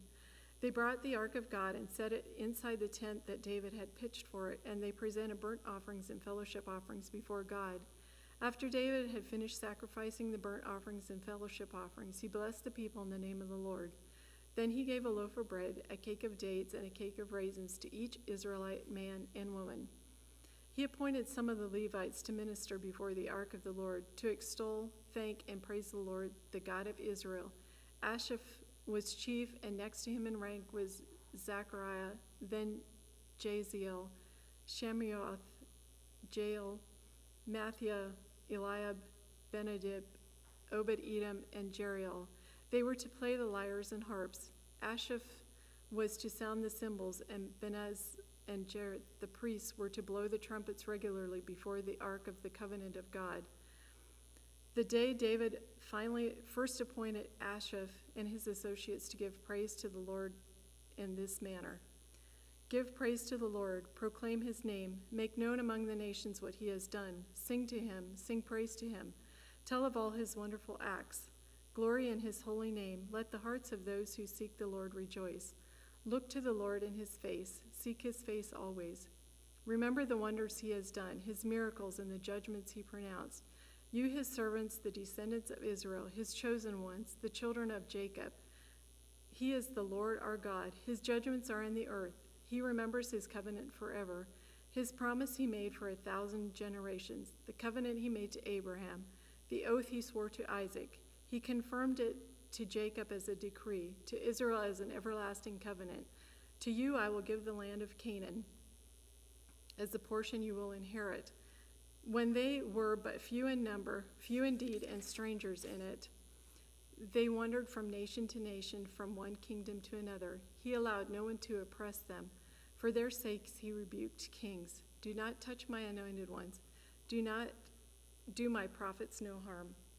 Sing to the Lord, all the earth. Proclaim his salvation day after day. Declare his glory among the nations, his marvelous deeds among the people. For great is the Lord and most worthy of praise. He is to be feared above all gods. For all the gods of all the nations are idols, but the Lord made the heavens. Splendor and majesty are before him. Strength and joy are in his dwelling place. Ascribe to the Lord, all you families of nations. Ascribe to the Lord glory and strength. Ascribe to the Lord the glory due his name. Bring an offering and come before him. Worship the Lord in the splendor of his holiness. Tremble before him, all the earth. The world is firmly established, it cannot be moved. Let the heavens rejoice, let the earth be glad. Let them say among the nations, the Lord reigns. Let the sea resound and all that's in it. Let the fields be jubilant and everything in them. Let the trees of the forest sing. Let them sing for joy before the Lord, for he comes to judge the earth. Give thanks to the Lord, for he is good. His love endures forever. Cry out, save us, God, our Savior. Gather us, deliver us from the nations, that we may give thanks to your holy name and glory to your praise. Praise to the Lord, the God of Israel, the everlasting to everlasting. Then all the people said amen and praised the Lord.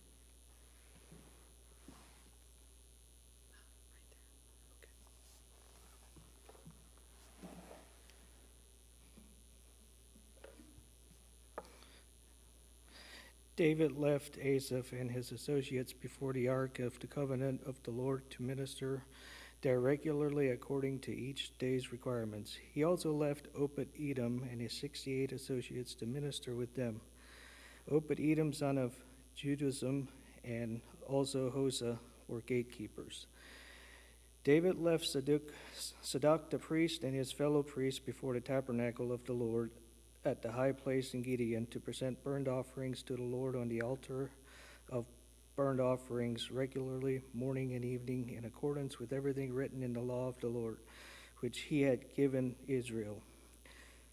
With them were Heman and Jeduthun, the rest of those chosen and designated by name to give thanks to the Lord, for his love endures forever. Heman and Jeduthun were responsible for the sounding of trumpets, cymbals, and for playing of instruments for sacred song. The sons of Jeduthun were stationed at the gate. Then all the people left, each for their own home, and David returned home to bless his family. Chapter 17. After David was settled in his palace, he said to Nathan the prophet, "Here I am, living in the house of cedar, while the ark of the covenant of the Lord is under a tent." Nathan replied to David, "Whatever you have in mind, do it, for God is with you."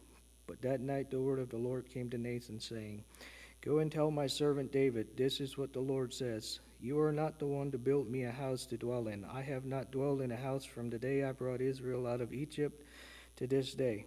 I have moved from one tent site to another, from one dwelling place to another.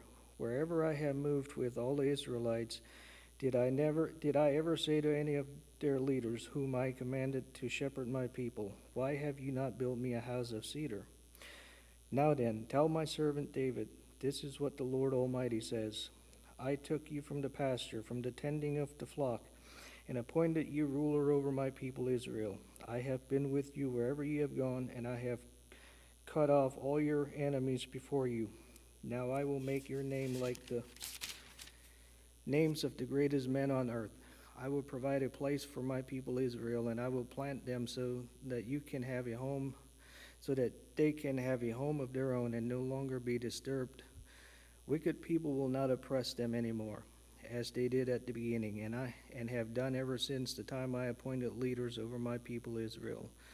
I will also subdue all your enemies. I declare to you that the Lord will build a house for you. When your days are over and you go to be with your ancestors, I will raise up your offspring to succeed you, one of your own sons, and I will establish his kingdom. He is the one who will build a house for me, and I will establish his throne forever.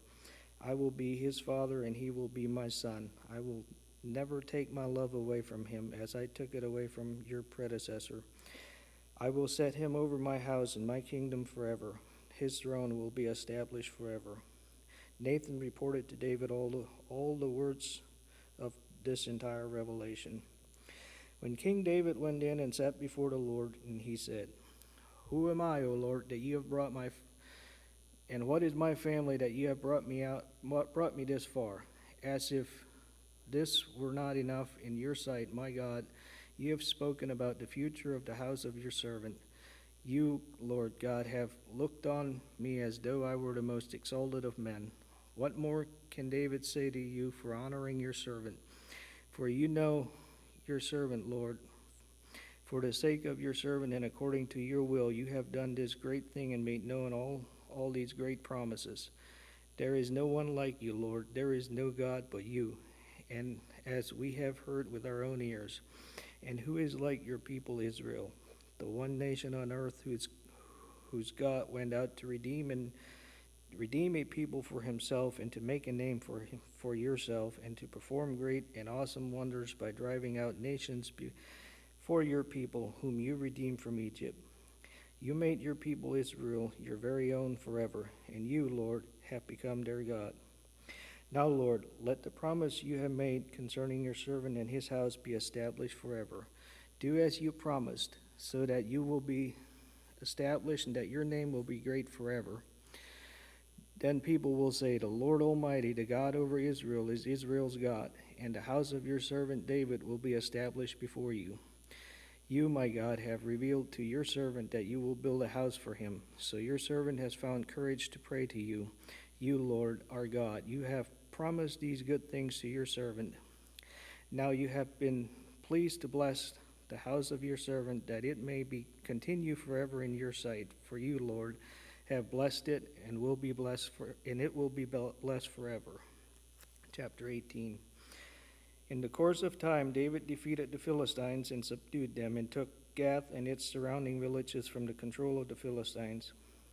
David also defeated the Moabites, and they became subject to him and brought him tribute. Moreover, David defeated Hadazer, king of Zobah, and the vicinity of Hamath, when he went to set up his monument at the Euphrates River. David captured 1,000 of his chariots, 7,000 charioteers, and 20,000 foot soldiers. He hamstrung all but 100 of the chariot horses. When the Arameans of Damascus came to help Hadazer, king of Zobah, David struck down 22,000 of them. He put garrisons in the Aramean kingdom of Damascus, and the Arameans became subject to him and brought him tribute. The Lord gave David victory wherever he went. David took the gold shields carried by the officers of Hadazer and brought them to Jerusalem. From Tebah and Kun, towns that belonged to Hadazer, David took a great quantity of bronze, which Solomon used to make the bronze sea, the pillars, and the various bronze articles. When Tou, king of Hamath, heard that David had defeated the entire army of Hadazer, king of Zobah, he sent his son Hadaram to King David to greet him and to congratulate him on his victory in battle over Hadazer, who had been at war with Tou. Hadaram brought him all kinds of articles of gold, of silver, and bronze. King David dedicated these articles to the Lord, as he had done with the silver and gold he had taken from all the nations, Edom, Moab, the Ammonites, the Philistines, and Amalek. Abishai, son of Zeruiah, struck down 18,000 Edomites in the valley of Salt. He put garrisons in Edom, and all the Edomites became subject to David. The Lord gave David victory wherever he went. David reigned over all Israel, doing what was just and right for all his people. Joab, son of Zeruiah, was over the army. Jehoshaphat, son of Ahilud, was recorder. Zadok, son of Ahitub, and Ahimelech, son of Abiathar, were priests. Shapha was secretary. Benaiah, son of Jehoiada, was over Kerethites and Pelethites, and David's sons were chief officials at the king's side. In the course of time, Nabash, king of the Ammonites, died, and his son succeeded him as king. David thought, I will show kindness to Hanun, son of Nahash, because his father showed kindness to me. So David sent a delegation to express his sympathy to Hanun concerning his father. When David's envoys came to Hanun, the land of the Ammonites, to express sympathy to him, the Ammonite commander said to Hanun, Do you think David is honoring your father by sending envoys to you to express sympathy? Haven't his envoys come to you only to explore and spy out the country and overthrow it? So Hanun seized David's envoys and shaved them, cut off their garments at the buttocks, and sent them away. When someone came and told David about the men, he sent messengers to meet them, for they were greatly humiliated. The king said, Stay at Jericho till your beards have grown, and then come back. When the Ammonites realized that they had become obnoxious to David, Hanun and the Ammonites sent 1,000 talents of silver to hire chariots and charioteers from Aram, Naharaim, Aram, Maacah, and Zobah. They hired 32,000 charioteers, as well as the king of Maacah and his troops, who came and camped near Medeba, while the Ammonites were mustered from their towns and moved out for battle. On hearing this, David sent Joab out with the entire army of fighting men. The Ammonites came forward and drew up in battle formation at the entrance of their city, while the kings who had come were by themselves in the open country. Joab saw that there were battle lines in front of him and behind him, so he selected some of the best troops in Israel and deployed them against the Arameans. He put the rest of the men under the command of Abishai, his brother, and they were deployed against the Ammonites. Joab said, "If the Arameans are too strong for me, then you are to rescue me. But if the Ammonites are too strong for you, then I will rescue you. Be strong and let us fight bravely for our people and the cities of our God. The Lord will do what is good in his sight." Then Joab and the troops with him advanced to fight the Arameans, and they fled before him. When the Ammonites realized the Arameans were fleeing, they too fled before his brother Abishai and went inside the city. So Joab went back to Jerusalem. After the Arameans saw that they had been routed by Israel, they sent messengers and had Arameans brought before the Euphrates River with Shaphat and the commander of Hadadezer's army leading them. When David was told of this, he gathered all Israel and crossed the Jordan. He advanced against them and formed his battle lines opposite them. David formed his lines to meet the Arameans in battle, and they fought against him. But they fled before Israel, and David killed 7,000 of their charioteers and 40,000 of their foot soldiers. He killed Shaphat and the commander of their army. When the vassals of Hadadezer saw that they had been routed by Israel, they made peace with David and became subject to him. So the Arameans were not willing to help the Ammonites anymore. Chapter 20. In the spring, at the time when the kings go off to war, Joab led out the armed forces. He laid waste to the land of the Ammonites and went to Rabbah and besieged it, but David remained in Jerusalem. Joab attacked Rabbah and left it in ruins. David took the crown from the head of their king. Its weight was found to be a talent of gold. It was set with precious stones, and it was placed on David's head. He took a great quantity of plunder from the city and brought out the people who were there, consigning them to labor with axes and with iron picks, with saws and with iron picks and axes.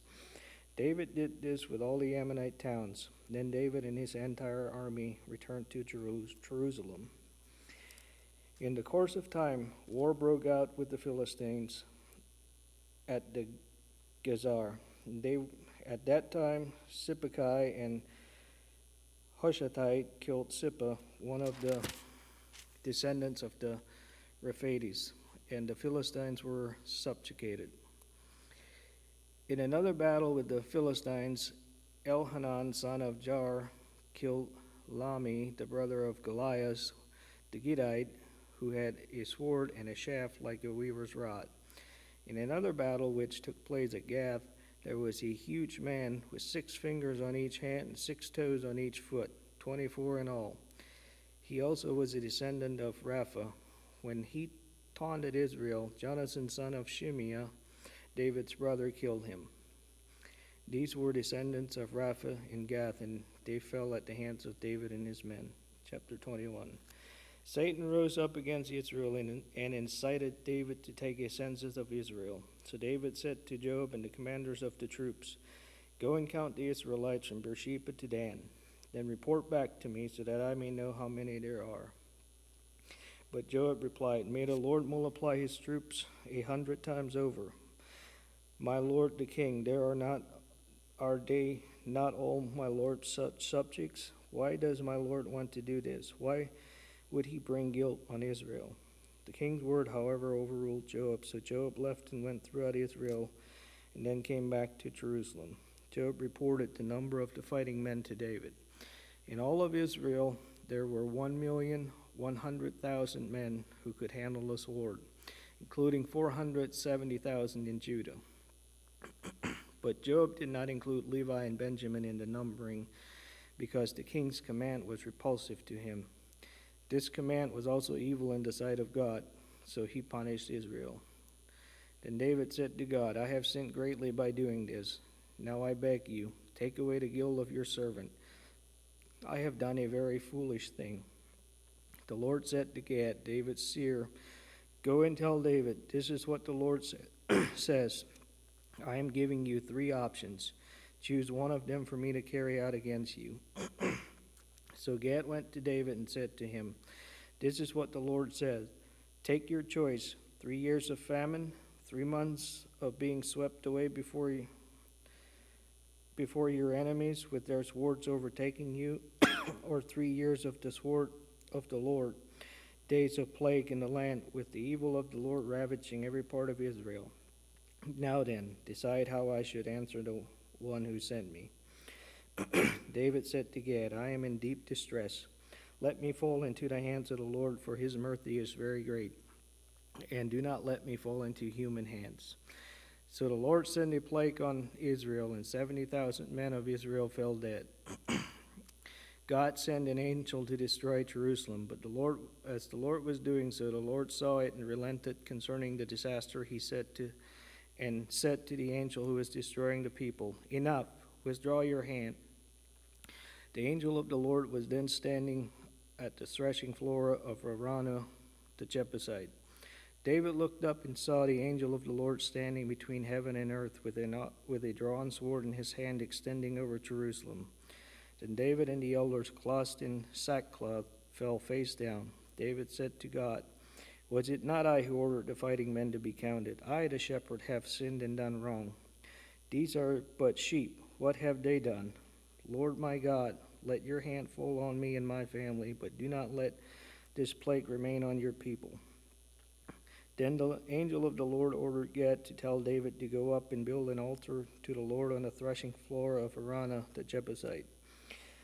So David went up in obedience to the word of Gad and to the word that Gad had spoken in the name of the Lord. While Araunah was threshing wheat, he turned and saw the angel. His 4 sons who were with him hid themselves. Then David approached, and then Araunah looked and saw him. He left the threshing floor and bowed down before David with his face to the ground. David said to him, Let me have the site of your threshing floor so I can build an altar to the Lord, and that the plague on the people may be stopped. Sell it to me at the full price. Araunah said to David, Take it. Let my lord the king do whatever he pleases him. Look, I will give you the oxen for the burnt offerings, the threshing sledges for the wood, and the wheat for the grain offering. I will give all this. But King David replied to Araunah, No, I insist on paying the full price. I will not take for the Lord what is yours, or sacrifice a burnt offering that costs me nothing. So David paid Araunah 600 shekels of gold for the site. David built an altar to the Lord there and sacrificed burnt offerings and fellowship offerings. He called on the Lord, and the Lord answered him with fire from heaven on the altar of burnt offering. Then the Lord spoke to the angel, and he put his sword back into its sheath. At that time, when David saw that the Lord had answered him on the threshing floor of Araunah the Jebusite, he offered sacrifices there. The tabernacle of the Lord, which Moses had made in the wilderness, and the altar of burnt offerings were at that time on the high place at Gibeon. But David could not go before it to inquire of God, because he was afraid of the Lord, the sword of the angel of the Lord. Chapter 22. When David said, The house of the Lord God is to be here, and also the altar of burnt offering for Israel. So David gave orders to assemble the foreigners residing in Israel, and from among them he appointed stonecutters to prepare dressed stone for building the house of God.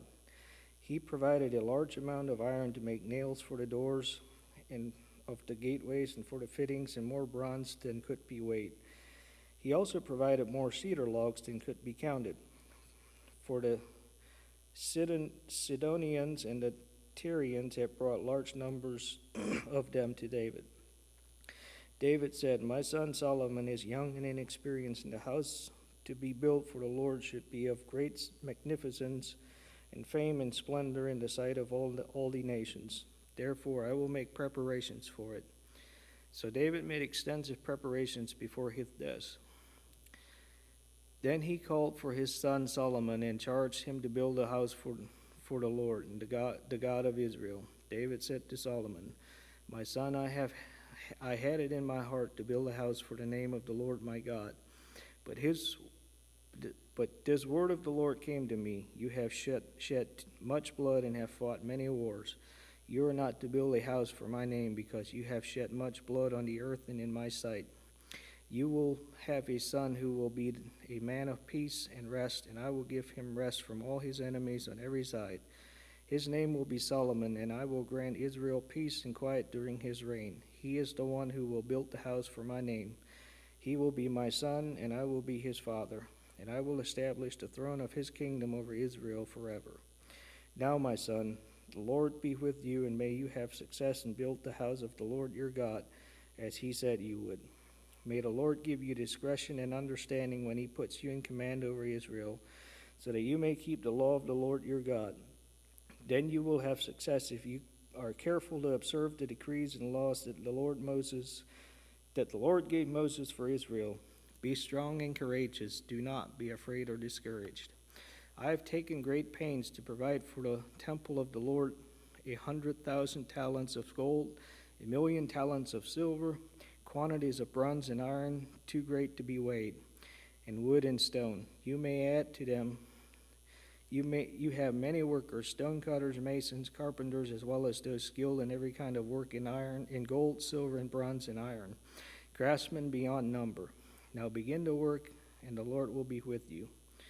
Then David ordered all the leaders of Israel to help his son Solomon. He said to them, Is not the Lord your God with you? And has he not granted you rest on every side? For he has given the inhabitants of the land into my hands, and the land is subject to the Lord and to his people.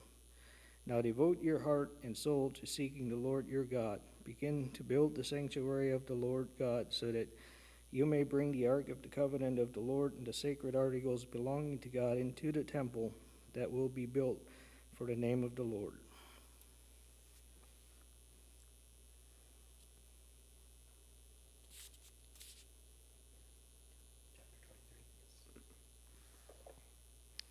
First Chronicles chapter 23.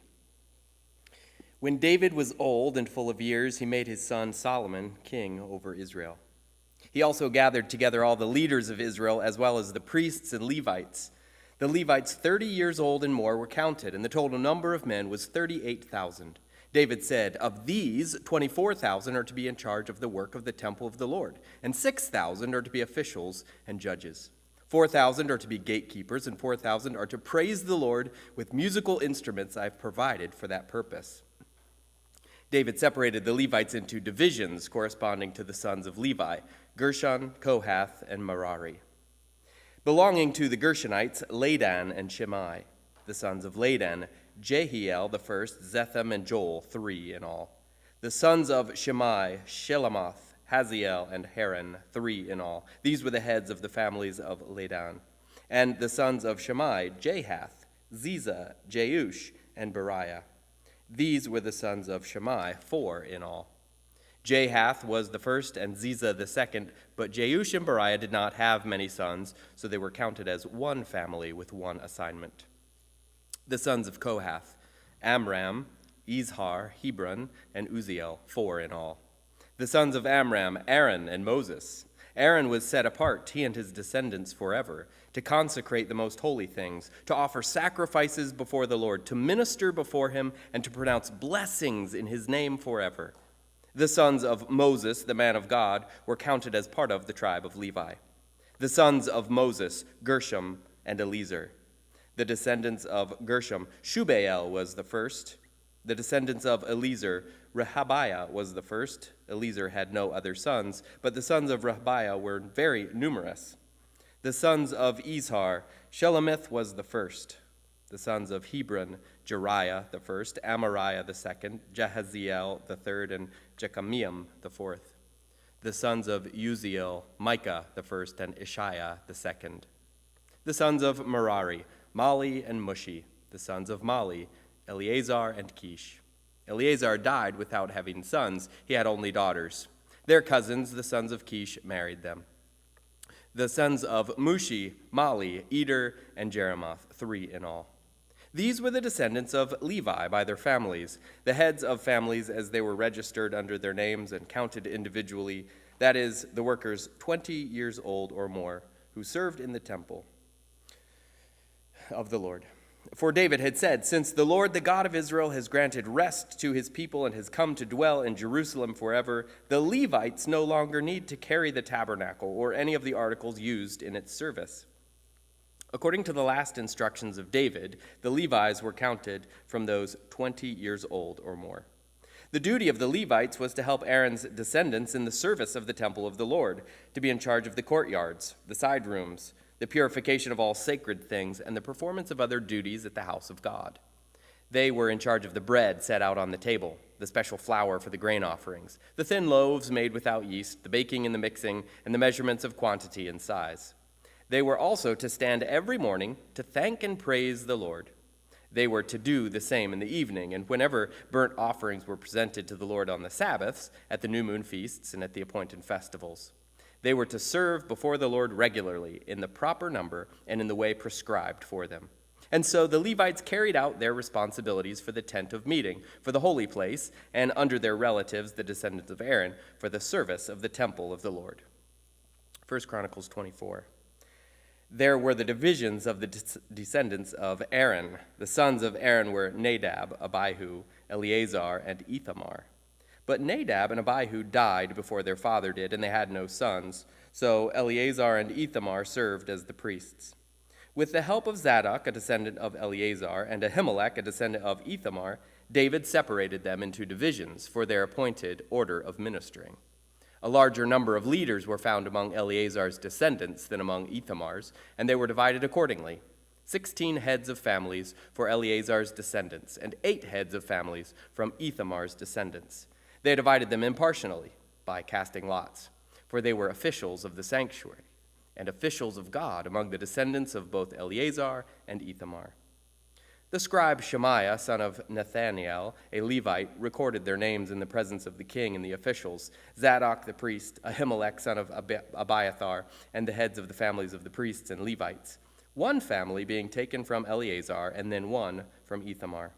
The first lot fell to Jehoiarib, the second to Jediah, the third Harim, the fourth Seorim, the fifth Malchijah, the sixth Mijamin, the seventh Hakaz, the eighth Abijah, the ninth Jeshua, the 10th Shekinah, the 11th Eliashib, the 12th Jakim, the 13th Huppah, the 14th Jeshabib, the 15th Bilgah, the 16th Emer, the 17th Hezir, the 18th Hapizaziz, the 19th Pethahiah, the 20th to Jezkel, the 21st to Jakin, the 22nd Gamul, the 23rd Deliah, and the 24th Maziah. This was their appointed order of ministering when they entered the temple of the Lord, according to the regulations prescribed for them by their ancestor Aaron, as the Lord, the God of Israel, had commanded him. As for the rest of the descendants of Levi, from the sons of Amram, Shubael, the sons of Shubael, Jediah. As for Rehabiah, from his sons, Ishiah was the first. From the Ezarites, Shelamoth, from the sons of Shelamoth, Jahath. The sons of Hebron, Jeriah the first, Amariah the second, Jahaziel the third, and Jechamim the fourth. The sons of Uziel, Micah, from the sons of Micah, Shamir. The brother of Micah, Ishiah. And the sons of Ishiah, Zechariah. The sons of Merari, Mali and Mushi. The sons of Jaziah, Beno. And the sons of Merari, Jaziah, Beno, Shoham, Zakur, and Ibri. From Mali, Eleazar, who had no sons. From Kish, the son of Kish, Jeremiel. And the sons of Mushi, Mali, Eder, and Jeremoth.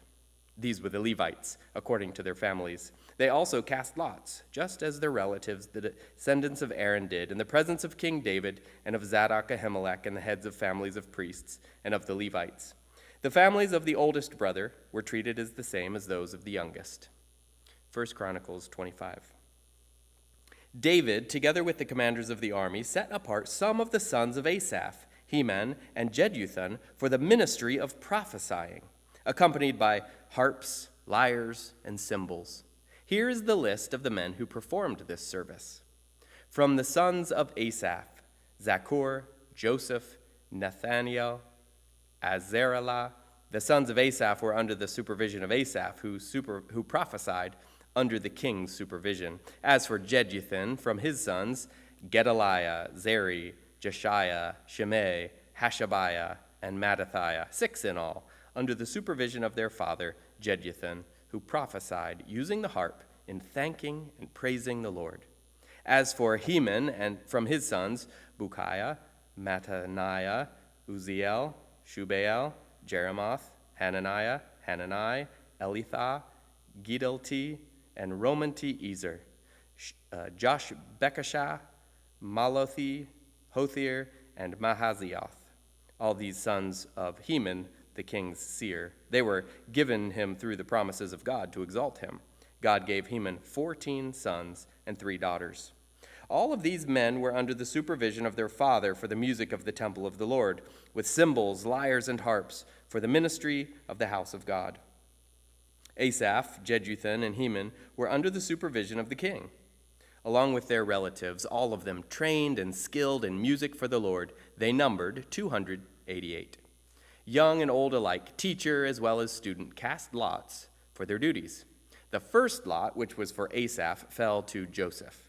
His sons and relatives, the second to Gedaliah, him and his relatives and sons, the third to Zakur, his sons and relatives, the fourth to Ezri, his sons and relatives, the fifth to Nethaniah, his sons and relatives, the sixth to Bukiah, his sons and relatives, the seventh to Jesarela, his sons and relatives, the eighth to Jeshiah, his sons and relatives, the ninth to Mattaniah, his sons and relatives, the 10th to Shimei, his sons and relatives, the 11th to Azarel, his sons and relatives, the 12th to Hashabiah, his sons and relatives, the 13th to Shubael, his sons and relatives, the 14th to Mattathiah, his sons and relatives, the 15th to Jeremoth, his sons and relatives, the 16th to Hananiah, his sons and relatives, the 17th to Josh Bekashah, his sons and relatives, the 18th to Hanani, his sons and relatives, the 19th to Malothi, his sons and relatives, the 20th to Eliathah, his sons and relatives, the 21st to Hothir, his sons and relatives, the 22nd to Gidalti, his sons and relatives, the 23rd to Mahazioth, his sons and relatives, the 24th to Romanti-Ezer, his sons and relatives. 1 Chronicles 26. The divisions of the gatekeepers from the Korahites, Meshelemiah, son of Kori, as one of the sons of Asaph. Meshelemiah had sons, Zechariah, the firstborn, Jediel, the second, Zebediah, the third, Jathniel, the fourth, Elam, the fifth, Jehonan, the sixth, and Elionoi, the seventh. Obed-Edom also had sons, Shemaiah, the firstborn, Jehozabad, the second, Joah, the third, Zachar, the fourth, Nathaniel, the fifth, Amiel, the sixth, Issachar, the seventh, and Puluathi, the eighth. For God had blessed Obed-Edom. Obed-Edom's son Shemaiah also had sons, who were leaders in their father's family because they were very capable men. The sons of Shemaiah, Othni, Raphael, Obed, and Elzabad. His relative Elihu and Samiacah were also able men. These were descendants of Obed-Edom. They and their sons and their relatives were capable men with the strength to do the work. Descendants of Obed-Edom, 62 in all. Meshelemiah had sons and relatives who were able men, 18 in all. Hosa, the Merite, had sons. Shimri the first, although he was not the firstborn, his father had appointed him the first. Hilkiah the second, Tabaliah the third, and Zechariah the fourth. The sons and relatives of Hosa were 13 in all. These divisions of the gatekeepers through their leaders had duties for ministering in the temple of the Lord, just as their relatives had. Lots were cast for each gate according to their families, young and old alike. The lot for the east gate fell to Shelemiah. The lots were then cast for his son Zechariah, a wise counselor, and the lot for the north gate fell to him. The lot for the south gate fell to Obed-Edom, and the lot for the storehouse fell to his sons. The lots for the west gate and the Shalaketh gate on the upper road fell to Shupim and Hosa. Guard was alongside of guard. There were 6 Levites a day on the east, 4 a day on the north, 4 a day on the south, and 2 at a time at the storehouse. As for the court to the west, there were 4 at the road and 2 at the court itself. These were the divisions of the gatekeepers who were descendants of Korah and Merari. Their fellow Levites were in charge of the treasuries of the house of God and the treasuries for the dedicated things. The descendants of Ladan who were Gershonites through Ladan and who were heads of families belonging to Ladan and Gershonite were Jehili, the sons of Jehili, Zetham and his brother Joel. They were in charge of the treasuries of the temple of the Lord. From the Amramites, the Ezorites, and the Hebronites, and the Uzielites, Shebuel, the descendant of Gershom, son of Moses, was the official in charge of the treasuries. His relatives, through Eliezer, Rehabiah his son, Jeshiah his son, Joram his son, Zichri his son, and Shelomith his son. Shelomith and his relatives were in charge of all the treasury for the things dedicated by King David, by the heads of the families who were the commanders of thousands and commanders of hundreds, and by the other army commanders. Some of the plunder taken in battle they dedicated for the repair of the temple of the Lord, and everything dedicated by Samuel the seer, and by Saul son of Kish, Abner son of Ner, and Joab son of Zeruiah, and all the other dedicated things were in the care of Shelomith and his relatives.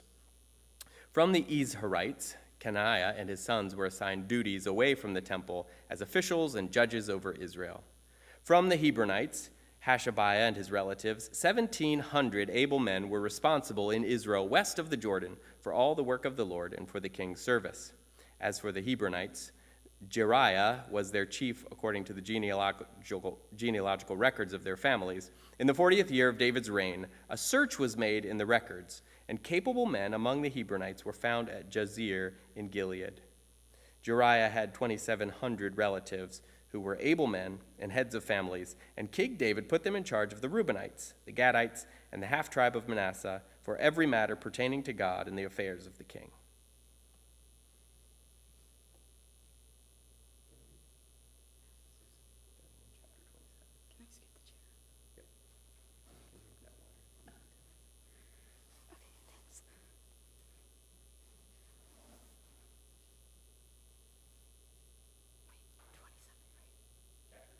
Okay. Chapter 27, Army Divisions. This is the list of the Israelites, heads of families, commanders of thousands, commanders of hundreds, and their officers, who served the king in all that concerned the army divisions that were on the duty month by month throughout the year. Each division consisted of 24,000 men. In charge of the first division for the first month was Jeshoabim, son of Zabdiel. There were 24,000 men in his division. He was a descendant of Perez, the chief of all the army officers for the first month. In charge of the division for the second month was Doadai, the Ahoite.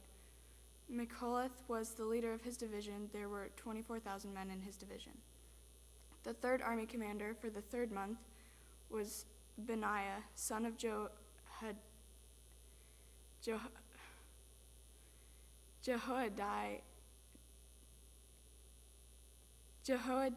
the priest. He was the chief, and there were 24,000 men in his division.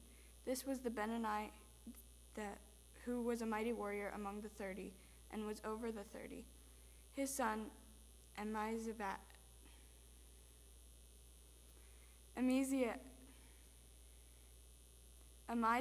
was in charge of his division. For the fourth month was Azahiel, his brother of Joab. His son Zabadiah was his successor. There were 24,000 men in his division. For the fifth month was the commander of Shamhuth the Izrahite. There were 24,000 men in his division. For the sixth month was Ira, the son of Akesh the Tekoite. There were 24,000 men in his division. For the seventh month was Helez the Poonite and Ephraimite. There were 24,000 men in his division. For the eighth month was Sibbecai the Hushathite, a Zerahite. There were 24,000 men in his division. For the ninth month was Abiezer the Anthothite, Benjamite. There were 24,000 men in his division. For the 10th month was Maharai the Netophite, a Zerahite. There were 24,000 men in his division. For the 11th month was Benani the Pirathonite and Ephraimite. There were 24,000 men in his division. For the 12th month was Heldai the Netophathite from the family of Othniel. There were 24,000 men in his division. Leaders of the tribes. The leaders of the tribes of Israel. Over the Reubenites, Elizur son of Zichri. Over the Simeonites, Siphita son of Machi. Over Levi, Hashabai son of Kemuel. Over Aaron, Zadok. Over Judah, Elihu, a brother of David. Over Issachar, Omri son of Michael. Over Zebulun, Ishmael son of Obadiah. Over Naphtali, Jeremoth son of Azriel. Over the Ephraimites, Hoshea son of Azariah.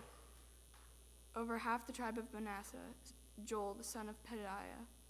Over half the tribe of Manasseh in Gilead, Iddo son of Zechariah. Over Benjamin, Jaziel son of Abner. Over Dan, Azarel son of Jeroham. These were the leaders of the tribes of Israel. David did not take the number of men 20 years old or less, because the Lord had promised to make Israel as numerous as the stars in the sky. Joab, son of Zeruiah, began to count the men, but did not finish. God's wrath came on Israel on account of this numbering, and the number was not entered into the book of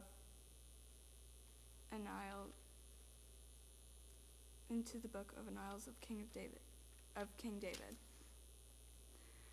Asmaveth, son of Adael, was in charge of the royal storehouses. Jonathan, son of Uzziah, was in charge of the storehouses in the outlying districts, in the towns, the villagers, and the watchtowers. Ezra, son of Caleb, was in charge of the workers who farmed the land. Shimei, the Rathmite, was in charge of the vineyards. Zabdi, the Shipmite, was in charge of the produce of the vineyards from the wine vats. Baal-Hanan, the Gederite, was in charge of the olive and sycamore fig trees in the western foothills. Joash was in charge of the supplies of the olive oil. Setrai the Sharonite was in charge of the herds grazing in Sharon. Shaphat, son of Adlai, was in charge of the herds in the valleys. Obil, the Ishmaelite, was in charge of the camels. Jehdiah, the Meronthite, was in charge of the donkeys. Jaziz, the Hagrite, was in charge of the flocks. All of these were the officials in charge of David's property. Jonathan, David's uncle, was a counselor, a man of insight, and a scribe. Jehiel, son of Hakmoni, took care of the king's sons. Ahithophel was the king's counselor. Hushai the Archite was the king's confidant. Ahithophel was succeeded by Jehoiada, son of Benaiah, and Abithar. Joab was the commander of the royal army.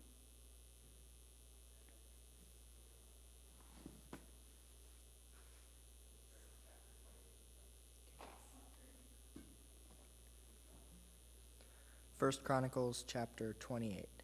David summoned all of the officials of Israel to assemble at Jerusalem.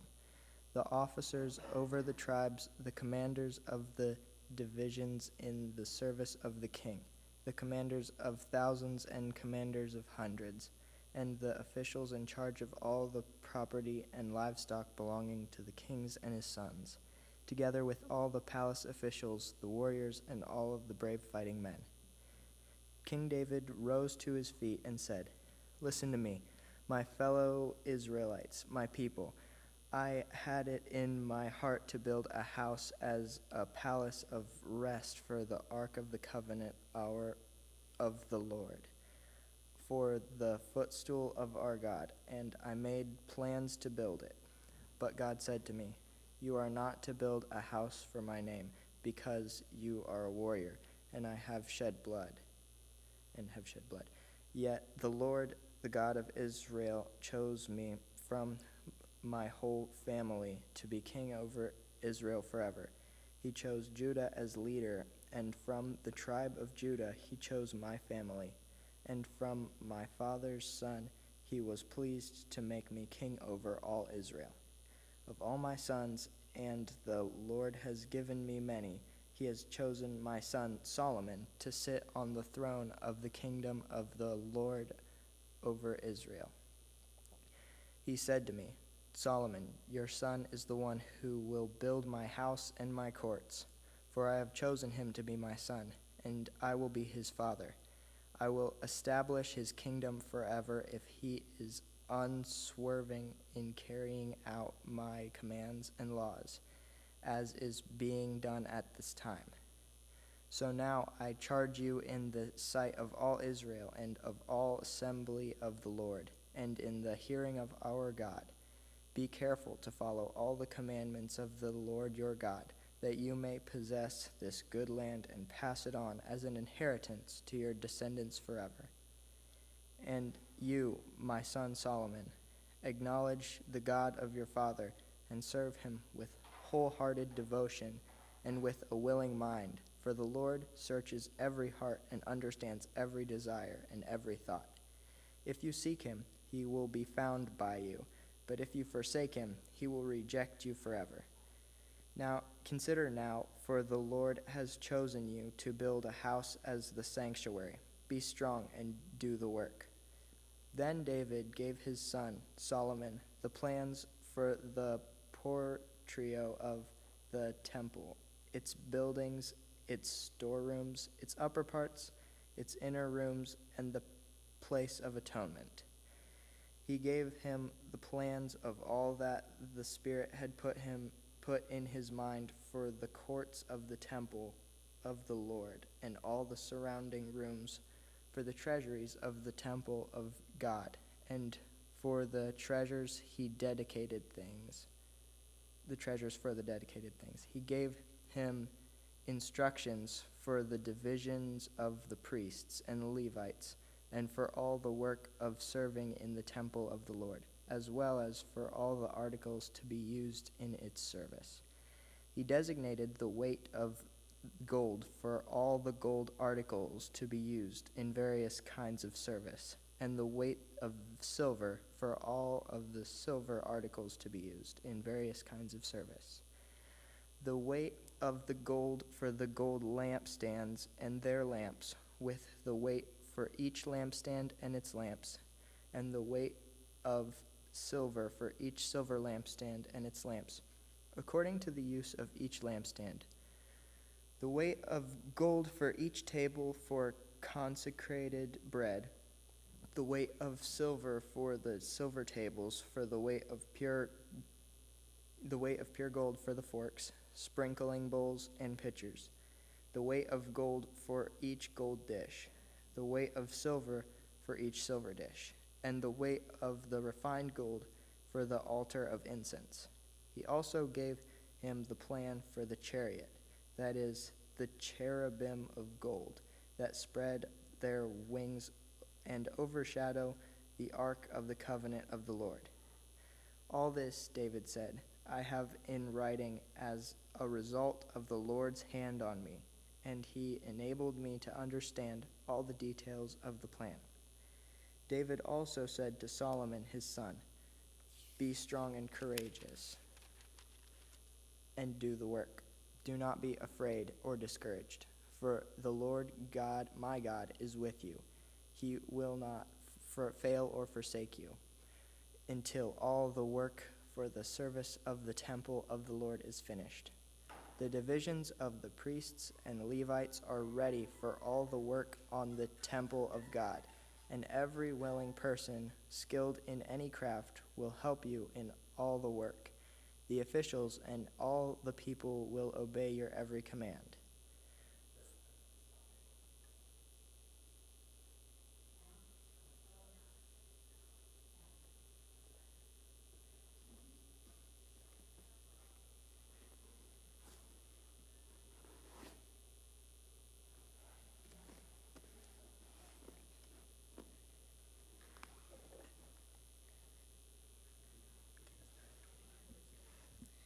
Then King David said to the whole assembly, my son Solomon, the one whom God has chosen, is young and inexperienced. The task is great because palatial structure is not for man, but for the Lord God. With all my resources, I have provided the temple. I've provided for the temple of my God. Gold for the gold work, silver for the silver, bronze for the bronze, iron for the iron, and wood for the wood, as well as onyx for the settings, turquoise stones and various colors, and all kinds of fine stone and marble, all of these in large quantities. Besides, in my devotion to the temple of my God, I now give my personal treasures of gold and silver for the temple of my God. Over and above everything I have provided for this holy temple, 3,000 talents of gold or ophir, and 7,000 talents of refined silver, for the overlaying of the walls of the buildings, for the gold work and the silver work, and for all the work to be done by the craftsmen. Now, who is willing to consecrate themselves to the Lord today? Then the leaders of families, the officers of the tribes of Israel, and the commanders of thousands and commanders of hundreds, and the officials in charge of the king's work gave willingly. They gave toward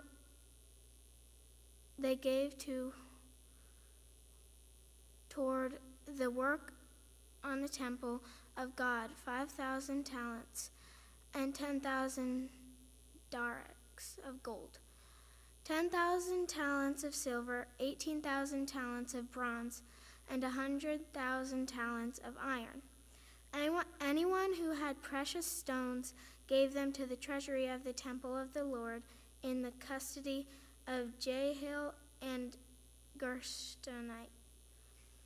The people rejoiced at the willing response of their leaders, for they had given freely and wholeheartedly to the Lord. David the king also rejoiced greatly. David praised the Lord in the presence of the whole assembly, saying, "Praise the Lord to you, the God of our father Israel, from everlasting to everlasting. Yours, Lord, is the greatest and the power and the glory and the majesty and the splendor. For everything in heaven and earth is yours. Yours, Lord, is the kingdom. You are exalted as head over all. Wealth and honor come from you. You are the ruler of all things. In your hands are strength and power, to exalt and give strength to all. Now, our God, we give you thanks and praise your glorious name. But who am I, and who are my people, that we should be able to give as generously as this? Everything comes from you, and we have given you only what comes from your hand. We are foreigners and strangers in your sight, as we are all ancestors. Our days on earth are like a shadow, without hope. Lord our God, all this abundance that we have provided for building you a temple for your holy name comes from your hand, and all of it belongs to you. I know, my God, that you test the heart and are pleased with integrity. All these things I have given willingly and honest intent. And now I have seen with joy how willingly your people who are here have given to you. Lord, the God of our fathers Abraham, Isaac, and Israel, keep these desires and thoughts in the hearts of your people forever, and keep their hearts loyal to you. And give my son Solomon the wholehearted devotion to keep your commands, statutes, and decrees, and to do everything to build the Palatine structure for which I have provided. Then David said to the whole assembly, "Praise the Lord your God." So they all praised the Lord, the God of their fathers.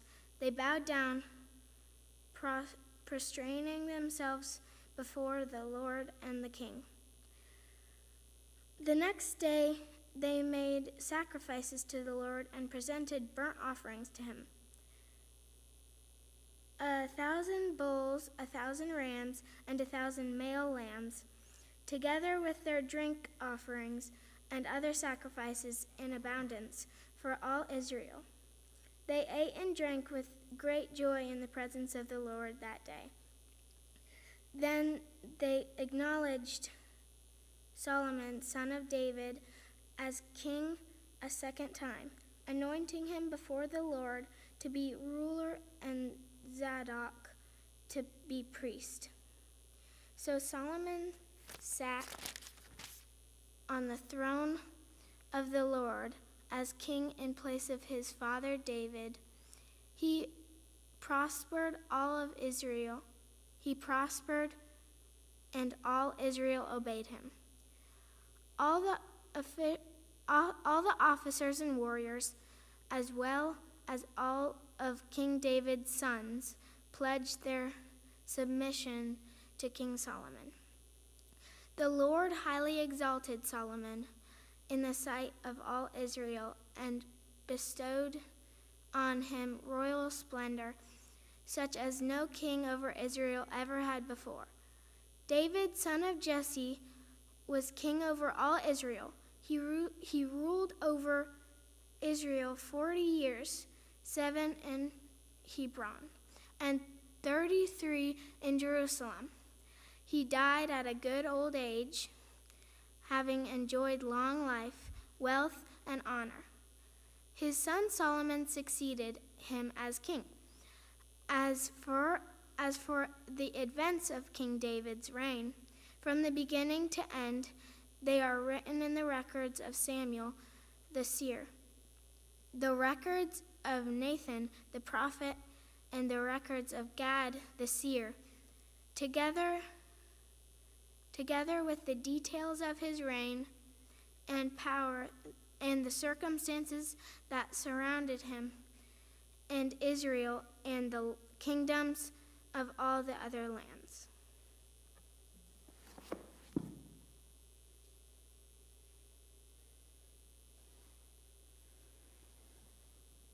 Second Chronicles. Solomon, son of David, established himself firmly over his kingdom, for the Lord his God was with him and made him exceedingly great. Then Solomon spoke to all Israel, to the commanders of thousands and commanders of hundreds, to the judges and to all the leaders in Israel, the heads of the families. And Solomon and the whole assembly went to the high place at Gibeon, for God's tent of meeting was there, which Moses the Lord's servant had made in the wilderness. Now David had brought up the ark of God from Kiriath-Jearim to the place he had prepared for it, because he had pitched a tent for it in Jerusalem. But the bronze altar of Bezalel, son of Uri, son of Hur, had made was in Gibeon, in front of the tabernacle of the Lord. So Solomon and the assembly inquired of him there. Solomon went up to the bronze altar before the Lord in the tent of meeting and offered 1,000 burnt offerings on it. That night God appeared to Solomon and said to him, Ask for whatever you want me to give you. Solomon answered God, You have shown great kindness to David my father, and have made me king in this palace. Now, Lord God, let your promise to my father David be confirmed, for you have made me king over a people who are as numerous as the dust of the earth. Give me wisdom and knowledge that I may lead this people, for who is able to govern this great people of yours?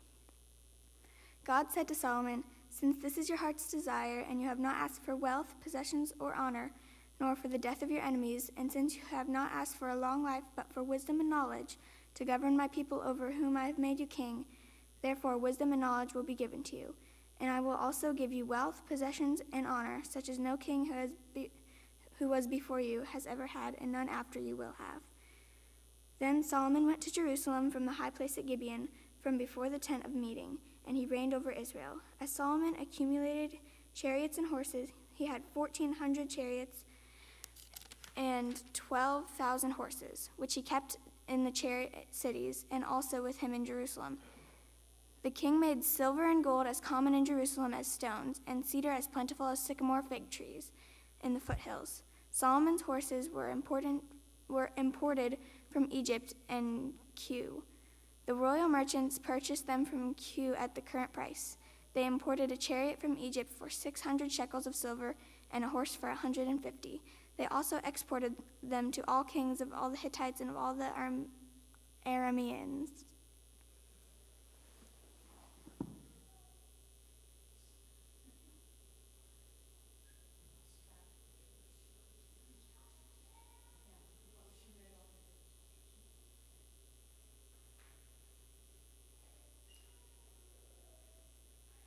Okay, we just read out of this one instead.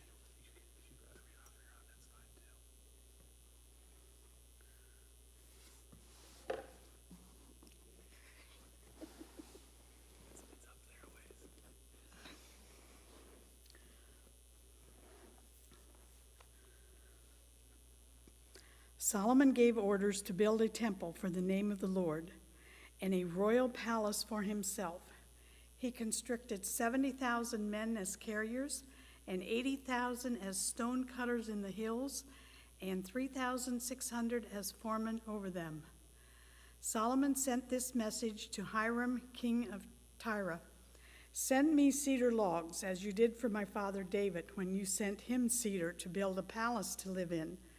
Now I am about to build a temple for the name of the Lord my God, and to dedicate it to him for burning fragrant incense before him, for setting out the consecrated bread regularly, and for making burnt offerings every morning and evening and on the Sabbath, at the new moons and at the appointed festivals of the Lord our God.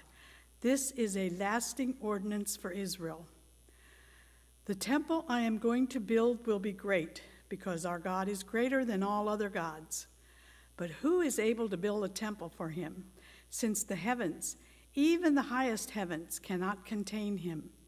Who then am I to build a temple for him, except as a place to burn sacrifices before him? Send me therefore a man skilled to work in gold and silver, bronze and iron, and in purple, crimson, and blue yarn, and experienced in the art of engraving, to work in Judah and Jerusalem with my skilled workers, whom my father David provided. Send me also cedar, juniper, and algum logs from Lebanon, for I know that your servants are skilled in cutting timber there. My servants will work with yours to provide me with plenty of lumber, because the temple I build must be large and magnificent. I will give your servants, the woodsmen who cut the timber, 20,000 cores of gold wheat, 20,000 cores of barley, 20,000 baths of wine, and 20,000 baths of olive oil. Hiram, king of Tyre, replied by letter to Solomon, because the Lord loves his people, he has made you their king. And Hiram added, Praise be to the Lord, the God of Israel, who made heaven and earth. He has given King David a wise son, endowed with intelligence and discernment, who will build a temple for the Lord and a palace for himself. I am sending you Huram-Abi, a man of great skill, whose mother was from Dan and whose father was from Tyre. He is trained to work in gold and silver, bronze and iron, stone and wood, and with purple and blue and crimson yarn and fine linen. He is experienced in all kinds of engravings and can execute any design given to him. He will work with your skilled workers and with those of my lord David your father. Now let my lord send his servants the wheat and barley and the olive oil and the wine he promised, and we will cut all the logs from Lebanon that you need. and will float them as rafts by sea down to Joppa. You can then take them up to Jerusalem.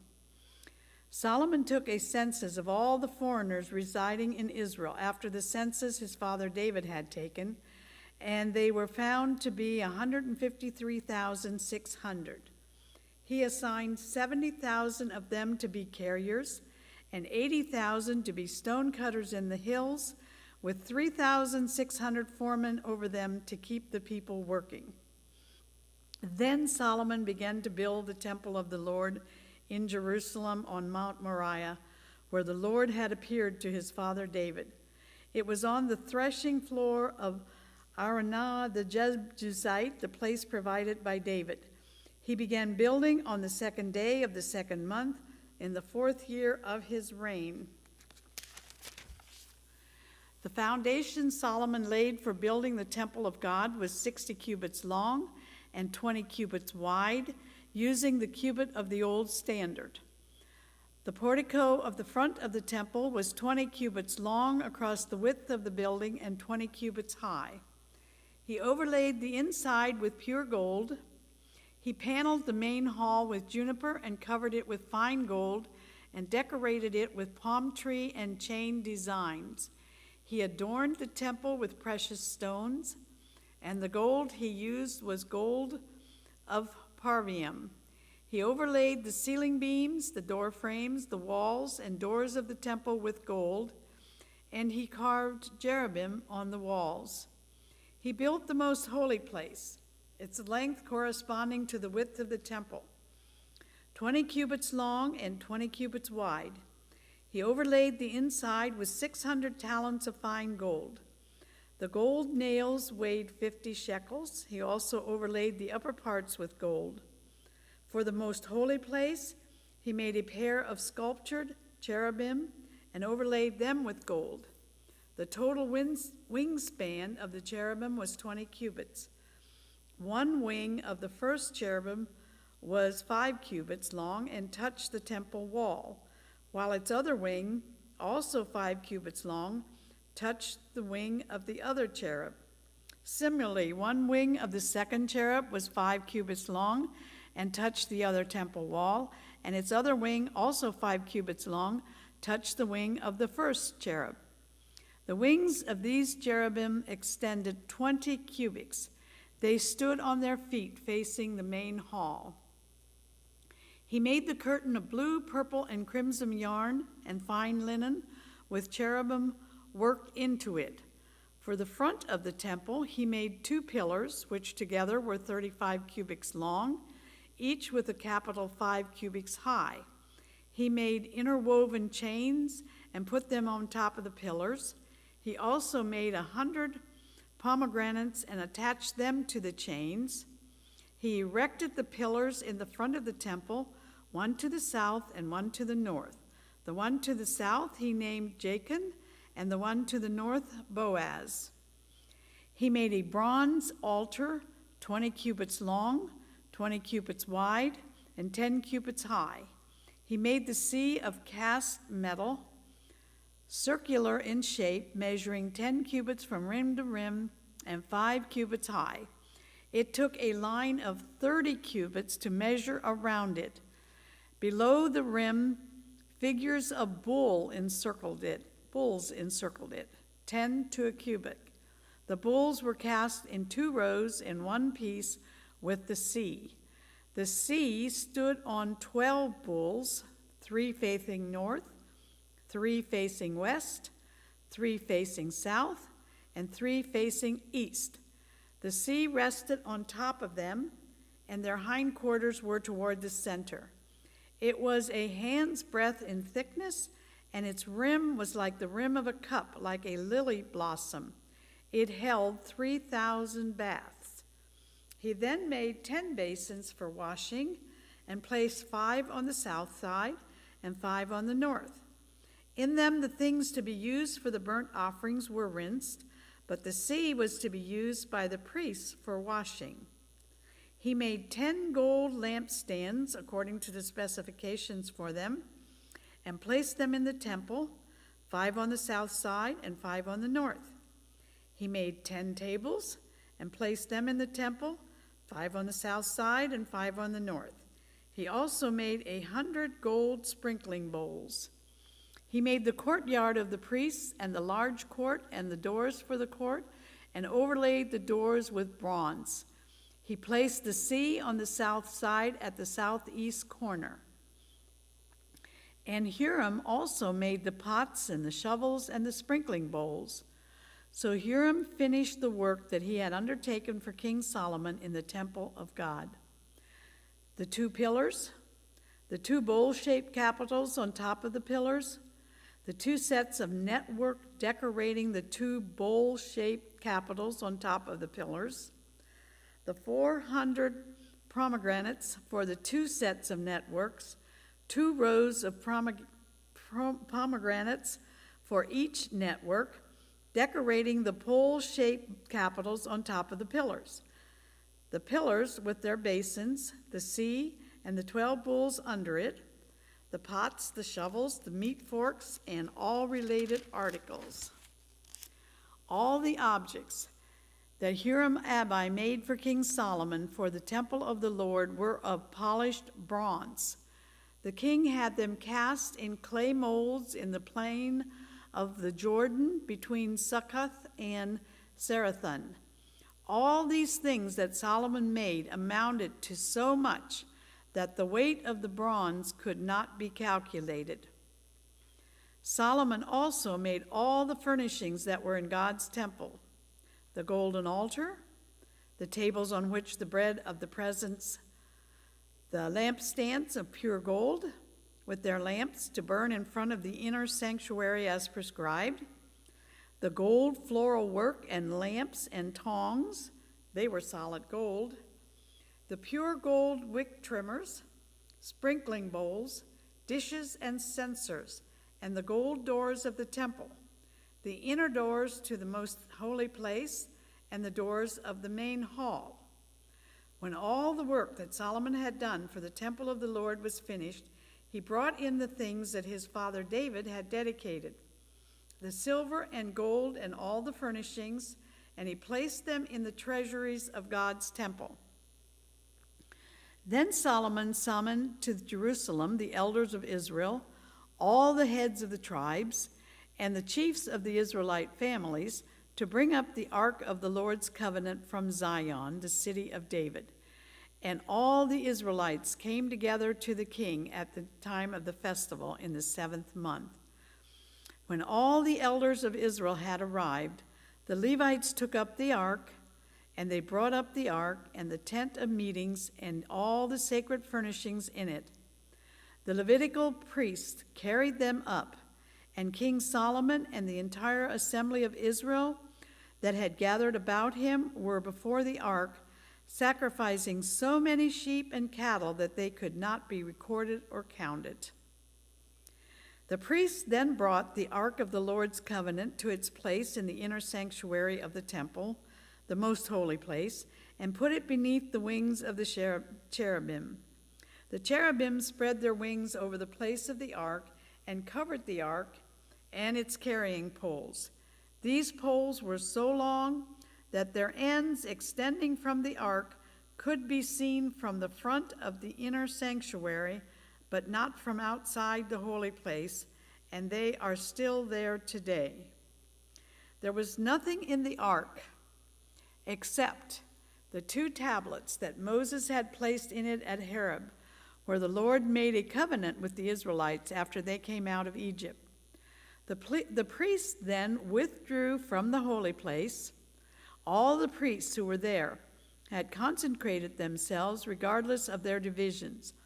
All the Levites who were musicians, Asaph, Herman, Jeduthun, and their sons and relatives, stood on the east side of the altar, dressed in fine linen and playing cymbals, harps, and lyres.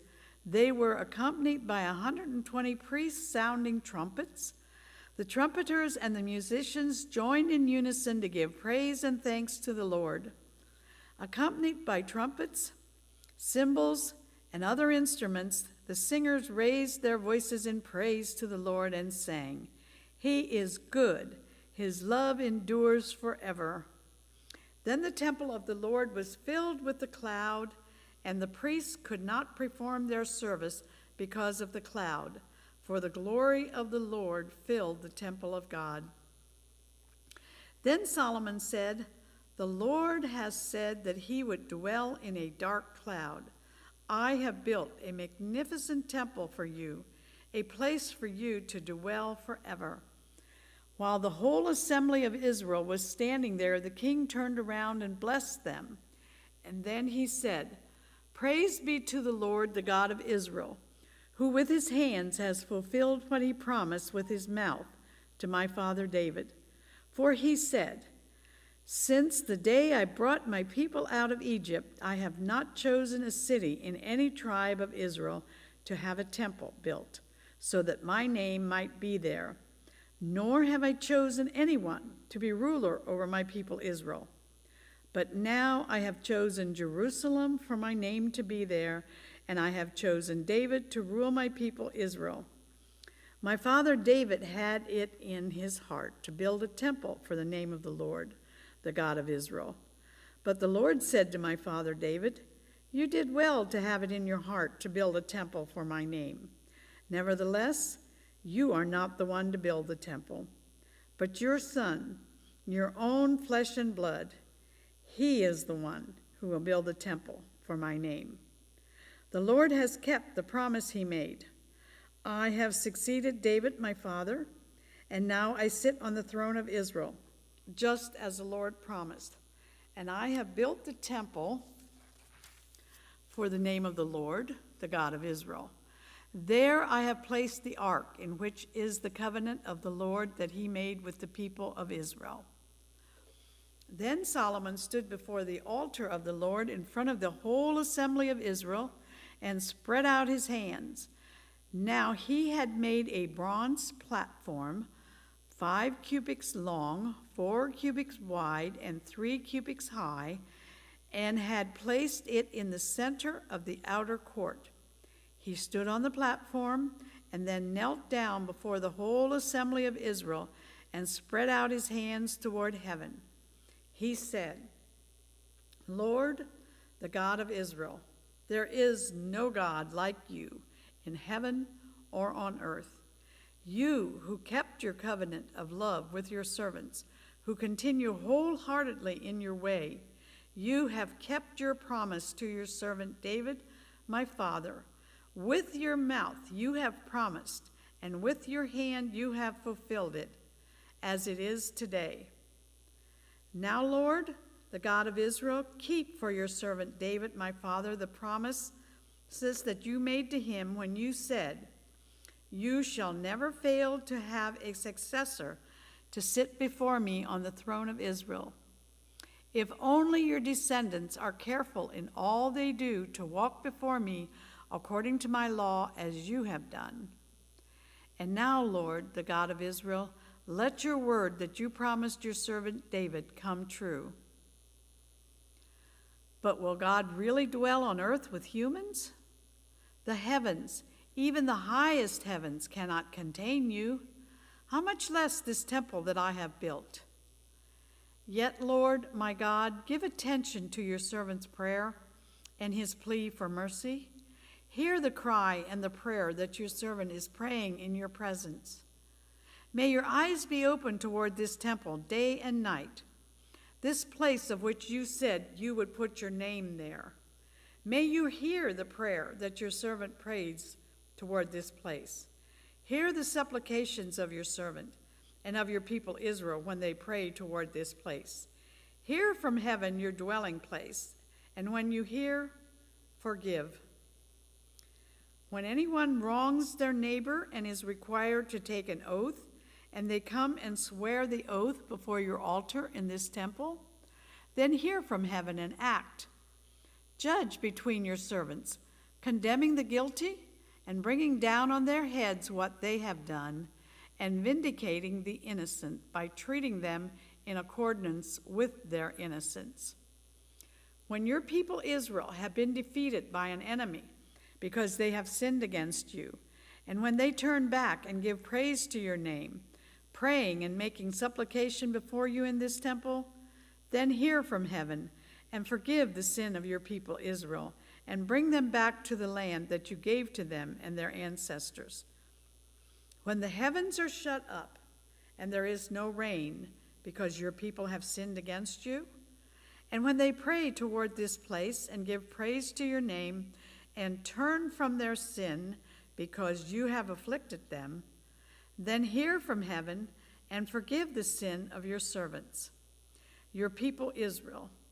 Teach them the right way to live, and send rain on the land that you gave your people for an inheritance.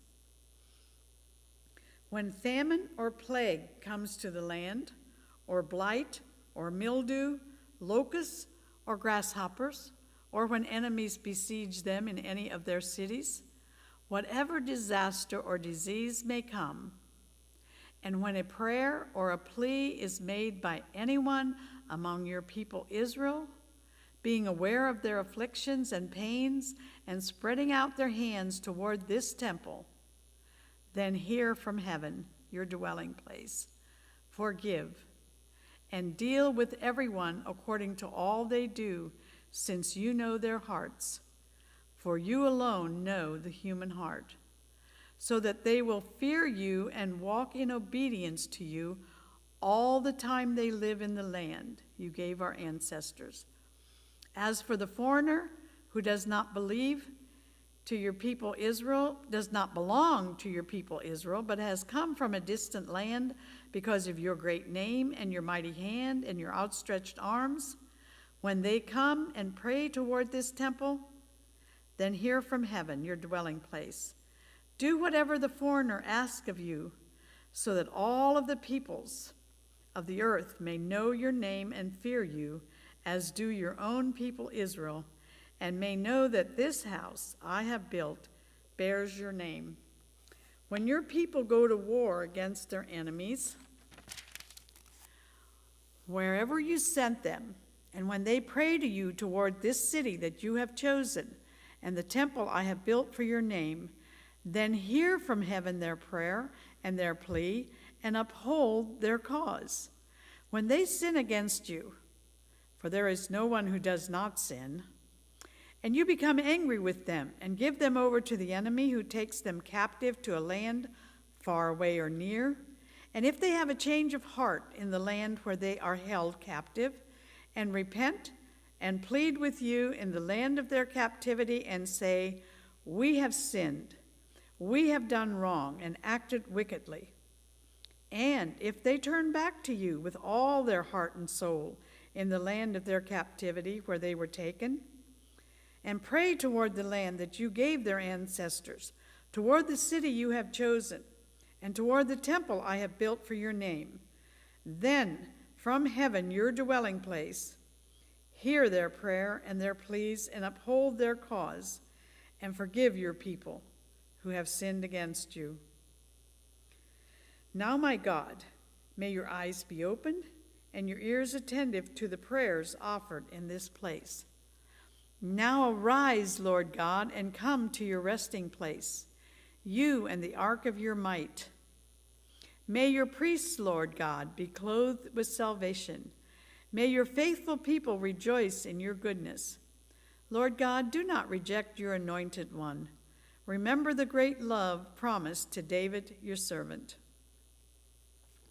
When Solomon finished praying, fire came down from heaven and consumed the burnt offering and the sacrifices, and the glory of the Lord filled the temple.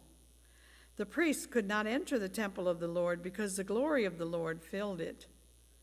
When all the Israelites saw the fire coming down and the glory of the Lord above the temple, they knelt on the pavement with their faces to the ground, and they worshipped and gave thanks to the Lord, saying, He is good. His love endures forever. Then the king and all the people offered sacrifices before the Lord. And King Solomon offered a sacrifice of 22,000 head of cattle and 120,000 sheep and goats. So the king and all the people dedicated the temple of God. The priests took their positions, as did the Levites, with the Lord's musical instruments, which King David had made for praising the Lord, and which were used when he gave thanks, saying, His love endures forever. Opposite the Levites, the priests blew their trumpets, and all the Israelites were standing. Solomon concentrated the middle part of the courtyard in front of the temple of the Lord, and there he offered burnt offerings and the fat of the fellowship offerings, because the bronze altar he had made could not hold the burnt offerings, the grain offerings, and the fat portions. So Solomon observed the festival at that time for 7 days, and all Israel with him, a vast assembly, people from Lebo Hamath to the Wadi of Egypt. On the 8th day they held an assembly, for they had celebrated the dedication of the altar for 7 days, and the festival for 7 days more. On the 23rd day of the 7th month, he sent the people to their homes, joyful and glad in heart, for the good things the Lord had done for David and Solomon and for his people Israel. When Solomon had finished the temple of the Lord and the royal palace, and had succeeded in carrying out all he had in mind to do in the temple of the Lord and in his own palace, the Lord appeared to him at night and said, I have heard your prayer, and have chosen this place for myself as a temple for sacrifices, when I shut up the heavens so that there is no rain, or command locusts to devour the land, or send a plague among my people.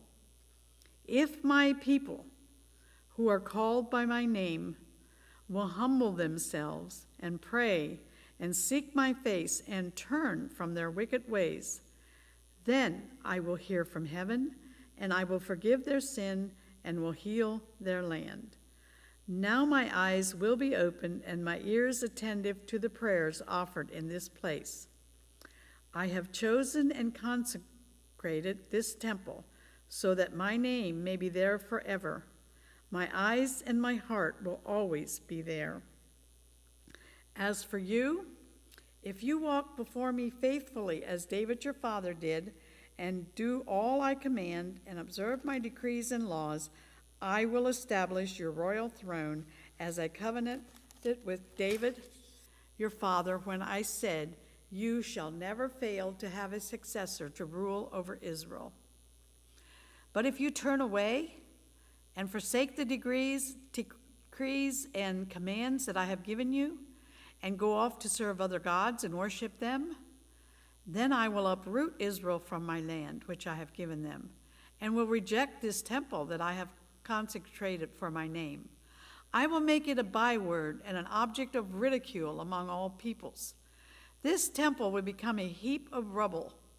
All who pass by will be appalled and say, why has the Lord done such a thing to this land and to this temple? People will answer, because they have forsaken the Lord, the God of their ancestors, who brought them out of Egypt, and have embraced other gods, worshiping and serving them. That is why he brought all this disaster on them. At the end of 20 years, during which Solomon built the temple of the Lord and his own palace, Solomon rebuilt the villages that Hiram had given him and settled Israelites in them. Solomon then went to Hamath Zobeth and captured it. He also built up Tadmor in the desert and all the store cities he had built in Hamath. He rebuilt Upper Bath Horon and Lower Bath Horon as fortified cities, with walls and with gates and bars, as well as Baalath and all his store cities and all the cities for his chariots and for his horses. Whatever he desired to build in Jerusalem, in Lebanon, and throughout all the territory that he ruled. There were still people left from the Hittites, the Amorites, the Perizzites, the Hivites, and the Jebusites. These people were not Israelites. Solomon conscripted the descendants of all these people remaining in the land, whom the Israelites had not destroyed, to serve as slave labor, as it is to this day. But Solomon did not make slaves of the Israelites for his work. They were his fighting men, commanders of his captains, and commanders of his chariots and charioteers. They were also King Solomon's chief officials, 250 officials supervising the men. Solomon brought Pharaoh's daughter up from the city of David to the palace he had built for her, for he said, "My wife must not live in the palace of David, king of Israel, because the places the ark of the Lord has entered are holy." On the altar of the Lord that he had built in front of the portico, Solomon sacrificed burnt offerings to the Lord according to the daily requirements for offerings commanded by Moses for the Sabbath, the new moons, and the 3 annual festivals, the festival of unleavened bread, the festival of weeks, and the festival of tabernacles. In keeping with the ordinance of his father David, he appointed the divisions of the priests for their duties, and the Levites to lead the praise and to assist the priests according to each day's requirement. He also appointed the gatekeepers by divisions for the various gates, because this was what David, the man of God, had ordered. They did not deviate from the king's command to the priests or to the Levites in any matter, including that of the treasuries. All of Solomon's work was carried out from the day the foundation of the temple of the Lord was laid until its completion. So the temple of the Lord was finished. Then Solomon went to Ezion-Geber and Elath on the coast of Edom, and Hiram sent him ships commanded by his own men, sailors who knew the sea. These, with Solomon's men, sailed to Ophir and brought back 450 talents of gold, which they delivered to King Solomon. When the Queen of Sheba heard of Solomon's fame, she came to Jerusalem to test him with hard questions. Arriving with a very great caravan, with camels carrying spices, large quantities of gold and precious stones, she came to Solomon and talked with him about all she had on her mind. Solomon answered all her questions. Nothing was too hard for him to explain to her.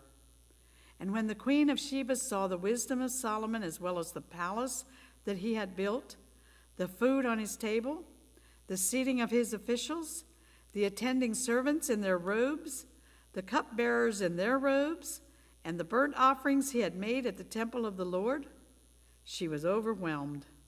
She said to the king, "The report I heard in my own country about your achievements and your wisdom is true. But I did not believe what they said until I came and saw with my own eyes. Indeed, not even half the greatness of your wisdom was told me. You have far exceeded the report I heard. How happy your people must be. How happy your officials who continuously stand before you and hear your wisdom.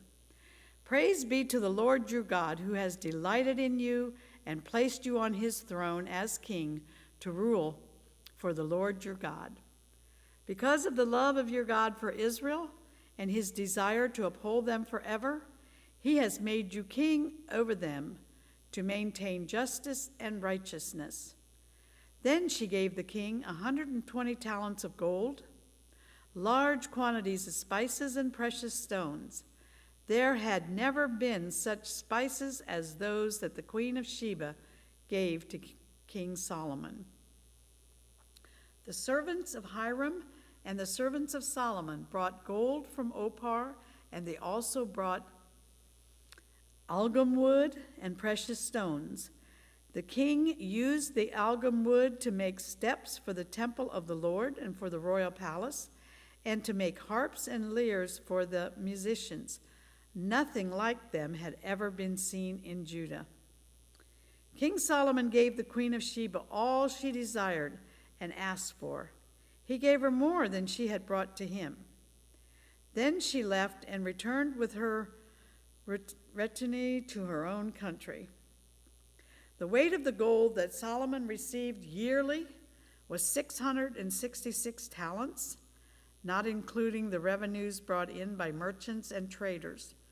Also, all the kings of Arabia, and the governors of the territories brought gold and silver to Solomon. King Solomon made 200 large shields of hammered gold. 600 shekels of hammered gold went into each shield. He also made 300 small shields of hammered gold, with 300 shekels of gold in each shield. The king put them in the palace of the forest of Lebanon. Then the king made a great throne covered with ivory and overlaid with pure gold. The throne had 6 steps, and a footstool of gold was attached to it. On both sides of the seat were armrests, with a lion standing beside each of them. 12 lions stood on the 6 steps, one at either end of each step. Nothing like it had ever been made for any kingdom. All King Solomon's goblets were gold, and all the household articles in the palace of the forest of Lebanon were pure gold. Nothing was made of silver, because silver was considered of little value in Solomon's day. The king had a fleet of trading ships manned by Hiram's servants. Once every 3 years it returned, carrying gold, silver, and ivory, and apes and baboons. King Solomon was greater in riches and wisdom than all the other kings of the earth. All the kings of the earth sought audience with Solomon to hear the wisdom that God had put in his heart. Year after year, everyone who came brought a gift: articles of silver and gold, and robes and weapons and spices and horses and mules. Solomon had 4,000 stalls for horses and chariots, and 12,000 horses, which he kept in the chariot cities and also with him in Jerusalem. He ruled over all the kings from the Euphrates River to the land of the Philistines, as far as the border of Egypt. The king made silver as common in Jerusalem as stones, and cedar as plentiful as sycamore fig trees in the foothills. Solomon's horses were imported from Egypt and from all other countries.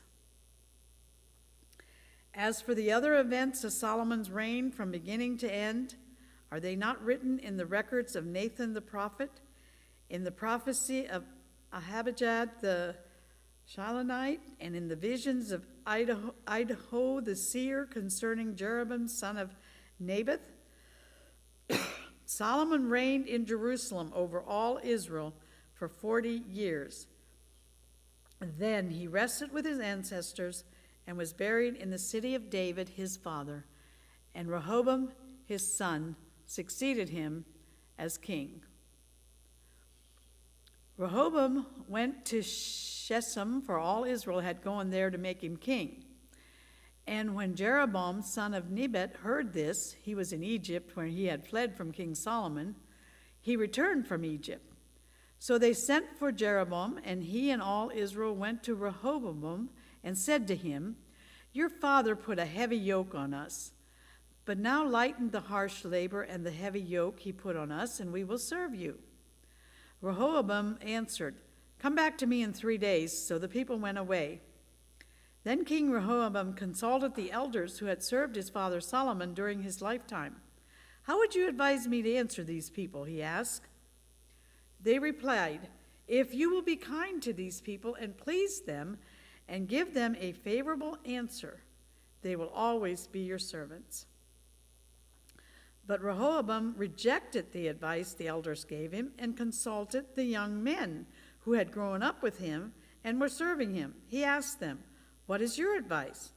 How should we answer these people who say to me,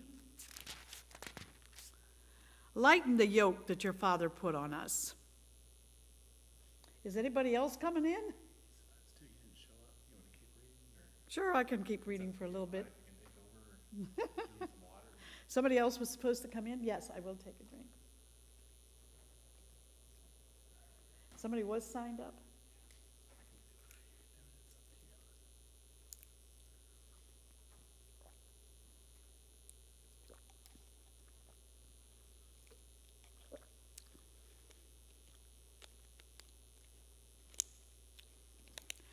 The young men who had grown up with him replied, "The people have said to you, 'Your father put a heavy yoke on us, but made our yoke lighter.'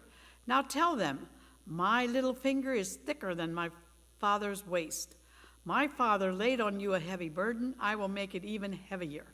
My father scrounged you with whips, I will scrounge you with scorpions.' 3 days later, Jeroboam and all the people returned to Rehoboam, as the king had said, 'Come back to me in 3 days.' The king answered them harshly. Rejecting the advice of the elders, he followed the advice of the young men and said, 'My father made your yoke heavy. I will make it even heavier. My father scourged you with whips. I will scourge you with scorpions.' So the king did not listen to the people, for this turn of events was from God to fulfill the word that the Lord had spoken to Jeroboam, son of Nebat, through Ahijah the Shilonite. When all Israel saw that the king refused to listen to them, they answered the king, 'What share do we have in David? What part in Jesse's son? To your tents, Israel. Look after your own house, David.' So all the Israelites went home. But as for the Israelites who were living in the towns of Judah, Rehoboam still ruled over them. King Rehoboam sent out Adoram, who was in charge of forced labor, but the Israelites stoned him to death. King Rehoboam, however, managed to get into his chariot and escape to Jerusalem. So Israel has been in rebellion against the house of David to this day. When Rehoboam arrived in Jerusalem, he mustered Judah and Benjamin, 180,000 able young men, to go to war against Israel and to regain the kingdom for Rehoboam. But this word of the Lord came to Shemaiah, the man of God. 'Say to Rehoboam, son of Solomon, king of Judah, and to all Israel in Judah and Benjamin, this is what the Lord says. Do not go up to fight against your fellow Israelites. Go home, every one of you, for this is my doing.' So they obeyed the words of the Lord, and they turned back from marching against Jeroboam. Jeroboam lived in Jerusalem and built up towns for defense in Judah: Bethlehem, Etham, Tekoa, Bethsur, Soka, Adullam, Gath, Marasheth, Sippeth, Aradam, Lachish, Eziz, Sora, Alaham, and Hebron. These were fortified cities in Judah and Benjamin. He strengthened their defenses and put commanders in them with supplies of food, olive oil, and wine. He put shields and spears in all the cities, and he made them very strong.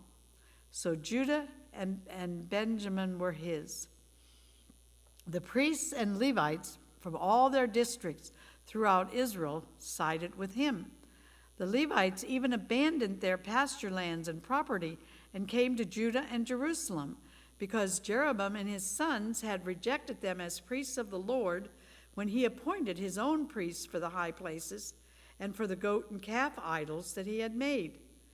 Those from every tribe of Israel who set their hearts on seeking the Lord, the God of Israel, followed the Levites to Jerusalem to offer sacrifices to the Lord, the God of their ancestors. They strengthened the kingdom of Judah and supported Rehoboam, son of Solomon, 3 years, following the ways of David and Solomon during this time. Rehoboam married Mahathlat, who was the daughter of David's son Jeremoth, and of Abihail, the daughter of Jesse's son Eliab. She bore him sons, Jish, Seram, and Saham. And then he married Mahath, daughter of Absalom, who bore him Abijah, Attai, Ziza, and Shelomoth. Rehoboam loved Maacah, daughter of Absalom, more than any of his other wives and concubines. In all, he had 18 wives and 60 concubines, 28 sons, and 60 daughters. Rehoboam appointed Abijah, son of Maacah, as crown prince among his brothers. In order to make him king, he acted wisely, dispersing some of his sons throughout the districts of Judah and Benjamin, and to all the fortified cities. He gave them abundant provisions and took many wives for them. After Rehoboam's position as king was established, and he had become strong, he and all Israel with him abandoned the law of the Lord. Because they had been unfaithful to the Lord, Shishka, king of Egypt, attacked Jerusalem in the 5th year of King Rehoboam with 1,200 chariots and 60,000 horsemen and the innumerable troops of Libyans, Sukkites, and Cushites that came with him from Egypt. He captured the fortified cities of Judah and came as far as Jerusalem. Then the prophet Shemaiah came to Rehoboam and to the leaders of Judah who had assembled in Jerusalem for fear of Shishis, and he said to them, "This is what the Lord says, you have abandoned me, therefore I now abandon you to Shishka."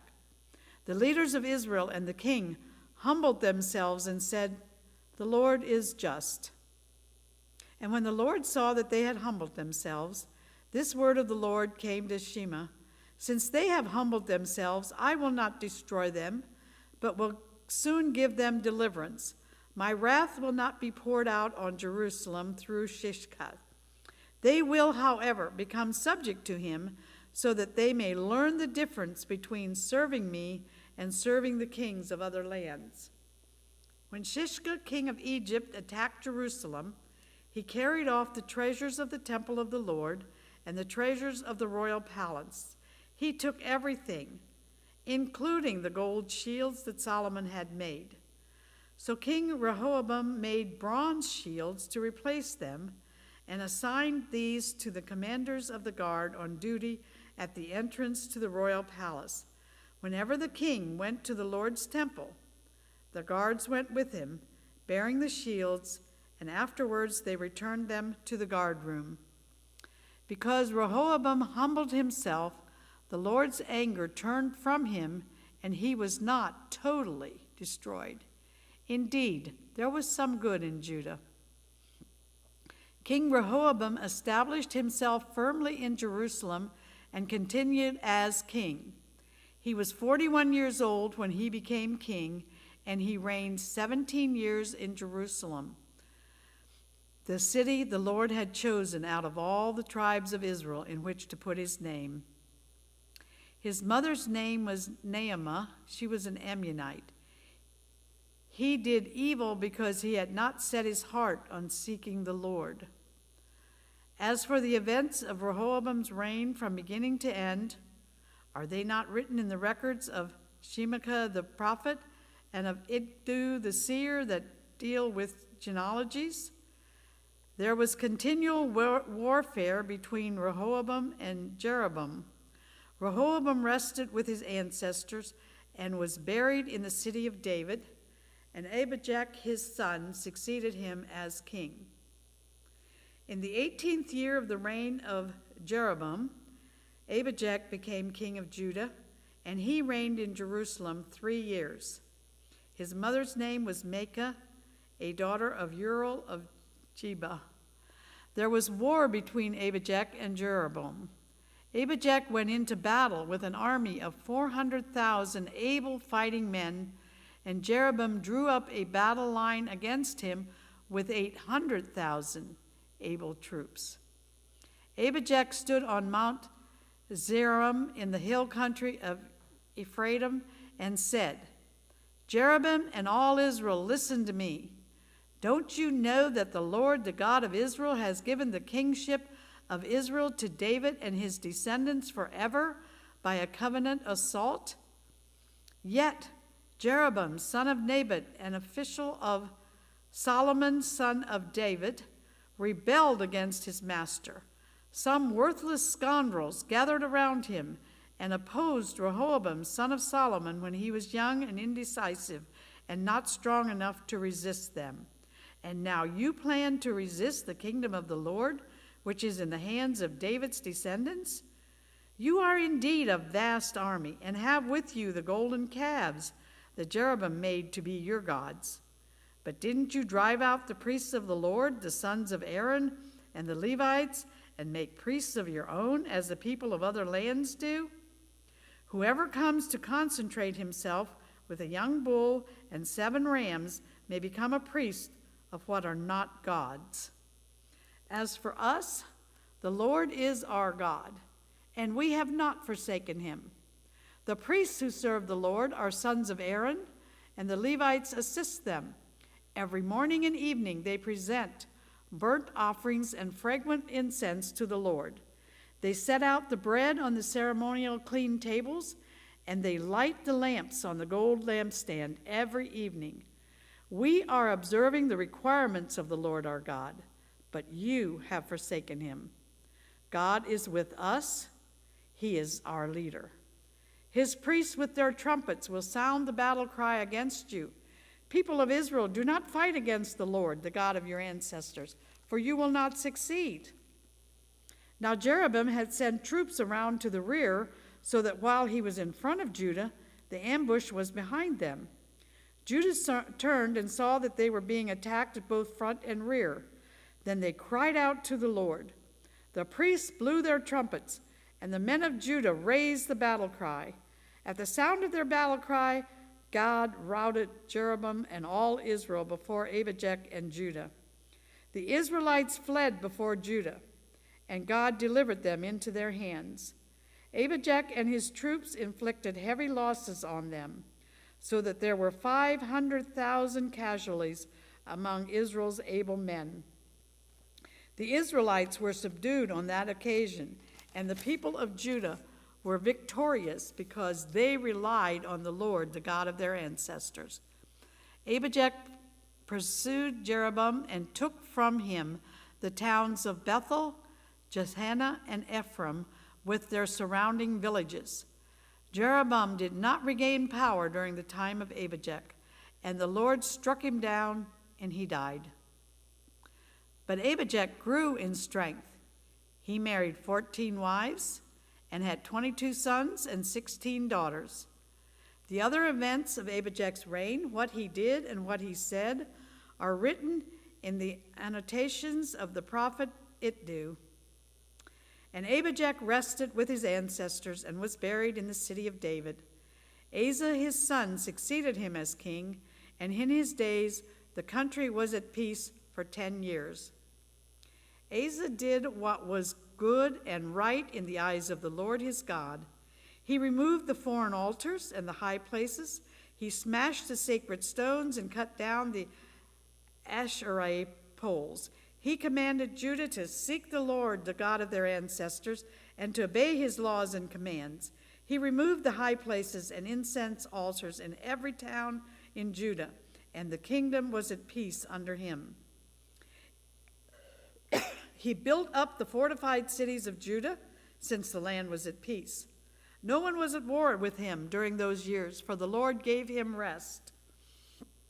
Let us build up those towns, he said to Judah, and put walls around them with towers and gates and bars. The land is still ours, because we have sought the Lord our God. We sought him, and he has given us rest on every side. So they built and prospered. Asa had an army of 300,000 men from Judah, equipped with large shields and with spears, and 280,000 from Benjamin, armed with small shields and with bows. All these were brave fighting men. Zerub the Cushite marched out against them with an army of thousands upon thousands and 300 chariots, and they came as far as Mareshesh. Asa went out to meet him, and they took up battle positions in the valley of Sephanath near Mareshah. Then Asa called to the Lord his God and said, Lord, there is no one like you to help the powerless against the mighty. So help us, Lord our God, for we rely on you, and in your name we have come against this vast army. Lord, you are our God. Do not let mere mortals prevail against you. So the Lord struck down the Cushites before Asa and Judah. The Cushites fled, and Asa and his army pursued them as far as Gerar, Such a great number of Cushites felt that they could not recover. They were crushed before the Lord and his forces. The men of Judah carried off a large amount of plunder. They destroyed all the villages around Gerar, for the terror of the Lord had fallen on them. They looted all those villages, since there was much plunder there. They also attacked the camps of the herders, and they carried off droves of sheep and goats and camels. Then they returned to Jerusalem. The Spirit of the God came down on Azariah, son of Oded. He went out to meet Asa and said to him, "Listen to me, Asa, and all Judah and Benjamin. The Lord is with you when you are with him. If you seek him, he will be found by you. But if you forsake him, he will forsake you." For a long time Israel was without the true God, without a priest to teach, and without the law. But in their distress they turned to the Lord, the God of Israel, and sought him, and he was found by them. In those days it was not safe to travel about, for all the inhabitants of the lands were in a great turmoil. One nation was being crushed by another, and one city by another, because God was troubling them with every kind of distress. But as for you, be strong and do not give up, for your work will be rewarded. When Asa heard these words and the prophecy of Azariah, son of Oded the prophet, he took courage. He removed the detestable idols from the whole land of Judah and Benjamin, and from the towns that he had captured in the hills of Ephraim. He repaired the altar of the Lord that was in front of the portico of the Lord's temple. Then he assembled all Judah and Benjamin and the people from Ephraim, Manasseh, and Simeon, who had settled among them, for large numbers had come over to him from Israel when they saw that the Lord his God was with them. They assembled at Jerusalem in the 3rd month of the 15th year of Asa's reign. At that time they sacrificed to the Lord 700 head of cattle, 7,000 sheep and goats from the plunder that they had brought back. They entered into a covenant to seek the Lord, the God of their ancestors, with all their heart and soul. All who would not seek the Lord, the God of Israel, were to be put to death, whether small or great, man or woman. They took an oath to the Lord with loud acclamation, with shouting, and with trumpets and horns.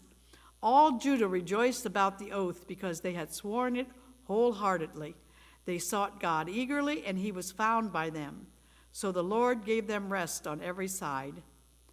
King Asa also deposed his grandmother Maacah from her position as queen mother, because she had made a repulsive image for the worship of Asherah. Asa cut it down, broke it up, and burned it in the Kidron Valley. Although he did not remove the high places from Israel, Asa's heart was fully committed to the Lord all his life. He brought into the temple of God the silver, the gold, and the articles that he and his father had dedicated. There was no more war until the 35th year of Asa's reign.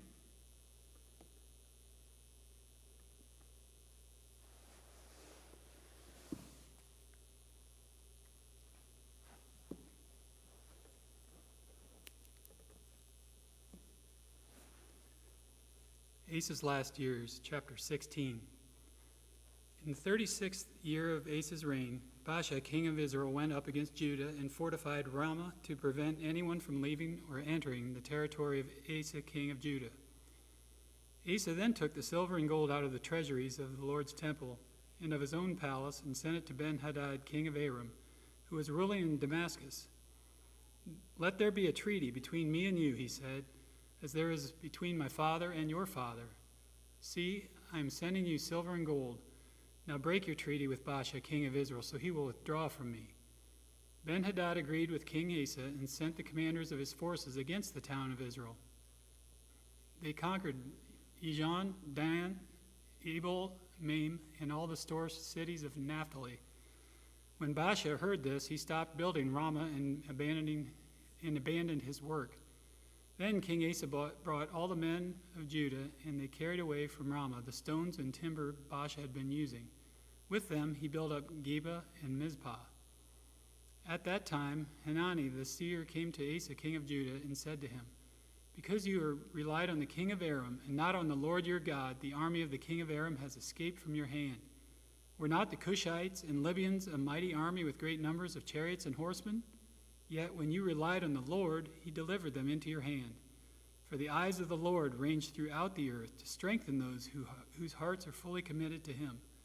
You've done a foolish thing, and from now on you will be at war." Asa was angry with the seer because of this. He was so enraged that he put him in prison. At the same time, Asa brutally oppressed some of the people. The events of Asa's reign, from beginning to end, are written in the book of the kings of Judah and Israel. In the 39th year of his reign, Asa was afflicted with a disease in his feet. Though his disease was severe, even in his illness, he did not seek help from the Lord, but only from the physicians. Then, in the 41st year of his reign, Asa died and rested with his ancestors. They buried him in the tomb that he had cut out for himself in the city of David. They laid him on a bier covered with spices and various splendid perfumes, and they made a huge fire in his honor. Jehoshaphat, his son, succeeded him as king and strengthened himself against Israel. He stationed troops in all the fortified cities of Judah and put garrisons in Judah and in the towns of Ephraim that his father Asa had captured. The Lord was with Jehoshaphat because he followed the ways of his father David before him. He did not consult the Baals, but brought the God his father and sought the God of his father and followed his commands rather than the practices of Israel. The Lord established the kingdom under his control, and all Judah brought gifts to Jehoshaphat so that he had great wealth and honor. His heart was devoted to the ways of the Lord. Furthermore, he removed the high places and the Asherah poles from Judah. In the 3rd year of his reign, he sent his officials, Ben-Hail, Obadiah, Zechariah, Nathaniel, and Micah, to teach in the towns of Judah. With them were certain Levites, Shemaiah, Nethaniah, Zebediah, Asahel, Shemiramoth, Jehonathan, Adonijah, Tobijah, and Adonijah, and the priests Elishama and Jeroham. Sorry about that. They taught throughout Judah, taking with them the book of the law and the Lord. They went around to all the towns of Judah and taught the people. The fear of the Lord fell on all the kingdoms of the land surrounding Judah, so that they did not go to war against Jehoshaphat. Some Philistines brought Jehoshaphat gifts and silver as a tribute, and the Arabs brought him flocks, 7,700 rams and 7,700 goats. Jehoshaphat became more and more powerful. He built forts and store cities in Judah and had large supplies in the towns of Judah. He also kept experienced fighting men in Jerusalem. Their enrollment by families was as follows. From Judah, commanders of units of 1,000. Adnah, the commander, with 300,000 fighting men. Next, Jehonahan, the commander, with 280,000. Next, Amasiah, son of Zichri, who volunteered himself for the service of the Lord, with 200,000. From Benjamin, Eliada, a valiant soldier, with 200,000 men armed with bows and shields. Next, Jehozabad, with 180,000 men armed for battle. These were the men who served the king, besides those he stationed in the fortified cities throughout Judah. Chapter 18. Now Jehoshaphat had great wealth and honor, and he allied himself with Ahab by marriage. Some years later he went down to see Ahab in Samaria. Ahab slaughtered many sheep and cattle for him, and the people with him urged him to attack Ramoth Gilead. Ahab, king of Israel, asked Jehoshaphat, king of Judah, "Will you go with me against Ramoth Gilead?" Jehoshaphat replied, "I am as you are, and my people as your people. We will join you in the war." But Jehoshaphat also said to the king of Israel, "First, seek the counsel of the Lord." So the king of Israel brought together the prophets, 400 men, and asked them, "Shall we go to war against Ramoth Gilead, or shall I not?" "Go," they answered, "for God will give it into the king's hand." But Jehoshaphat asked, "Is there no longer a prophet of the Lord whom we can inquire of?" The king of Israel answered Jehoshaphat, "There is still one prophet through whom we can inquire of the Lord, but I hate him because he never prophesies anything good about me, but always bad. He is Micaiah, son of Imlah. The king should not say such a thing, Jehoshaphat replied. So the king of Israel called one of his officials and said, "Bring Micaiah, son of Imlah, at once." Dressed in their royal robes, the king of Israel and Jehoshaphat, king of Judah, were sitting on their thrones at the threshing floor by the entrance of the gate of Samaria, with all the prophets prophesying before them. Now Zedekiah, son of Kenana, had made iron horns, and he declared, "This is what the Lord says, with these you will gore the Arameans until they are destroyed." All the other prophets were prophesying the same thing. "Attack Ramoth-Gilead and be victorious," they said, "for the Lord will give it into the king's hand." The messenger who had gone to summon Micaiah said to him, "Look, the other prophets without exception are predicting success for the king. Let your word agree with theirs and speak favorably." But Micaiah said, "As surely as the Lord lives, I can tell him only what my God says." When he arrived, the king asked him, "Micaiah, shall we go to war against Ramoth-Gilead, or shall I not?" "Attack and be victorious," he answered, "for they will be given into your hand." The king said to him, "How many times must I make you swear to tell me nothing but the truth in the name of the Lord?" Then Micaiah answered, "I saw all Israel scattered on the hills like sheep without a shepherd, and the Lord said, 'These people have no master. Let each one go home in peace.'" The king of Israel said to Jehoshaphat, "Didn't I tell you that he never prophesies anything good about me, but only bad?" Micaiah continued, "Therefore hear the word of the Lord. I saw the Lord sitting on his throne with all the multitudes of heaven standing on his right and on his left. And the Lord said, 'Who will entice Ahab, king of Israel, into attacking Ramoth-Gilead and going to his death there?' One suggested this and another that. Finally, a spirit came forward, stood before the Lord, and said, 'I will entice him.' 'By what means?' the Lord asked. 'I will go and be a deceptive spirit in the mouths of all his prophets,' he said. 'You will succeed in enticing him,' said the Lord. 'Go and do it.' So now the Lord has put a deceiving spirit in the mouths of these prophets of yours. The Lord has decreed disaster for you." Then Zedekiah, son of Kenana, went up and slapped Micaiah in the face. "Which way did the Spirit from the Lord go when he went from me to speak to you?" he asked. Micaiah replied, "You will find out on the day you go to hide in an inner room."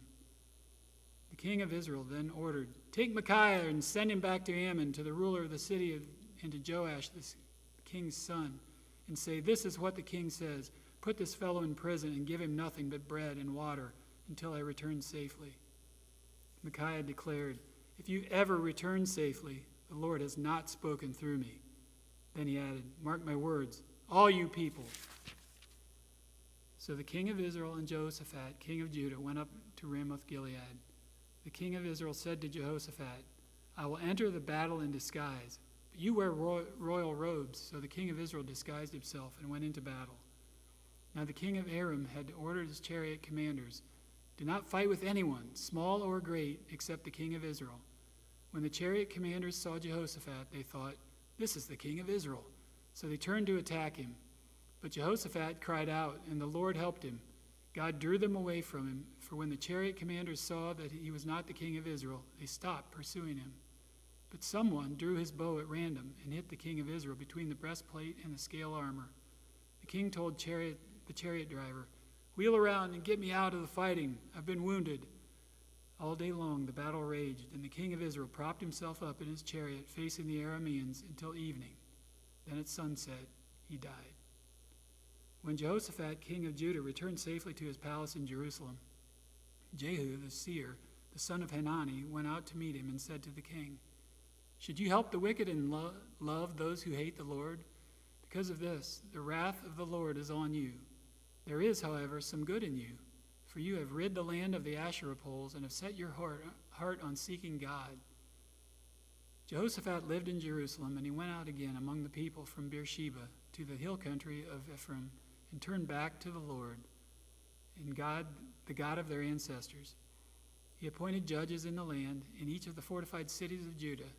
He told them, "Consider carefully what you do, because you are not judging for mere mortals, but for the Lord, who is with you wherever you give a verdict. Now let the fear of the Lord be on you. Judge carefully, for with the Lord our God there is no injustice or partiality or bribery." In Jerusalem also, Jehoshaphat appointed some of the Levites, priests, and heads of Israelite families to administer the law of the Lord and to settle disputes.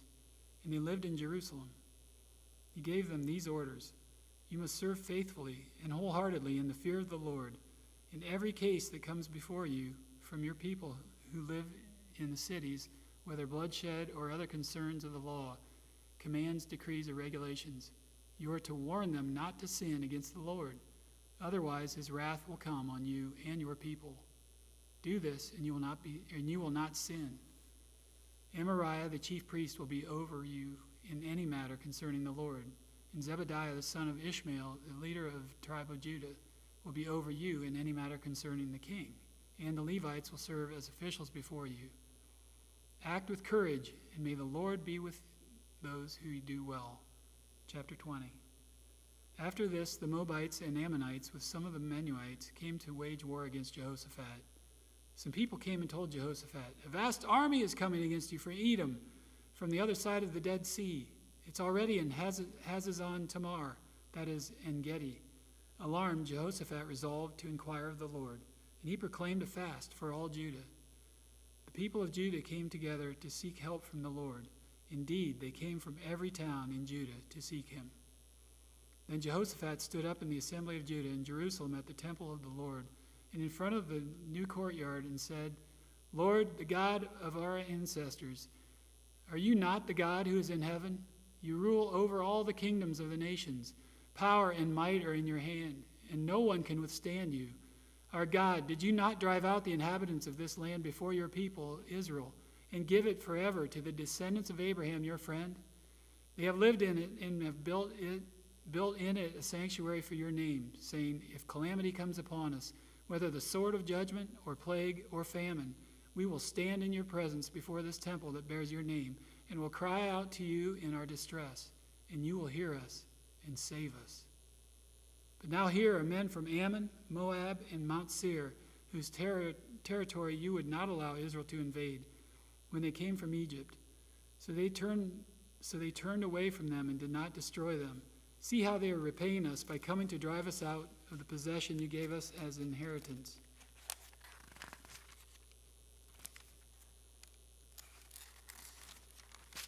Our God, will you not judge them? For we have no power to face this vast army that is attacking us. We do not know what to do, but our eyes are on you. All the men of Judah, with their wives and children and little ones, stood there before the Lord. Then the Spirit of the Lord came on Jehaziel, the son of Zechariah, the son of Benaiah, the son of Jeiel, the son of Mattaniah, a Levite and descendant of Asaph. And as he stood in the assembly, he said, Listen, King Jehoshaphat and all who live in Judah and Jerusalem. This is what the Lord says to you. Do not be afraid or discouraged because of this vast army, for the battle is not yours, but God's. Tomorrow march down against them. They'll be climbing up by the pass of Ziz, and you will find them at the end of your gorge in the desert of Jeruel. You will not have to fight this battle. Take up your positions, stand firm, and see the deliverance the Lord will give you, Judah and Jerusalem. Do not be afraid. Do not be discouraged. Go out to face them tomorrow, and the Lord will be with you.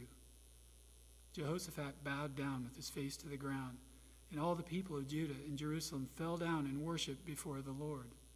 Then some Levites from the Kohathites and Korahites stood up and praised the Lord, God of Israel, with a very loud voice.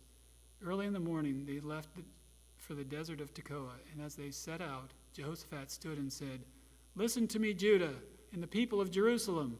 Have faith in the Lord your God, and you will be upheld. Have faith in his prophets, and you will be successful. After consulting the people, Jehoshaphat appointed men to sing to the Lord and to praise him for the splendor of his holiness as they went out at the head of the army, saying, Give thanks to the Lord, and for his love endures forever.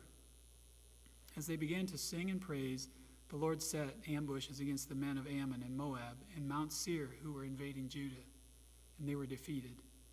The Ammonites and Moabites rose up against these men from Mount Seir to destroy and annihilate them. After they finished slaughtering the men from Seir, they helped to destroy one another. When the men of Judah came to the place that overlooks the desert and looked toward the vast army, they saw only dead bodies lying on the ground. No one had escaped. So Jehoshaphat and his men went out to carry off their plunder, and they found among them a great amount of equipment and clothing, and also articles of value, more than they could take away. There was so much plunder that it took 3 days to collect it. On the 4th day, they assembled in the valley of Baraka, where they praised the Lord. This is why it is called the valley of Baraka to this day.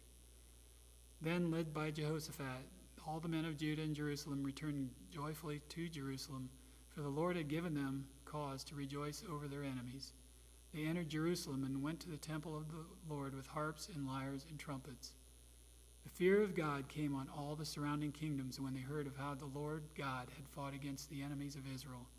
And the kingdom of Jehoshaphat was at peace, for his God had given him rest on every side.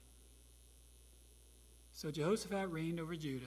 He was 35 years old when he became king of Judah, and he reigned in Jerusalem 25 years. His mother's name was Azubah, daughter of Shilhi.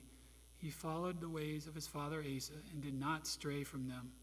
He did what was right in the eyes of the Lord.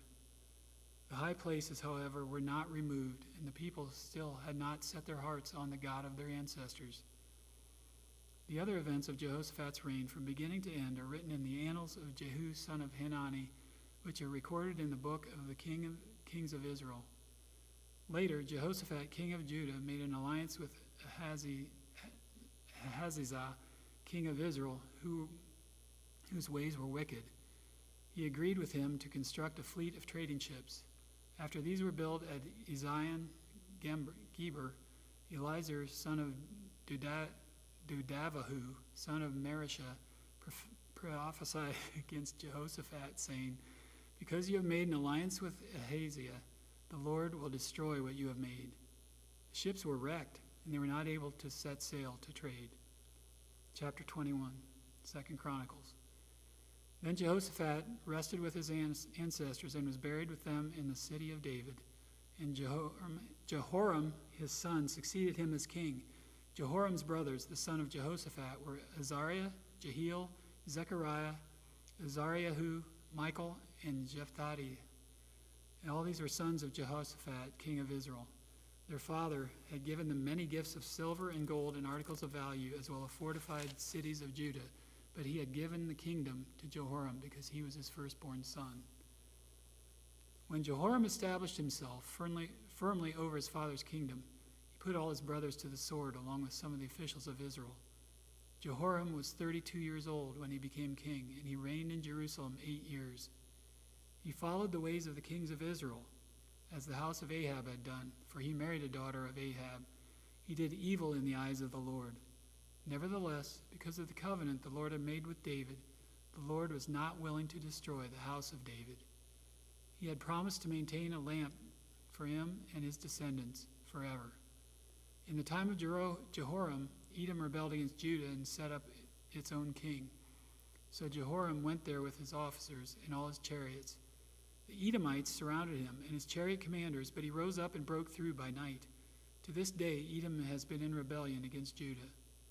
Libnah revolted at the same time, because Jeroboam had forsaken the Lord, the God of his ancestors. He had also built high places on the hills of Judah, and had caused the people of Jerusalem to prostitute themselves, and had led Judah astray. Jehoram received a letter from Elijah the prophet, which said, "This is what the Lord, the God of your father David, says. You have not followed in the ways of your father Jehoshaphat, or of Asa king of Judah, but you have followed the ways of the kings of Israel, and you have led Judah and the people of Jerusalem to prostitute themselves, just as the house of Ahab did. You have also murdered your own brothers, members of your own family, men who were better than you. So now the Lord is about to strike your people, your sons, your wives, and everything that is yours, with a heavy blow. You yourself will be very ill with a lingering disease of the bowels, until the disease causes your bowels to come out." The Lord aroused against Jehoram the hostility of the Philistines and of the Arabs who lived near the Cushites. They attacked Judah, invaded it, and carried off all the goods found in the king's palace, together with his sons and wives. Not a son was left to him except Ahaziah, the youngest. After all this, the Lord afflicted Jehoram with an incurable disease of the bowels. In the course of time, at the end of the 2nd year, his bowels came out because of the disease, and he died in great pain. His people made no funeral fire in his honor, as they had for his predecessors. Jehoram was 32 years old when he became king, and he reigned in Jerusalem 8 years. He passed away, to no one's regret, and was buried in the city of David, but not in the tombs of the kings.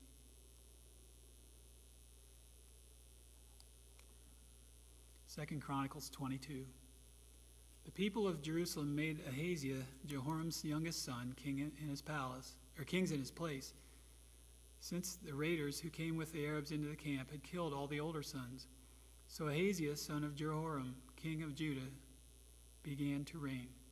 Ahaziah was 22 years old when he became king, and he reigned in Jerusalem 1 year.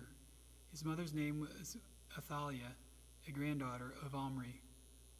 He too followed in the ways of the house of Ahab, for his mother encouraged him to act wickedly. He did evil in the eyes of the Lord, as the house of Ahab had done. For after his father's death they became his advisers, to his undoing. He also followed their counsel when he went with Joram, son of Ahab, king of Israel, to wage war against Hazael, king of Aram at Ramoth-Gilead. The Arameans wounded Joram, so he returned to Jezreel to recover from the wounds they had inflicted on him at Ramoth in his battle with Hazael, king of Aram.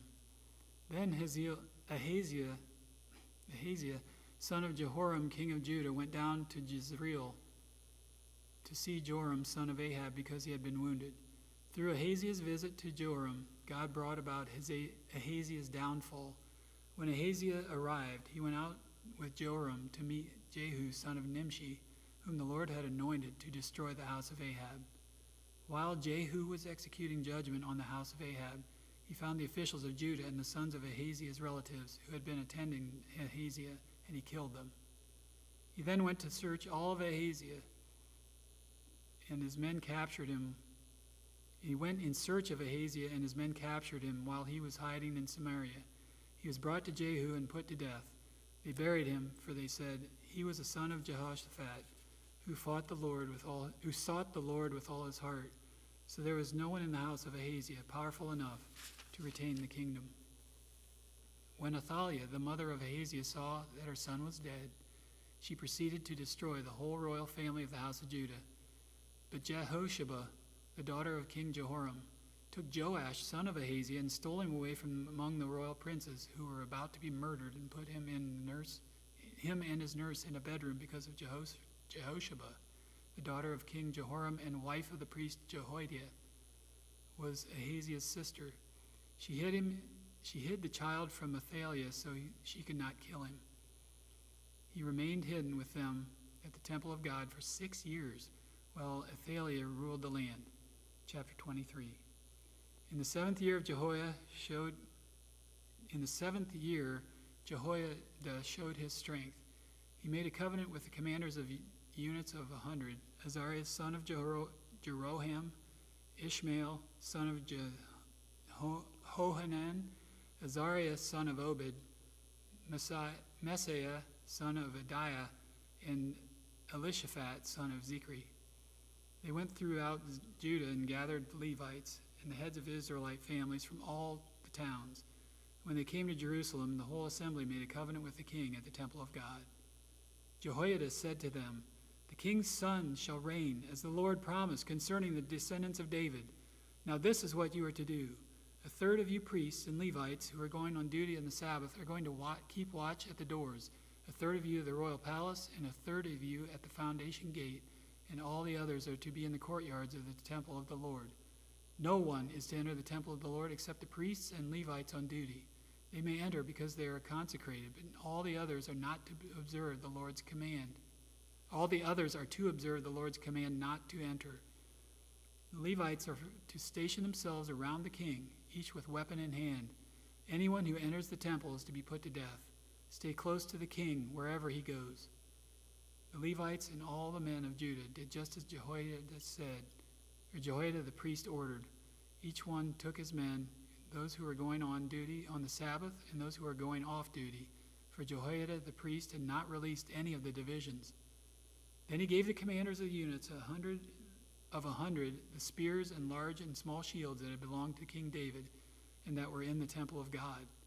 He stationed all the men, each with his weapon in hand, around the king, near the altar and the temple, from the south side to the north side of the temple. Jehoiada and the sons brought out the king's son and put the crown on him. They presented him with a copy of the covenant and proclaimed him king. They anointed him and shouted, "Long live the king!" When Athaliah heard the noise of the people running and cheering the king, she went to them at the temple of the Lord. She looked, and there was the king, standing by his pillar at the entrance. The officers and the trumpeters were beside the king, and all the people of the land were rejoicing and blowing trumpets, and musicians with their instruments were leading the praises. Then Athaliah tore her robes and shouted, "Treason! Treason!" Jehoiada the priest sent out the commanders of units 100 who were in charge of the troops and said to them, "Bring her out between the ranks and put to the sword anyone who follows her." For the priest had said, "Do not put her to death at the temple of the Lord." So they seized her as she reached the entrance of the horse gate on the palace grounds, and there they put her to death. Jehoiada then made a covenant that he, the people, and the king would be the Lord's people. All the people went to the temple of Baal and tore it down. They smashed the altars and the idols and killed Mattan and the priest of Baal in front of the altars. Then Jehoiada placed the oversight of the temple of the Lord in the hands of the Levitical priests, to whom David had made assignments in the temple, to present the burnt offerings of the Lord as written in the law of Moses. With rejoicing and singing, as David had ordered, he also stationed gatekeepers at the gates of the Lord's temple, so that no one who was in any way unclean might enter. He took with him the commanders of hundreds, the nobles, the rulers of the people, and all the people of the land, and brought the king down from the temple of the Lord. They went into the palace through the upper gate and seated the king on the royal throne. All the people of the land rejoiced, and the city was calm, because Athaliah had been slain with the sword. Chapter 24.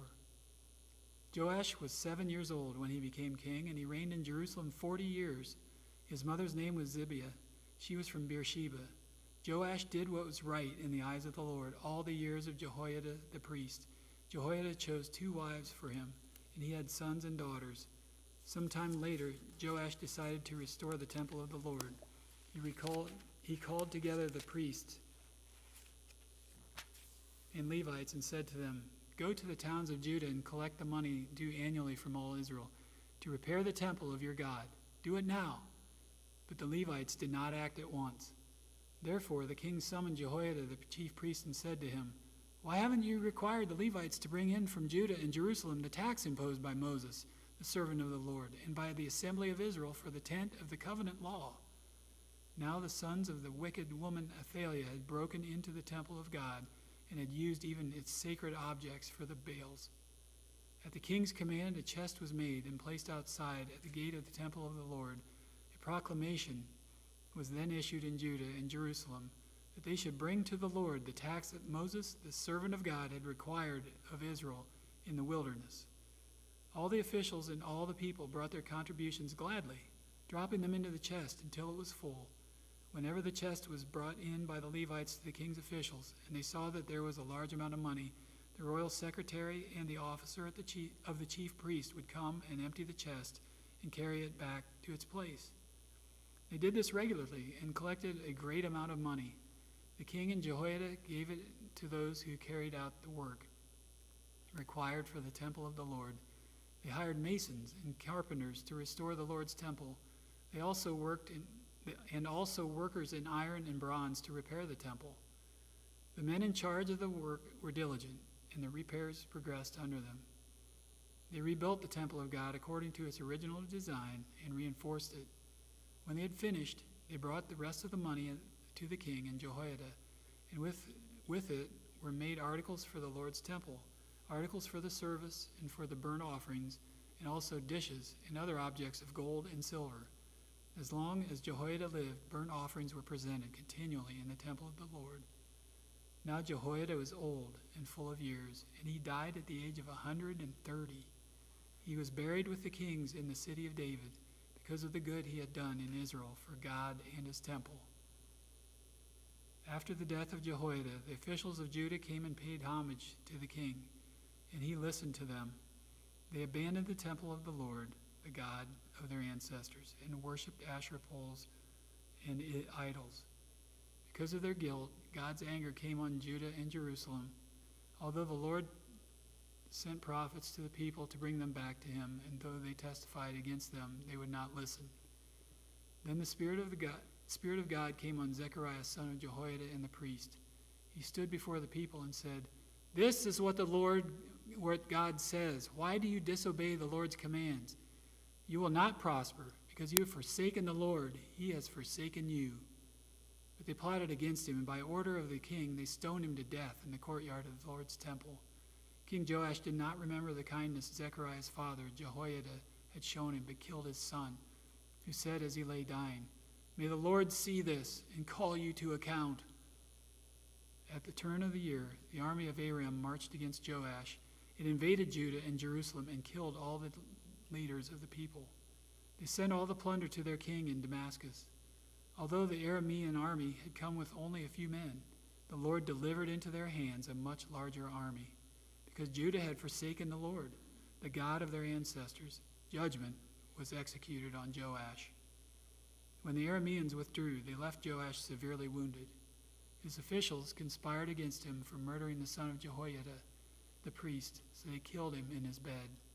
So he died and was buried in the city of David, but not in the tombs of the kings. Those who conspired against him were Zabad, son of Shimeath, an Ammonite woman, and Jehozabad, son of Shimrith, a Moabite woman. The account of his sons, the many prophecies about him, and the record of the restoration of the people, of the temple of God, are written in the annotations on the book of the kings. And Amaziah and his son succeeded him as king.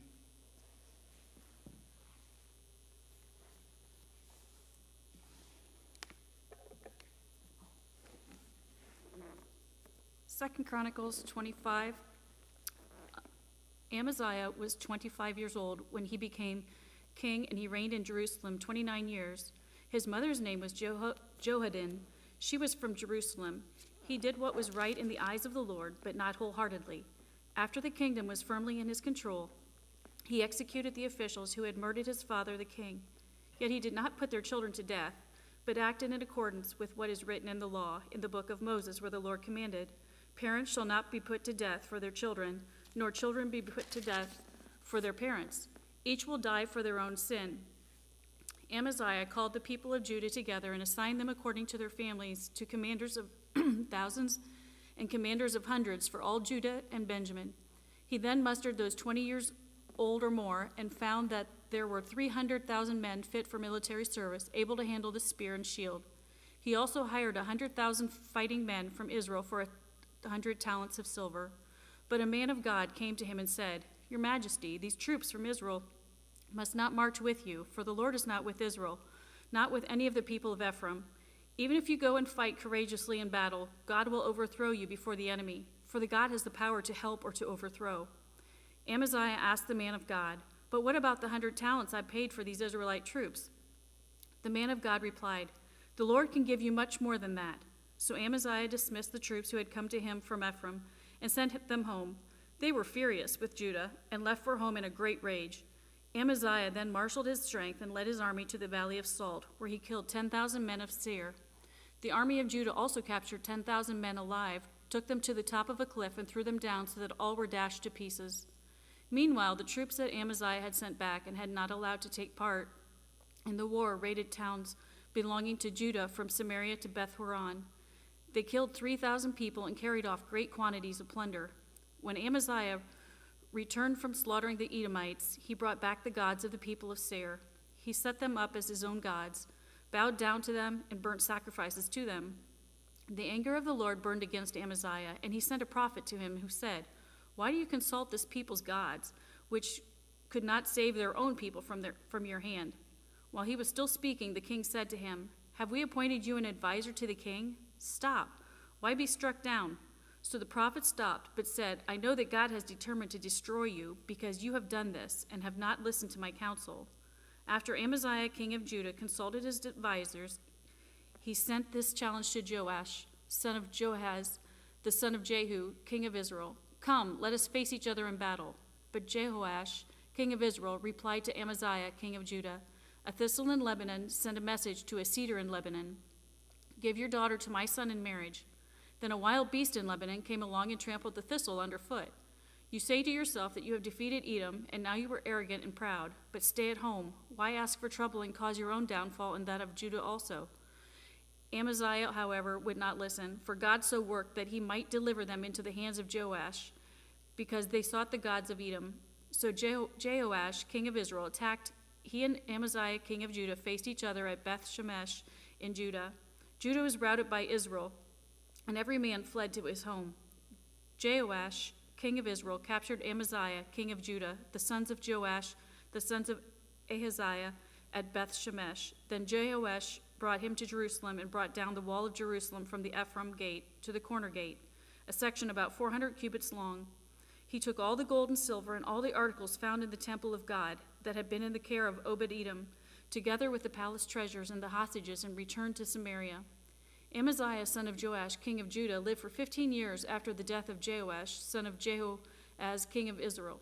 As for the other events at Amaziah's reign, from beginning to end, are they not written in this book, or in the book of the kings of Judah and Israel? From the time that Amaziah turned away from following the Lord, they conspired against him in Jerusalem, and he fled to Lachish. But they sent men after him to Lachish and killed him there. He was brought back by horse and was buried with his ancestors in the city of Judah. 2 Chronicles 26.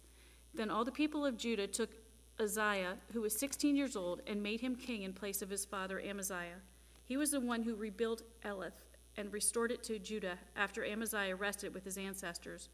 Uzziah was 16 years old when he became king, and he reigned in Jerusalem 52 years. His mother's name was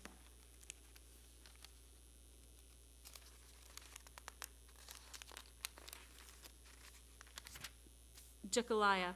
She was from Jerusalem. He did what was right in the eyes of the Lord, just as his father Amaziah had done. He sought God during the days of Zechariah, who instructed him in the fear of God. As long as he sought the Lord, God gave him success. He went to war against the Philistines and broke down the walls of Gath, Jabneh, and Ashdod. He then rebuilt towns near Ashdod and elsewhere among the Philistines. God helped him against the Philistines and against the Arabs who lived in Gur-Baal and against the Meunites. The Ammonites brought tribute to Uzziah, and his fame spread as far as the border of Egypt because he had become very powerful. Uzziah built towers in Jerusalem at the corner gate, at the valley gate, and at the angle of the wall, and he fortified them. He also built towers in the wilderness and dug many cisterns because he had much livestock in the foothills and in the plain. He had people working his fields and vineyards in the hills and in the fertile lands, for he loved the soil. Uzziah had a well-trained army ready to go out by divisions, according to their numbers as mustered by Jeiel, the secretary of Maaseiah, the officer under the direction of Hananiah, one of the royal officials. The total number of family leaders over the fighting men was 2,600. Under their command was an army of 307,500 men trained for war, a powerful force to support the king against his enemies. Uzziah provided shields, spears, helmets, coats of armor, bows, and sling stones for their entire army.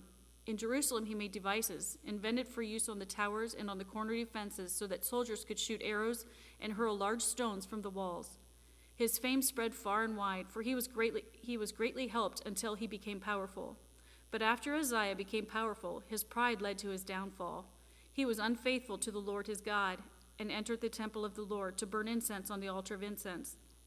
Azariah the priest was with 80 other courageous priests of the Lord followed him in. They confronted King Uzziah and said, "It is not right for you, Uzziah, to burn incense to the Lord. That is for the priests, the descendants of Aaron, who have been consecrated to burn incense. Leave the sanctuary, for you have been unfaithful, and you will not be honored by the Lord God." Uzziah, who had a censer in his hand ready to burn incense, became angry. While he was raging at the priests in their presence before the incense altar in the Lord's temple, leprosy broke out on his forehead. When Azariah the chief priest and all the other priests looked at him, they saw that he had leprosy on his forehead, so they hurried him out. Indeed, he himself was eager to leave, because the Lord had afflicted him. King Uzziah had leprosy until the day he died. He lived in a separate house, leprous and banned from the temple of the Lord. Jotham, his son, had charge of the palace and governed the people of the land. The other events of Uzziah's reign from beginning to end are recorded by the prophet Isaiah, son of Amoz. Uzziah rested with his ancestors and was buried near them in a cemetery that belonged to the kings, for people said he had leprosy. And Jotham, his son, succeeded him as king. Chapter 27. Jotham was 25 years old when he became king, and he reigned in Jerusalem 16 years. His mother's name was Jerusha, daughter of Zadok.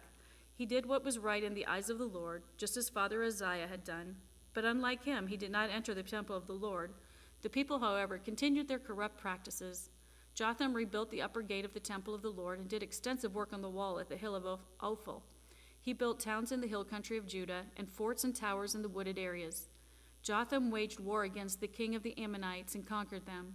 That year the Ammonites paid him 100 talents of silver, 10,000 cores of wheat, and 10,000 cores of barley. The Ammonites brought him the same amount also in the second and third years. Jotham grew powerful because he had walked steadfastly before the Lord his God. The other events in Jotham's reign, including all his wars and the other things he did, are written in the book of the kings of Israel and Judah. He was 25 years old when he became king, and he reigned in Jerusalem 16 years.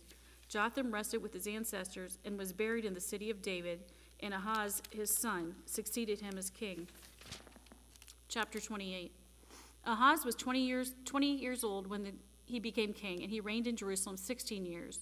Unlike David, his father, he did not do what was right in the eyes of the Lord. He followed the ways of the kings of Israel and also made idols for worshiping the Baals. He burned sacrifices in the valley of Ben-Hinnom and sacrificed his children in the fire, engaging in the detestable practices of the nations the Lord had driven out before the Israelites. He offered sacrifices and burned incense at the high places, on the hilltops, and under every spreading tree. Therefore the Lord his God delivered him into the hands of the king of Aram. The Arameans defeated him and took many of his people as prisoners and brought them to Damascus. He was also given into the hands of the king of Israel, who inflicted heavy casualties on him. In one day, Pekah son of Remaliah killed 120,000 soldiers in Judah, because Judah had forsaken the Lord, the God of their ancestors. Zichri, an Ephraimite warrior, killed Maaseiah, the king's son, Azrikam, the officer in charge of the palace, and Elkanah, second to the king. The men of Israel took captive from their fellow Israelites who were from Judah 200,000 wives, sons, and daughters. They also took a great deal of plunder, which they carried back to Samaria. But a prophet of the Lord named Oded was there, and he went out to meet the army when it returned to Samaria. He said to them, "Because the Lord, the God of your ancestors, was angry with Judah, he gave them into your hand. But you have slaughtered them in a rage that reaches to heaven, and now you intend to make the men and women of Judah and Jerusalem your slaves. But aren't you also guilty of sins against the Lord your God? Now listen to me. Send back your fellow Israelites you have taken as prisoners, for the Lord's fierce anger rests on you." And then some of the leaders in Ephraim, Azariah, son of Jehohanan, Berechiah, son of Meshalemoth, Jehezekiah, son of Shalom, and Amasa, son of Hadlai, confronted those who were arriving from the war. "You must not bring those prisoners here," they said, "or we will be guilty before the Lord. Do you intend to add to our sin and guilt? For our guilt is already great, and his fierce anger rests on Israel." So the soldiers gave up the prisoners and plunder in the presence of the officials and all the assembly. The men designated by name took the prisoners, and from the plunder they clothed all who were naked. They provided them with clothes and sandals, food and drink, and healing balm. All those who were weak they put on donkeys, so they took them back to their fellow Israelites at Jericho, the city of palms, and returned to Samaria. At that time the king Ahaz sent to the kings of Assyria for help. The Edomites had again come and attacked Judah and carried away prisoners, while the Philistines had raided towns in the foothills and in the Negev of Judah. They captured and occupied Beth Shemesh, Ajalon, and Gadaroth, as well as Soko, Timnah, and Gimzo, with their surrounding villages. The Lord had humbled Judah because of Ahaz, king of Israel, for he had promoted wickedness in Judah and had been most unfaithful to the Lord. Tiglath-Pileser, king of Assyria, came to him, but he gave him trouble instead of help. Ahaz took some of the things from the temple of the Lord and from the royal palace and from the officials and presented them to the king of Assyria, but that did not help him. In his time of trouble, King Ahaz became even more unfaithful to the Lord. He offered sacrifices to the gods of Damascus who had defeated him, for he thought, Since the gods of the kings of Aram have helped them, I will sacrifice to them, so they will help me. But they were his downfall, and the downfall of all of Israel. Ahaz gathered together the furnishings from the temple of God and cut them in pieces. He shut the doors of the Lord's temple and set up altars at every street corner in Jerusalem. In every town in Judah, he built high places to burn sacrifices to other gods and arouse the anger of the Lord, the God of his ancestors. The other events of his reign and all his ways, from beginning to end, are written in the book of the kings of Judah and Israel. Ahaz rested with his ancestors and was buried in the city of Jerusalem, but he was not placed in the tombs of the kings of Israel. And Hezekiah his son succeeded him as king. Chapter 29. Hezekiah was 25 years old when he became king, and he reigned in Jerusalem 29 years. His mother's name was Abijah, daughter of Zechariah. He did what was right in the eyes of the Lord, just as his father David had done. In the first month of the first year of his reign, he opened the doors of the temple of the Lord and repaired them. He brought in the priests and the Levites, assembled them in the square on the east side, and said, "Listen to me, Levites. Consecrate yourselves now, and consecrate the temple of the Lord, the God of your ancestors. Remove all defilement from the sanctuary. Our parents were unfaithful. They did evil in the eyes of the Lord our God and forsook him. They turned their faces away from the Lord's dwelling place and turned their backs on him. They also shut the doors of the portico and put out the lamps. They did not burn incense or present any burnt offerings at the sanctuary to the God of Israel. Therefore the anger of the Lord has fallen on Judah and Jerusalem. He has made them an object of dread and horror and scorn, as you can see with your own eyes. This is why our fathers have fallen by the sword, and why our sons and daughters and our wives are in captivity. Now I intend to make a covenant with the Lord, the God of Israel, so that his fierce anger will turn away from us. My sons, do not be negligent now, for the Lord has chosen you to stand before him and serve him, to minister before him and to burn incense." Then these Levites set to work. From the Kohathites, Mahath, son of Amasai, and Joel, son of Azariah. From the Merarites, Kish, son of Abdi, and Azariah, son of Jehaleel. From the Gershonites, Joha, son of Zimmah, and Eden, son of Joha. From the descendants of Elizaphan, Shimri and Jeiel. From the descendants of Asaph, Zechariah and Mattaniah. From the descendants of Haman, Jehiel and Shimei. From the descendants of Jeduthun, Shemaiah and Uzziel. When they had assembled their fellow Levites and consecrated themselves, they went in to purify the temple of the Lord as the king had ordered, following the word of the Lord. The priests went into the sanctuary of the Lord to purify it. They brought out to the courtyard of the Lord's temple everything unclean that they found in the temple of the Lord. The Levites took it and carried it out to the Kidron Valley. They began the consecration on the first day of the first month, and by the 8th day of the month they reached the portico of the Lord. For 8 more days they consecrated the temple of the Lord itself, finishing on the 16th day of the first month. Then they went in to King Hezekiah and reported, "We have purified the entire temple of the Lord, the altar of burnt offering with all its utensils, and the table for setting out the consecrated bread with all its articles. We have prepared and consecrated all the articles that King Ahaz removed in his unfaithfulness while he was king. They are now in front of the Lord's altar." Early the next morning, King Hezekiah gathered the city officials together and went up to the temple of the Lord. They brought 7 bulls, 7 rams, 7 male lambs, and 7 male goats as a sin offering for the kingdom, for the sanctuary, and for Judah. The king commanded the priests, the descendants of Aaron, to offer these on the altar of the Lord. So they slaughtered the bulls, and the priests took the blood and splashed it against the altar. Next they slaughtered the rams and splashed their blood against the altar. Then they slaughtered the lambs and splashed their blood against the altar. The goats for the sin offering were brought before the king and the assembly, and they laid their hands on them. The priests then slaughtered the goats and presented their blood on the altar for a sin offering to atone for all Israel, because the king had ordered the burnt offering and the sin offering for all Israel. He stationed the Levites in the temple of the Lord with cymbals, harps, and lyres, in the way prescribed by David and Gad, the king's seer, and Nathan the prophet. This was commanded by the Lord through his prophets. So the Levites stood ready with David's instruments and the priests with their trumpets. Hezekiah gave the order to sacrifice the burnt offering on the altar. As the offering began, singing to the Lord began also, accompanied by trumpets and the instruments of David, king of Israel. The whole assembly bowed in worship with the musicians, while the musicians played and the trumpets sounded. All this continued until the sacrifice of the burnt offering was completed. When the offerings were finished, the king and everyone present with him knelt down and worshipped. King Hezekiah and his officials ordered the Levites to praise the Lord with the words of David and of Asaph the seer. So they sang praises with gladness and bowed down in worship. Then Hezekiah said, "You have now dedicated yourselves to the Lord. Come and bring sacrifice and thank offerings to the temple of the Lord." So the assembly brought sacrifices and thank offerings, and all whose hearts were willing brought burnt offerings. The number of burnt offerings the assembly brought was 70 bulls, 100 rams, and 200 male lambs, all of them for burnt offerings to the Lord.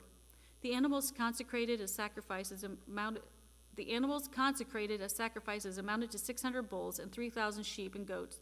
The priests, however, were too few to skin all the burnt offerings, so their relatives, the Levites, helped them until the task was finished and until all other priests had been consecrated, for the Levites had been more conscientious in consecrating themselves than the priests had been.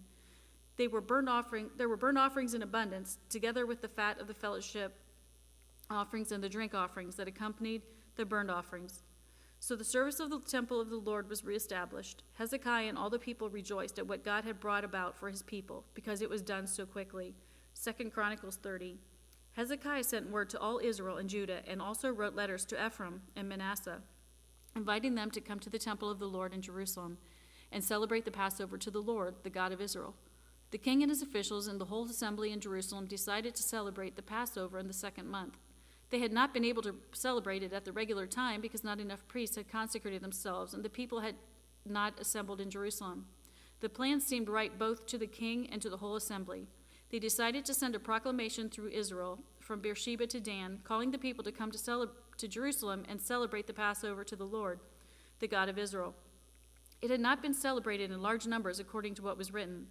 At the king's command, couriers went throughout Israel and Judah with letters from the king and from his officials, which read, "People of Israel, return to the Lord, the God of Abraham, Isaac, and Israel, that he may return to you who are left, who have escaped from the hand of the kings of Assyria. Do not be like your parents and your fellow Israelites, who were unfaithful to the Lord, the God of their ancestors, so that he made them an object of horror, as you see. Do not be stiff-necked as your ancestors were. Submit to the Lord. Come to his sanctuary, which he has consecrated forever. Serve the Lord your God, so that his fierce anger will turn away from you. If you return to the Lord, then your fellow Israelites and your children will be shown compassion by their captors and will return to this land, for the Lord your God is gracious and compassionate. He will not turn his face from you if you return to him." The couriers went from town to town in Ephraim and Manasseh as far as Zebulun, but people scorned and ridiculed them. Nevertheless, some from Asher, Manasseh, and Zebulun humbled themselves and went to Jerusalem. Also in Judah, the hand of God was on the people to give them unity of mind to carry out what the king and his officials had ordered, following the word of the Lord. A very large crowd of people assembled in Jerusalem to celebrate the festival of unleavened bread in the second month. They removed the altars in Jerusalem and cleared away the incense altars and threw them into the Kidron Valley. They slaughtered the Passover lamb on the 14th day of the second month. The priests and the Levites were ashamed and consecrated themselves and brought burnt offerings to the temple of the Lord. Then they took up their regular positions as prescribed in the law of Moses, the man of God. The priests splashed against the altar the blood handed to them by the Levites. Since many in the crowd had not consecrated themselves, the Levites had to kill the Passover lambs for all those who were not ceremonially clean and could not consecrate their lambs to the Lord. Although most of the many people who came from Ephraim, Manasseh, Issachar, and Zebulun had not purified themselves yet, they ate the Passover, contrary to what was written. But Hezekiah prayed for them, saying, "May the Lord, who is God, pardon everyone who sets their heart on seeking God, the Lord, the God of their ancestors, even if they are not clean according to the rules of the sanctuary." And the Lord heard Hezekiah and healed the people. The Israelites who were present in Jerusalem celebrated the festival of unleavened bread for 7 days with a great rejoicing, while the Levites and priests praised the Lord every day with resounding instruments dedicated to the Lord. Hezekiah spoke encouragingly to all the Levites, who showed good understanding of the service of the Lord. For the 7 days they ate their assigned portion and offering, fellowship offerings, and praised the Lord, the God of their ancestors. The whole assembly then agreed to celebrate the festival 7 more days, so for another 7 days they celebrated joyfully. Hezekiah, king of Judah, provided 1,000 bulls and 7,000 sheep and goats for the assembly, and the officials provided them with 1,000 bulls and 10,000 sheep and goats. A great number of priests consecrated themselves. The entire assembly of Judah rejoiced along with the priests and Levites and all who had assembled from Israel, including the foreigners who had come from Israel and also those who resided in Judah. There was great joy in Jerusalem, for since the days of Solomon, son of David, king of Israel, there had been nothing like this in Jerusalem. The priests and the Levites stood to bless the people, and God heard them, for their prayer reached heaven, his holy dwelling place. Chapter 31. When all this had ended, the Israelites who were there went out to the towns of Judah, smashed the sacred stones, and cut down the Asherah poles. They destroyed the high places and the altars throughout Judah and Benjamin and in Ephraim and Manasseh. After they had destroyed all of them, the Israelites returned to their own towns and to their own property. Hezekiah assigned the priests and Levites to divisions, each of them according to their duties as priests or Levites, to offer burnt offerings and fellowship offerings, to minister, to give thanks, and to sing praises at the gates of the Lord's dwelling. The king contributed from his own possessions for the morning and evening burnt offerings, and for the burnt offerings on the Sabbaths, at the new moons, and at the appointed festivals as written in the law of the Lord. He ordered the people living in Jerusalem to give the portion due the priests and Levites so they could devote themselves to the law of the Lord. As soon as the order went out, the Israelites generously gave the first fruits of their grain, new wine, olive oil, and honey, and all that the fields produced. They brought a great amount, a tithe of offering. The people of Israel and Judah, who lived in the towns of Judah, also brought a tithe of their herds and flocks, and a tithe of the holy things dedicated to the Lord their God, and they piled them in heaps. They began doing this in the 3rd month and finished in the 7th month. When Hezekiah and his officials came and saw the heaps, they praised the Lord and blessed his people, Israel. Hezekiah asked the priests and Levites about the heaps, and Azariah, the chief priest from the family of Zadok, answered, "Since the people began to bring their contributions to the temple of the Lord, we have had enough to eat and plenty to spare, because the Lord has blessed his people, and this great amount is left over." Hezekiah gave orders to prepare storerooms in the temple of the Lord, and this was done. And then they faithfully brought in the contributions, tithes, and dedicated gifts. Conaniah, a Levite, was the overseer in charge of these things, and his brother Shimei was next in rank. Jehiel, Azaziah, Nahath, Asahel, Jeremoth, Jozabad, Eliel, Ismachiah, Mahath, and Benaiah were assistants of Conaniah and Shimei, his brother. All these served by appointment of King Hezekiah, and Azariah, the official in charge of the temple of God. Kor, son of Imnah, the Levite, keeper of the east gate, was in charge of the freewill offerings given to God, distributing the contributions made to the Lord and also the consecrated gifts. Eden, Miniamin, Jeshua, Shemaiah, Amariah, and Shechaniah assisted him faithfully in the towns of the priests, distributing to their fellow priests according to their divisions, old and young alike. In addition, they distributed to the males 3 years old or more, whose names were in the genealogical records, all who would enter the temple of the Lord to perform the daily duties of their various tasks according to their responsibilities and their divisions. And they distributed to the priests enrolled by their families in the genealogical records, and likewise to the Levites 20 years old or more, according to their responsibilities and their divisions. They included all the little ones, the wives and the sons and daughters of the whole community listed in these genealogical records, for they were faithful in consecrating themselves. As for the priests, the descendants of Aaron, who lived on the farmlands around their towns or in any other towns, men were designated by name to distribute portions to every male among them and to all who were recorded in the genealogies of the Levites. This is what Hezekiah did throughout Judah, doing what was good and right and faithful before the Lord his God. In everything that he undertook in the service of God's temple, in obedience to the law and the commands, he sought his God and worked wholeheartedly, and so he prospered. 2 Chronicles 32. After all that Hezekiah had so faithfully done, Sennacherib, king of Assyria, came and invaded Judah. He laid siege to the fortified cities, thinking to conquer them for himself. When Hezekiah saw that Sennacherib had come and that he had intended to wage war against Jerusalem, he consulted with his officials and military staff about blocking off the water from the springs outside the city, and they helped him. They gathered a large group of people who blocked all the springs and the stream that flowed through the land. Why should the kings of Assyria come and find plenty of water? They said. Then he worked hard at repairing all the broken sections of the wall and building towers on it. He built another wall outside that one and reinforced the terraces of the city of David. He also made large numbers of weapons and shields. He appointed military officers over the people and assembled them before him in the square at the city gate and encouraged them with these words: "Be strong and courageous, do not be afraid or discouraged because of the king of Assyria and the vast army with him. For there is a greater power with us than with him. With him is only the arm of flesh, but with us is the Lord our God to help us and to fight our battles." And the people gained confidence from what Hezekiah the king of Judah said.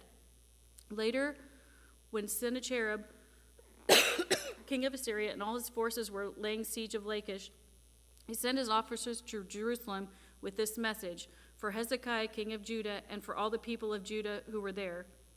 This is what Sennacherib, king of Assyria, says. On what are you basing your confidence that you remain in Jerusalem under siege? When Hezekiah says, the Lord our God will save us from the hand of the king of Assyria, he is misleading you to let you die of hunger and thirst. Did not Hezekiah himself remove this God's high places and altars, saying to Judah and Jerusalem, you must worship before one altar and burn sacrifices on it? Do you not know what I and my predecessors have done to all the peoples of the other lands? Were the gods of those nations ever able to deliver their land from my hand? Who of all the gods of those nations that my predecessors destroyed has been able to save his people from me? How then can your God deliver you from my hand? Now do not let Hezekiah deceive you and mislead you like this. Do not believe him, for no God of any nation or kingdom has been able to deliver his people from my hand or the hand of my predecessors. How much less will your God deliver you from my hand?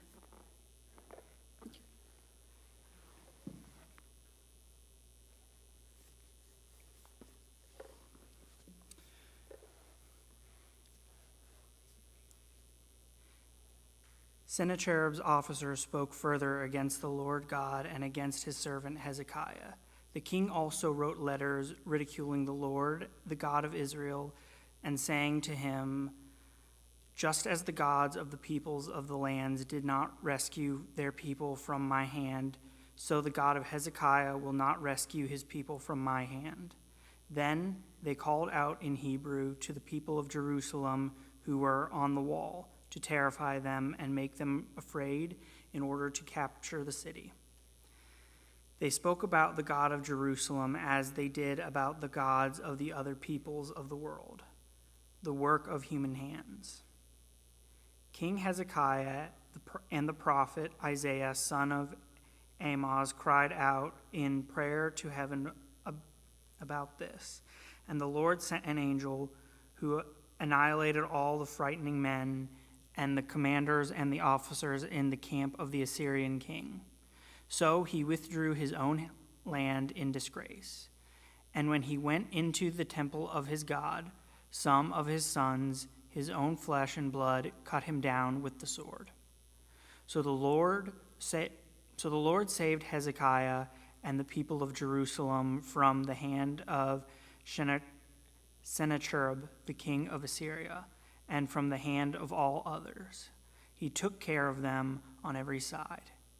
Many brought offerings to Jerusalem for the Lord and valuable gifts for Hezekiah, king of Judah. From then on, he was highly regarded by all the nations. In those days, Hezekiah became ill and was at the point of death. He prayed to the Lord, who answered him and gave him a miraculous sign. But Hezekiah's heart was proud, and he did not respond to the kindness shown him. Therefore the Lord's wrath was on him, and Judah and Jerusalem. Then Hezekiah repented of the pride of his heart, as did the people of Jerusalem. Therefore the Lord's wrath did not come on them during the days of Hezekiah. Hezekiah had a very great wealth and honor, and he made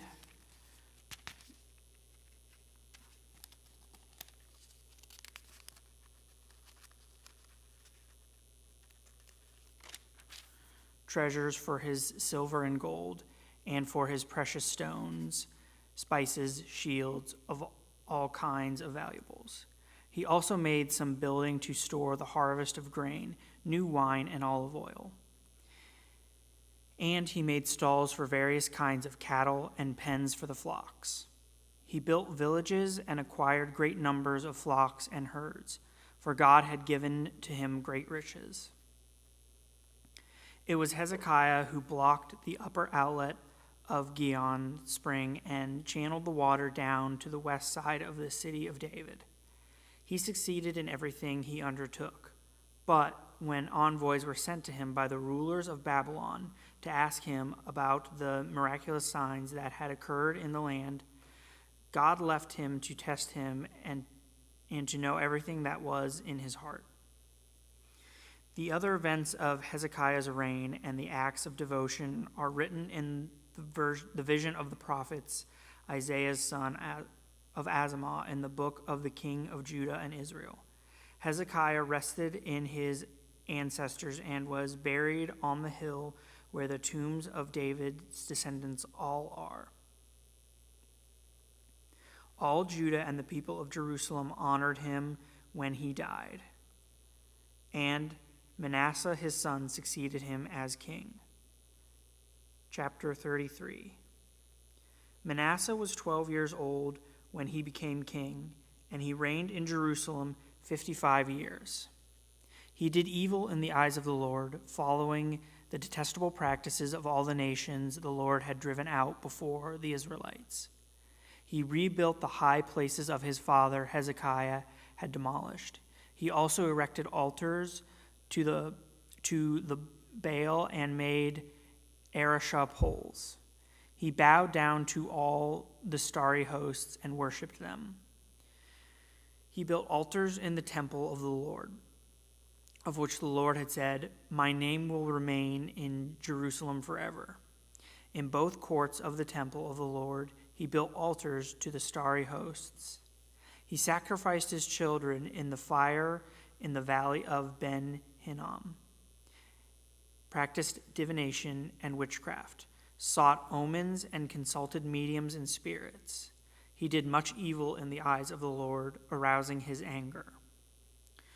He took the image he had made and put it in God's temple, of which God had said to David and to his son Solomon, "In this temple and in Jerusalem, which I have chosen out of all of the tribes of Israel, I will put my name forever. I will not again make the feet of the Israelites leave the land I assigned to your ancestors, if only they will be careful to do everything I command them concerning all the laws, decrees, and regulations given through Moses." But Manasseh led Judah and the people of Jerusalem astray, so that they did more evil than the nations the Lord had destroyed before the Israelites. The Lord spoke to Manasseh and to his people, but they paid no attention. So the Lord brought against them the army commanders of the king of Assyria, who took Manasseh prisoner, put a hook in his nose, bound him with bronze shackles, and took him to Babylon.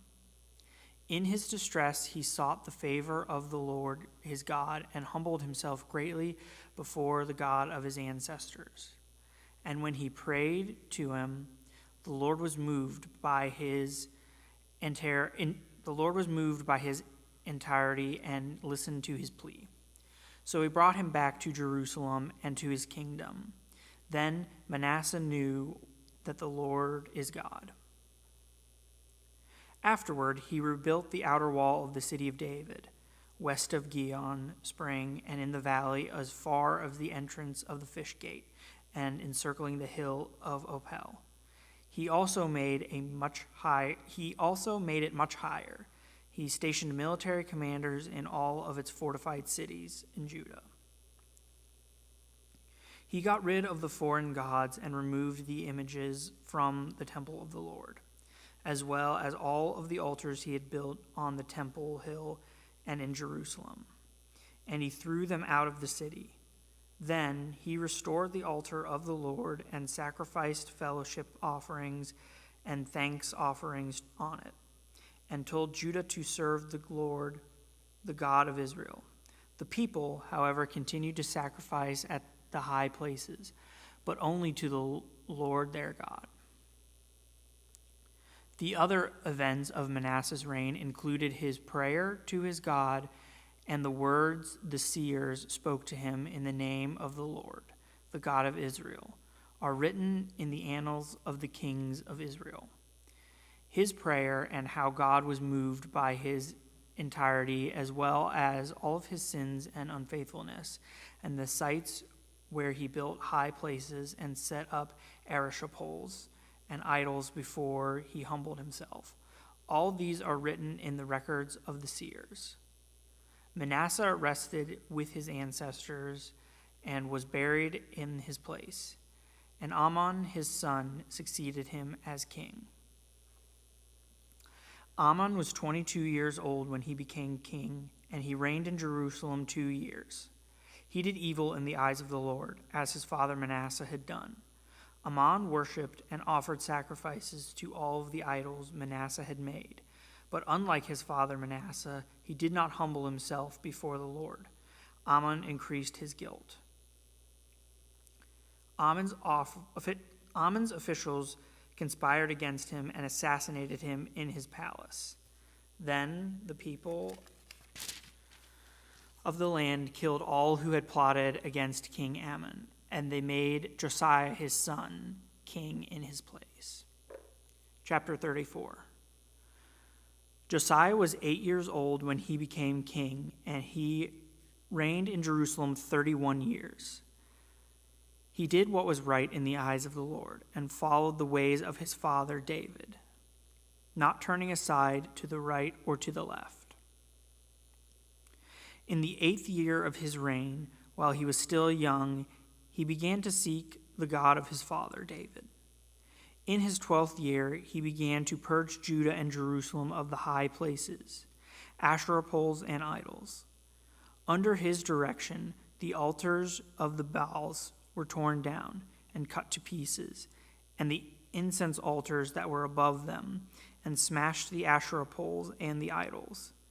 These he broke to pieces and scattered over the graves of those who had sacrificed to them. He burned the bones of the priests on their altars, and so he purged Judah and Jerusalem. In the towns of Manasseh, Ephraim, and Simeon, as far as Naphtali, and in the ruins around them, he tore down the altars and the Asherah poles, and crushed the idols to powder, and cut to pieces all of the incense altars throughout Israel. Then he went back to Jerusalem. In the 18th year of Josiah's reign, to purify the land and the temple, he sent Shaphrah, son of Azaliah, and Manasseh to the ruler of the city with Jonah, son of Joaz, the recorder, to repair the temple of the Lord his God. They went to Hilkiah, the high priest, and gave him the money that had been brought unto the temple of the God. When the Levites, who were the gatekeepers, had collected from the people of Manasseh, Ephraim, and the entire remnant of Israel from all of the people of Judah and Benjamin and the inhabitants of Jerusalem. Then they entrusted it to the men appointed to supervise the Lord on the Lord's temple. These men paid the workers who repaired and restored the temple. They also gave money to the carpenters and builders to purchase dressed stone and timber for joists and beams for the buildings that the kings of Judah had allowed to fall into ruin. The workers labored faithfully. Over them to direct themselves were Jothah and Obadiah, Levites descended from Merari, and Zechariah and Meshullam, descended from Kohath. The Levites, all who were skilled in playing musical instruments, had charge of the laborers and supervised all of the workers from job to job. Some of the Levites were secretaries, scribes, and gatekeepers. While they were bringing out the money that had been taken unto the temple of the Lord, Hilkiah the priest found the book of the law of the Lord that had been given through Moses. Hilkiah said to Shaphrah, the secretary, I have found the book of the law in the temple of the Lord, and gave it to Shaphan. Then Shaphan took the book to the king and reported to him, Your officials are doing everything that has been committed to them.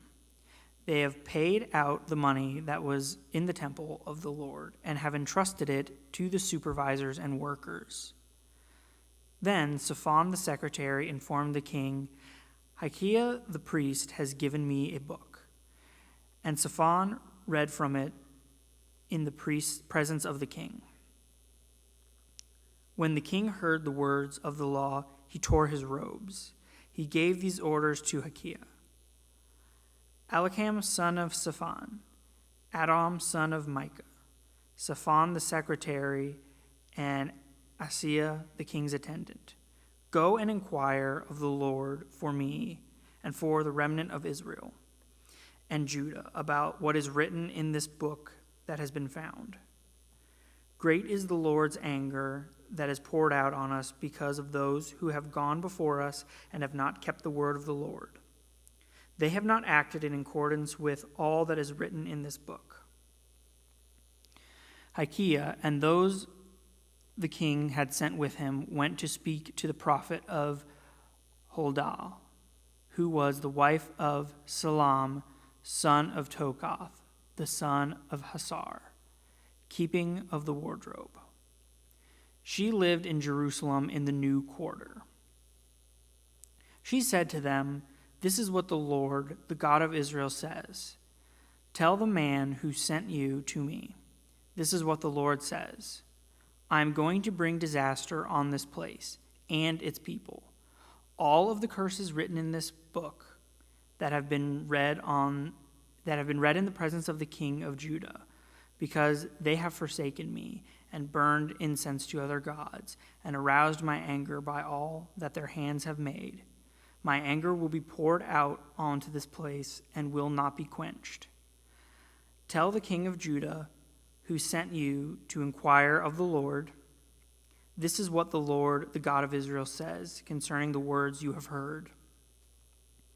Because your heart was responsive and you humbled yourself before God when you heard what he spoke against this place and its people, and because you humbled yourself before me and tore your robes and wept in my presence, I have heard you, declares the Lord.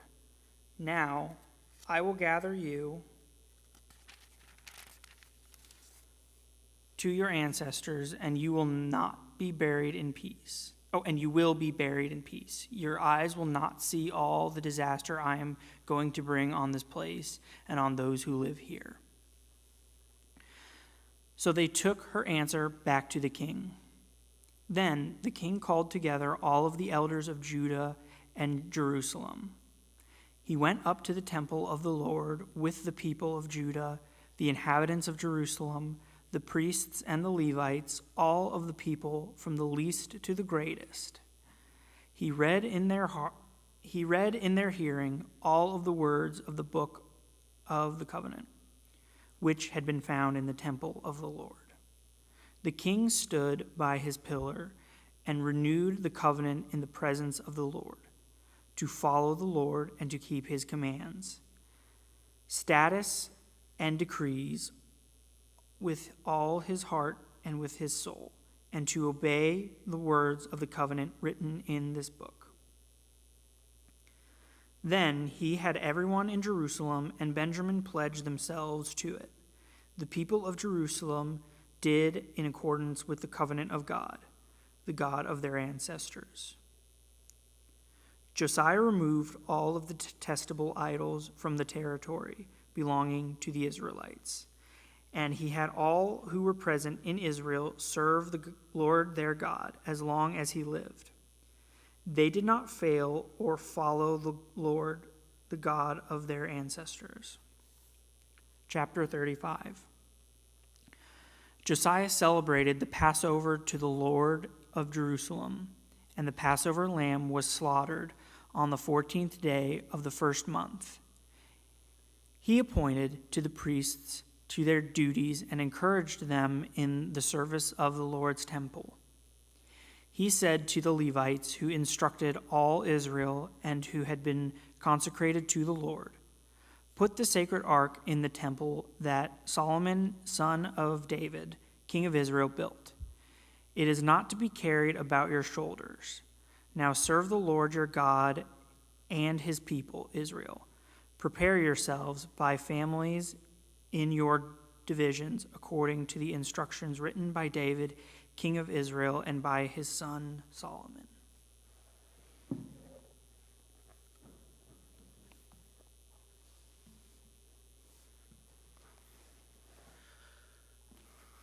Stand in the holy place with a group of Levites for each subdivision of the families of your fellow Israelites, the lay people. Slaughter the Passover lambs, consecrate yourselves, and prepare the lambs for your fellow Israelites, doing what the Lord commanded through Moses. Josiah provided for all the lay people who were there a total of 30,000 lambs and goats for the Passover offerings, and also 3,000 cattle, all from the king's own possessions. His officials contributed voluntarily to the people and the priests and Levites. Hilkiah, Zechariah, and Jehiel, the officials in charge of God's temple, gave the priests 2,600 Passover offerings and 300 cattle. Also, Cananiah, along with Shemaiah and Nathaniel, his brothers, and Hashabiah and Jill and Jozabad, the leaders of the Levites, provided 5,000 Passover offerings and 500 head of cattle for the Levites. The service was arranged, and the priests stood in their places with the Levites and their divisions as the king had ordered. The Passover lambs were slaughtered, and the priests splashed against the altar the blood handed to them, while the Levites skinned the animals. They set aside the burnt offerings to give them to the subdivisions of the families of the people to offer to the Lord. As it is written in the book of Moses, they did the same with the cattle. They roasted the Passover animals over the fire as prescribed, and boiled the holy offerings in pots, cauldrons, and pans, and served them quickly to all the people. After this, they made preparations for themselves and for the priests, because the priests, the descendants of Aaron, were sacrificing the burnt offerings and the fat portions until nightfall. So the Levites made preparations for themselves and for the Aaronic priests. The musicians, the descendants of Asaph, were in the places prescribed by David: Asaph, Heman, and Jeduthun, the king's seer. The gatekeepers at each gate did not need to leave their posts, because their fellow Levites made the preparations for them. So at that time the entire service of the Lord was carried out for the celebration of the Passover and the offering of burnt offerings on the altar of the Lord, as King Josiah had ordered.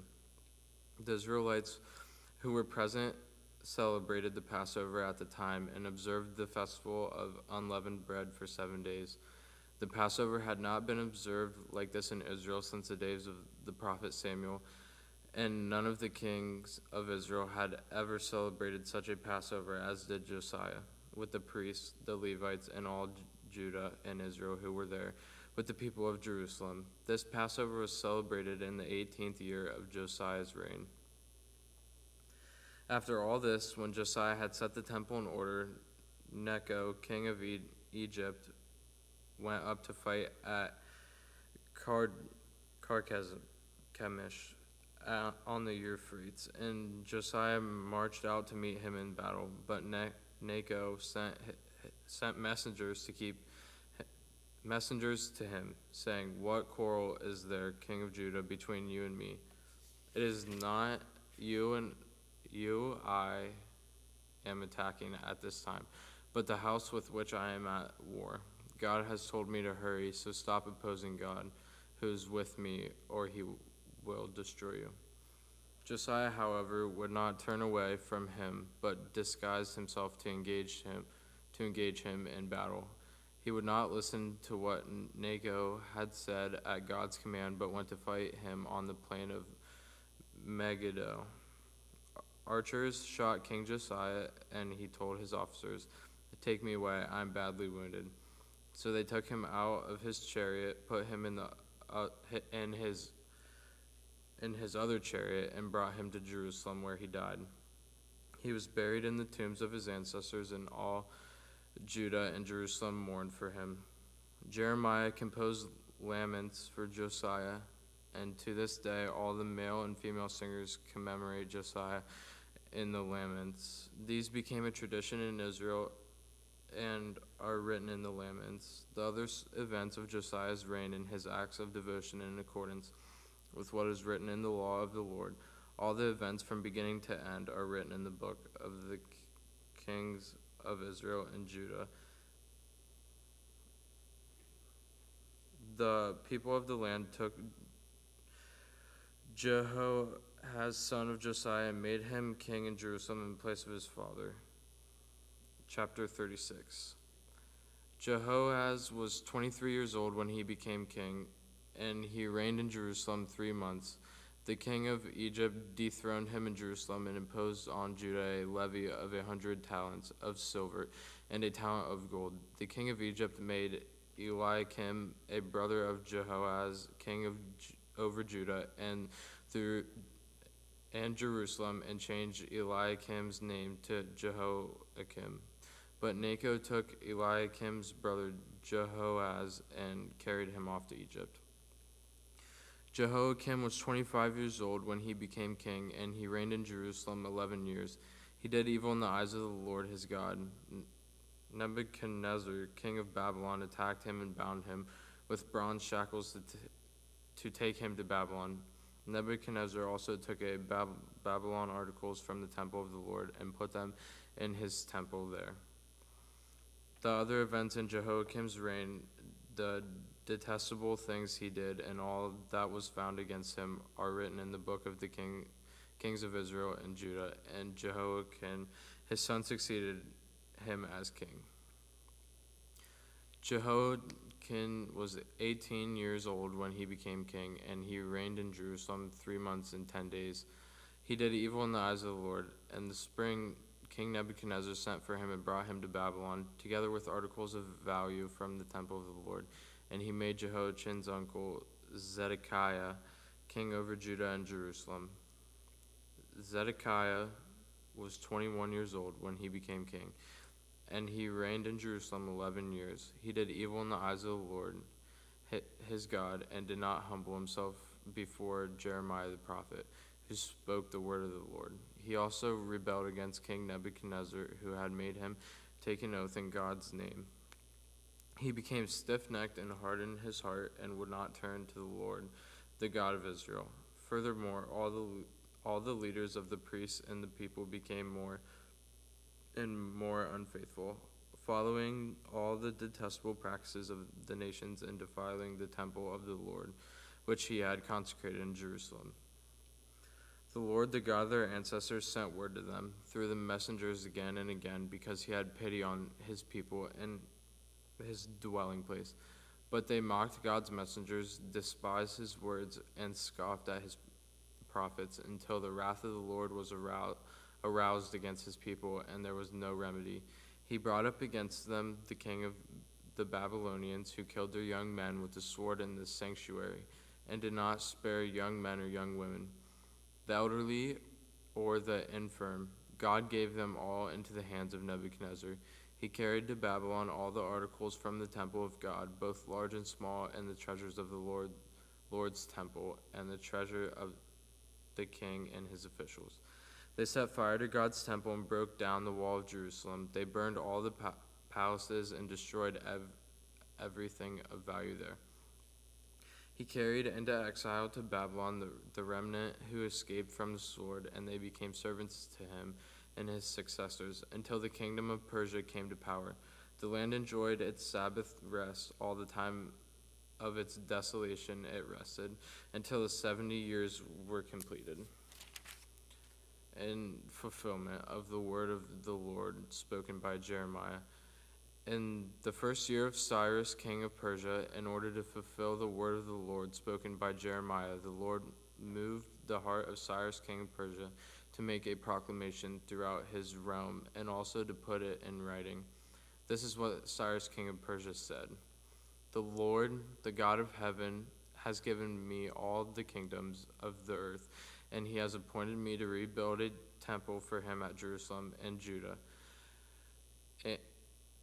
Any of his people among you may go up, and may the Lord their God be with them. Ezra chapter 1. In the first year of Cyrus, king of Persia, in order to fulfill the word of the Lord spoken by Jeremiah, the Lord moved the heart of Cyrus, king of Persia, to make a proclamation throughout his realm, and also to put it in writing. This is what Cyrus, king of Persia, says. The Lord, the God of heaven, has given me all the kingdoms of the earth, and he has appointed me to build a temple for him at Jerusalem and Judah. Any of his people among you may go up to Jerusalem and Judah and build the temple of the Lord, the God of Israel, the God who is in Jerusalem, and may their God be with them. And in any locality where survivors may now be living, the people are to provide them with silver and gold, with goods and livestock, and with free will offerings for the temple of God in Jerusalem. Then the family heads of Judah and Benjamin, and the priests and Levites, everyone whose heart God had moved, prepared to go up and build the house of the Lord in Jerusalem. All their neighbors assisted them with articles of silver and gold, with goods and livestock, and with valuable gifts, in addition to all the freewill offerings. Moreover, King Cyrus brought out the articles belonging to the temple of the Lord, which Nebuchadnezzar had carried away from Jerusalem and had placed in the temple of his God. Cyrus, king of Persia, had them brought by Mithredath, the treasurer, who counted them out to Sheshbazzar, the prince of Judah. This was the inventory: gold dishes 30, silver dishes 1,000, silver pans 29, gold bowls 30, matching silver bowls 410, other articles 1,000. In all, there were 5,400 articles of gold and of silver. Sheshbazzar brought all these along with the exiles when they came up from Babylon to Jerusalem. Now these are the people of the province who came up from the captivity of the exiles.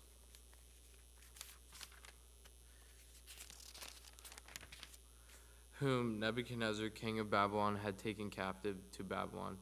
They returned to Jerusalem and Judah, each to their own town, in company with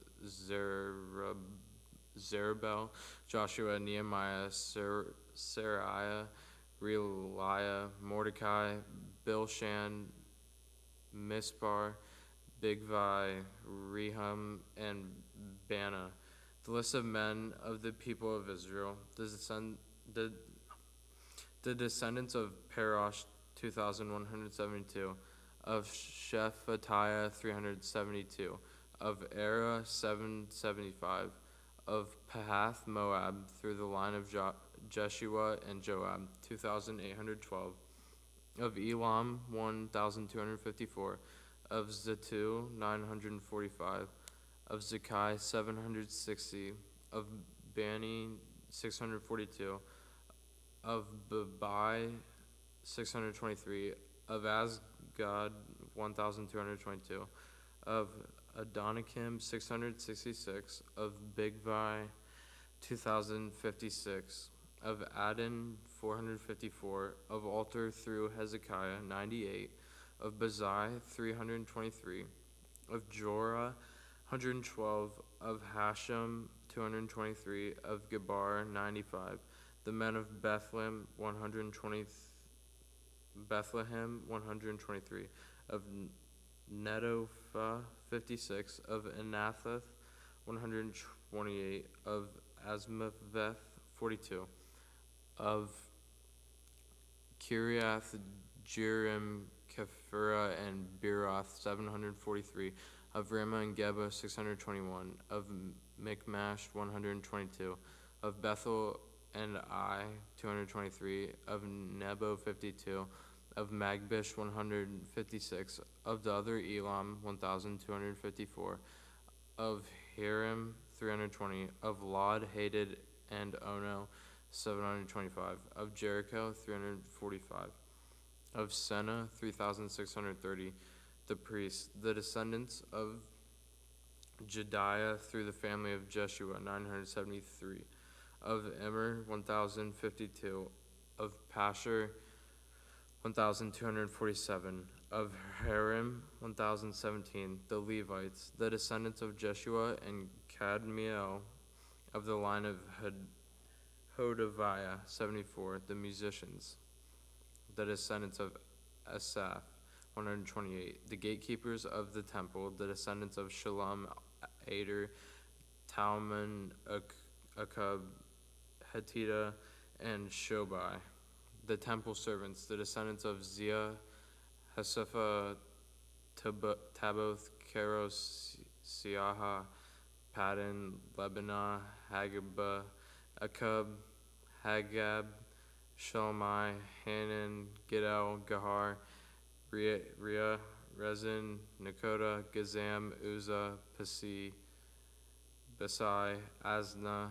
Meonim, Nephasim, Bakbuk, Hakapha, Harhur, Bezluth, Mahida, Harsha, Barkos, Sisera, Tema, Neziah, and Hatifa, the descendants of the servants of Solomon, the descendants of Sotai, Hassaphareth, Peruda, Jela, Darkin, Gidel, Shephatiah, Hatil, Pokereth, Hazebim, and Ami, the temple servants and the descendants of the servants of Solomon. The following came up from the towns of Telmela, Tel Harsha, Kerub, Adon, and Immer, but they could not show that their families were descended from Israel. The descendants of Delaiah, Tobiah, and Nakoda, and from among the priests, the descendants of Hobiah, Hakoz, and Barzillai, a man who had married a daughter of Barzillai the Gileadite, and was called by that name. These searched for their family records, but they could not find them, and so were excluded from the priesthood as unclean. The governor ordered them not to eat any of the most sacred food until there was a priest ministering in the Urim and Thummim. The whole company numbered 42,360, besides their 7,337 male and female slaves, and they also had 200 male and female singers. They had 736 horses, 245 mules, 435 camels, and 6,720 donkeys. When they arrived at the house of the Lord in Jerusalem, some of the heads of the families gave free will offerings towards the rebuilding of the house of God on its site. According to their ability, they gave to the treasury for this work 61,000 darics of gold, 5,000 minas of silver, and 100 priestly garments. The priests, the Levites, the musicians, the gatekeepers, and the temple servants settled in their own towns, along with some of the other people, and the rest of the Israelites settled in their towns. Chapter 3. When the 7th month came and the Israelites had settled in their towns, the people assembled together as one in Jerusalem. Then Joshua, son of Jozadak, and his fellow priest, the Zerubbabel, son of Shealtiel, and his associates began to build the altar of God of Israel to sacrifice burnt offerings on it, in accordance with what is written in the law of Moses, the man of God. Despite their fear of the peoples around them, they built the altar on its foundation and sacrificed burnt offerings on it to the Lord, both the morning and the evening sacrifices. Then, in accordance with what is written, they celebrated the festival of tabernacles with the required number of burnt offerings prescribed for each day. After that, they presented their regular burnt offerings, the new moon sacrifices, and the sacrifices for all the appointed sacred festivals of the Lord, as well as those brought as freewill offerings to the Lord. On the first day of the 7th month, they began to offer burnt offerings to the Lord, though his foundation of the Lord's temple had not yet been laid. Then they gave money to the masons and carpenters, and gave food and drink and olive oil to the people of Sidon and Tyre, so that they would bring cedar logs by sea from Lebanon to Joppa, as authorized by Cyrus, king of Persia. In the 2nd month of the 2nd year after their arrival at the house of God in Jerusalem, Zerubbabel, son of Shealtiel, Joshua, son of Jozadak, and the rest of the people, the priests and the Levites, and all who had returned from the captivity to Jerusalem, began the work. They appointed Levites 20 years old and older to supervise the building of the house of the Lord. Joshua and his sons and brothers, and Kadmiel and his sons, descendants of Hodaviah, and the sons of Henadad and their sons and brothers, all Levites, joined together in supervising those works on the house of God. When the builders laid the foundation of the temple of the Lord, the priests in their vestments and with trumpets, and the Levites, the son of Asaph, with cymbals, took their places to praise the Lord, as prescribed by David, king of Israel. With praise and thanksgiving they sang to the Lord. He is good. His love toward Israel endures forever.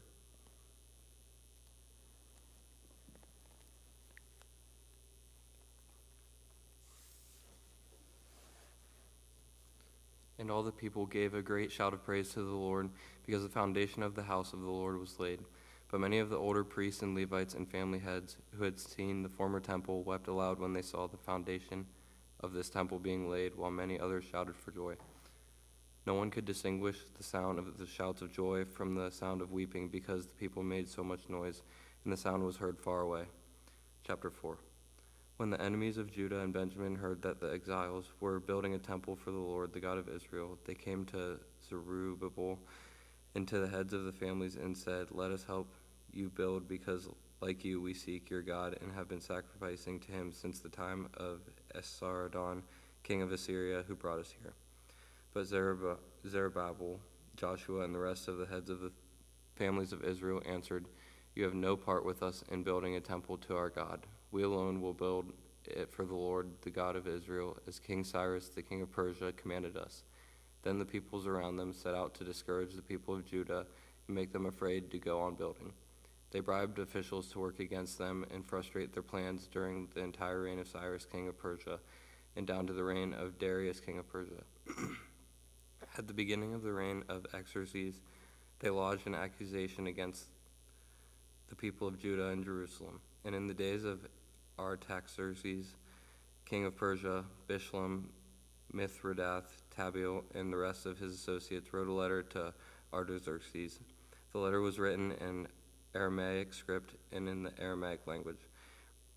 Rehum, the commanding officer, and Shimshai, the secretary, wrote a letter against Jerusalem to Artaxerxes, the king, as follows. Rehum, the commanding officer, and Shimshai, the secretary, together with the rest of their associates, the judges, officials, and administrators over the people from Persia, Uruk, and Babylon, the Elamites of Susa, and the other people whom the great and honorable Ashurbanipal deported and settled in the city of Samaria and elsewhere in Trans-Euphrates. This is a copy of the letter they sent him. To King Artaxerxes, from your servants in Trans-Euphrates, the king should know that the people who came up to us from you have gone to Jerusalem and are rebuilding that rebellious and wicked city. They are restoring the walls and repairing the foundations. Furthermore, the king should know that if the city is built and its walls are restored, no more taxes, tribute, or duty will be paid, and eventually the royal revenues will suffer. Now, since we are under obligation to the palace and it is not proper for us to see the king dishonored, we are sending this message to inform the king, so that a search may be made in the archives of your predecessors. In these records you will find that this city is a rebellious city, troublesome to kings and provinces, a place with a long history of sedition. That is why the city was destroyed. We inform the king that if this city is built and its walls are restored, you will be left with nothing in Trans-Euphrates. The king sent this reply to Rehum, the commanding officer, Shimshai, the secretary, and the rest of their associates living in Samaria and elsewhere in Trans-Euphrates. Greetings. The letter you sent us has been read and translated in my presence. I issued an order and a search was made, and it was found that this city has a long history of revolt against kings and has been a place of rebellion and sedition. Jerusalem has had powerful kings ruling over the whole of Trans-Euphrates, and taxes, tribute, and duty were paid to them. Now issue an order to these men to stop work, so that this city will not be rebuilt until I so order. Be careful not to neglect this matter.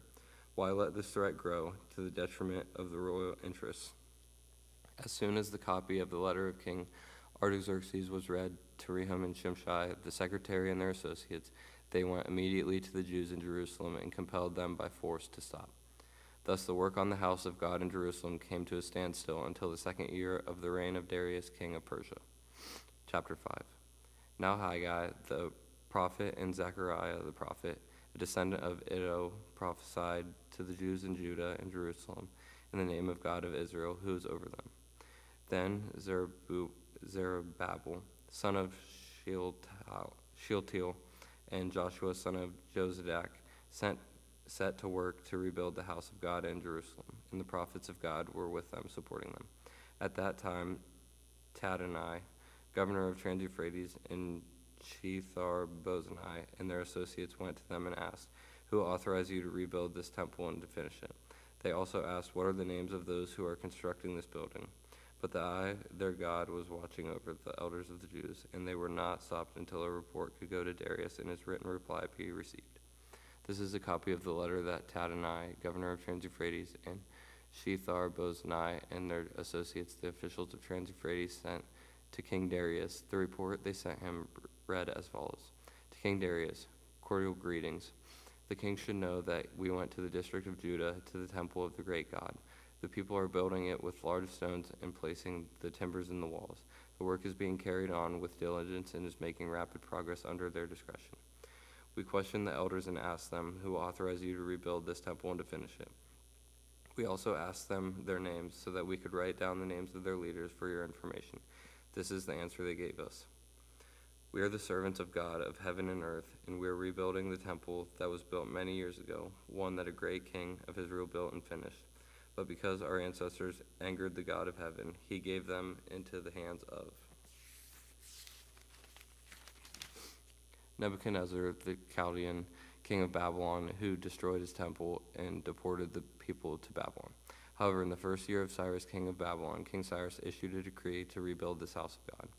He even removed from the temple of Babylon the gold and silver articles of the house of God, which Nebuchadnezzar had taken from the temple in Jerusalem and brought to the temple in Babylon. Then King Cyrus gave them to a man named Sheshbazzar, whom he had appointed governor, and he told him, take these articles and go and deposit them in the temple in Jerusalem, and rebuild the house of God on its site. So this Sheshbazzar came and laid the foundations of the house of God in Jerusalem. From that day to the present, it has been under construction, but is not yet finished. Now, if it pleases the king, let a search be made in the royal archives of Babylon to see if King Cyrus did in fact issue a decree to rebuild this house of God in Jerusalem.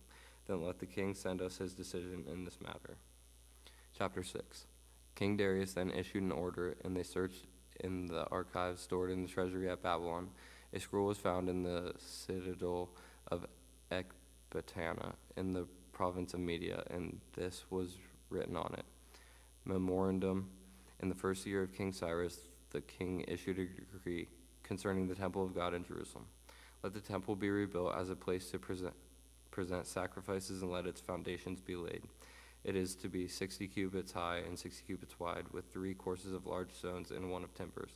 The costs are to be paid by the royal treasury. Also the gold and silver articles of the house of God, which Nebuchadnezzar took from the temple in Jerusalem and brought to Babylon, are to be returned to their places in the temple in Jerusalem. They are to be deposited in the house of God. Now then, Tadonai, governor of Trans-Euphrates, and Shethar-Bozenai, and you other officials of that province, stay away from there. Do not interfere with the work on this temple of God. Let the governor of the Jews and the Jewish elders rebuild this house of God on its site. Moreover, I hereby decree what you are to do, these elders of the Jews, in the construction of this house of God. Their expenses are to be fully paid out of the royal treasury from the revenues of the Trans-Euphrates, so that the work will not stop. Whatever is needed, young bulls, rams, male lambs for burnt offerings to the God of heaven, and wheat, salt, wine, and olive oil, as requested by the priests in Jerusalem, must be given them daily without fail, so that they may offer sacrifices pleasing to the God of heaven and pray for the well-being of the king and his sons.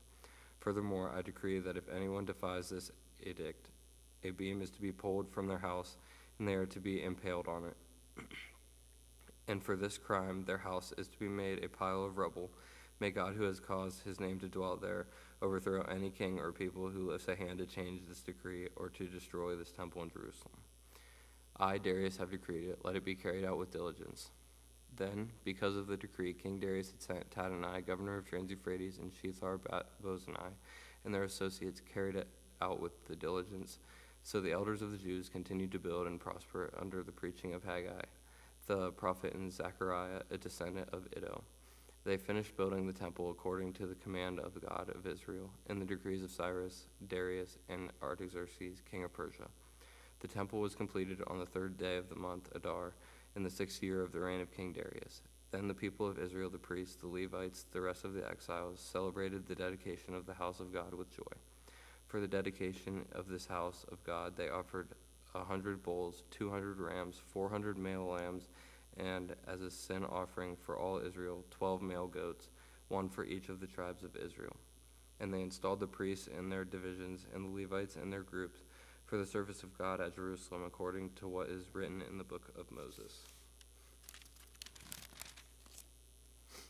On the 14th day of the first month, the exiles celebrated the Passover. The priests and the Levites had purified themselves and were all ceremonially clean. The Levites slaughtered the Passover lamb for all the exiles, for their relatives, the priests, and for themselves. So the Israelites who had returned from the exile ate it, together with all who had separated themselves from the unclean practices of their Gentile neighbors in order to seek the Lord and the God of Israel. For 7 days they celebrated with joy the festival of unleavened bread, because the Lord had filled them with joy by changing the attitude of the king of Assyria, so that he assisted them in the work on the house of God, the God of Israel. Chapter 7.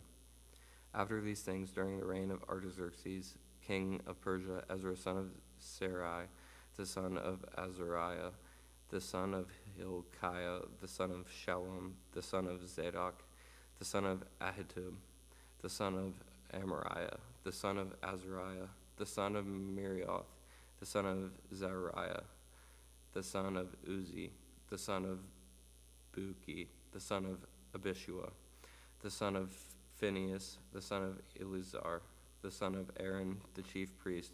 This Ezra came up from Babylon.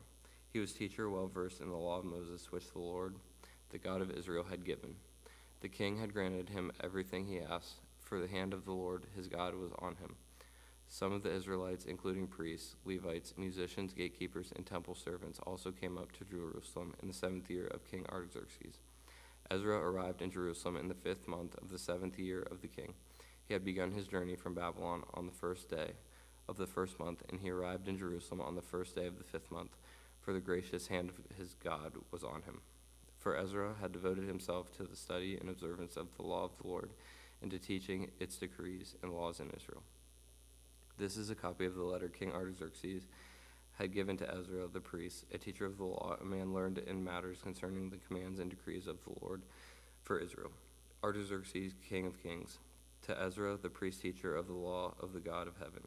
Greetings. Now I decree that any of the Israelites in my kingdom, including priests and Levites, who volunteer to go to Jerusalem with you may go. You are sent by the king and his 7 advisors to inquire about Judah and Jerusalem with regard to the law of your God, which is in your hand. Moreover, you are to take with you the silver and gold that the king and his advisors have freely given to the God of Israel, whose dwelling is in Jerusalem, together with all the silver and gold you may obtain from the province of Babylon, as well as the free will offerings of the people and priests for the temple of their God in Jerusalem. With this money be sure to buy bulls, rams, and male lambs, together with their grain offerings and drink offerings, and sacrifice them on the altar of the temple of your God in Jerusalem. You and your fellow Israelites may then do whatever seems best with the rest of the silver and gold in accordance with the will of your God. Deliver to the God of Jerusalem all the articles entrusted to you for worship in the temple of your God, and anything else needed for the temple of your God that you are responsible to supply, you may provide from the royal treasury. Now I, King Artaxerxes, decree that all the treasures of Trans-Euphrates are to provide with diligence whatever Ezra the priest, the teacher of the law of the God of heaven, may ask of you, up to 100 talents of silver, 100 cores, of wheat, 100 baths, of wine, 100 baths, of olive oil and salt without limit. Whatever the God of heaven has prescribed, let it be done with diligence for the temple of God of heaven. Why should his wrath fall on this realm of the king and of his sons? You are also to know that you have no authority to impose taxes, tribute, or duty on any of the priests, Levites, musicians, gatekeepers, temple servants, or other workers at this house of God. And you, Ezra, in accordance with the wisdom of your God, which you possess, appoint magistrates and the judges to administer justice to all the people of the Trans-Euphrates, all who know the laws of your God. And you are to teach any who do not know them, whoever does not obey the law of your God. And the law of the king must surely be punished by death, banishment, confiscation of property, or imprisonment. Praise be to the Lord, the God of our ancestors, who has put it into the king's heart to bring honor to the house of the Lord in Jerusalem in this way, and who has extended his good favor to me before the king and his advisors and all the king's powerful officials, because the hand of the Lord my God was on me. I took courage and gathered leaders from Israel to go up with me. Chapter 8. These are the family heads and those registered with them who came up with me from Babylon and during the reign of King Artaxerxes. Of the descendants of Phinehas, Gershom. Of the descendants of Ithmar, Daniel. Of the descendants of David, Haddish. Of the descendants Shechaniah. Of the descendants of Parosh, Zechariah. With him were registered 150 men. Of the descendants of Pahath Moab, Elani, son of Zariah, and with him 200 men. Of the descendants of Zatu, Shechaniah, son of Jehaziel, and with him 300 men. Of the descendants of Adin, Ebed, son of Jonathan, and with him 50 men. Of the descendants of Elam, Jeshiah, son of Athaliah, and with him 70 men. Of the descendants of Shephatiah, Zebediah, son of Michael, and with him 80 men. Of the descendants of Joab, Obadiah, son of Jehiel, and with him 218 men.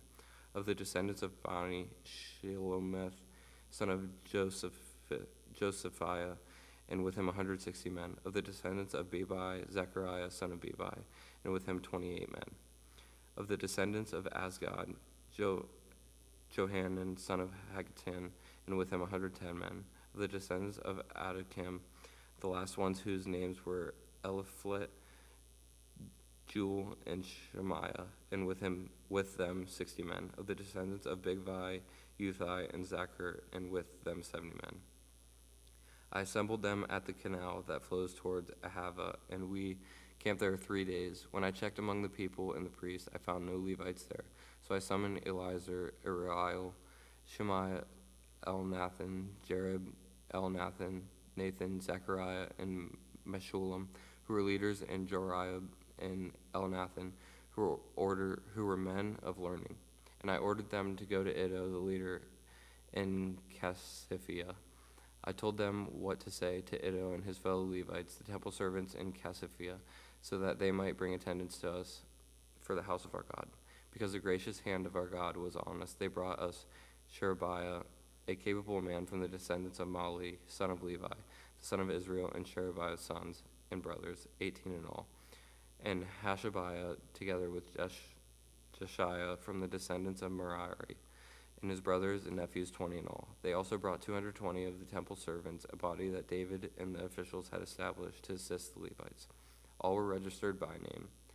There, by the Ahava canal, I proclaimed a fast so that we might humble ourselves before our God and ask him for a safe journey for us and for our children with all our possessions. I was ashamed to ask the king for soldiers and horsemen to protect us from enemies on the road, because we had told the king, the gracious hand of our God is on everyone who looks on him, but his great anger is against all who forsake him. So we fasted and petitioned our God about this, and he answered our prayer. Then I set apart 12 of the leading priests, namely Sherebiah, Hashabiah, and 10 of their brothers, and I weighed out to them the offering of silver and gold and the articles that the king, his advisors, his officials, and all of Israel had donated for the house of our God. I weighed out to them 650 talents of silver articles weighing 100 talents, 100 talents of gold, 20 bowls of gold valued at 1,000 derricks, and 2 fine articles of polished bronze as precious as gold. I said to them, you as well as these articles are consecrated to the Lord. The silver and gold are a freewill offering to the Lord, the God of your ancestors. Guard them carefully until you weigh them out in the chambers of the house of the Lord in Jerusalem, before the leading priests and the Levites and the family heads of Israel. Then the priests, Levites, received the silver and gold and sacred articles that had been weighed out to be taken to the house of our God in Jerusalem. On the 12th day of the first month, we set out from Ahava canal to go to Jerusalem. The hand of our God was on us, and he protected us from enemies and bandits along the way. So we arrived in Jerusalem, where we rested 3 days. On the 4th day in the house of our God, we weighed out the silver and gold and the sacred articles into the hands of Meremoth, son of Uriah the priest. Eleazar, son of Phinehas, was with him, and so were the Levites, Jozabad, son of Jeshua, and Nodiah, son of Binnui. Everything was accounted for by number and weight, and the entire weight was recorded at that time. Then the exiles who had returned from captivity sacrificed burnt offerings to the God of Israel, 12 bulls for all Israel, 96 rams, 77 male lambs, and as a sin offering, 12 male goats. All this was a burnt offering to the Lord. They also delivered the king's orders to the royal satraps, and to the governors of Trans-Euphrates, who then gave assistance to the people and to the house of God.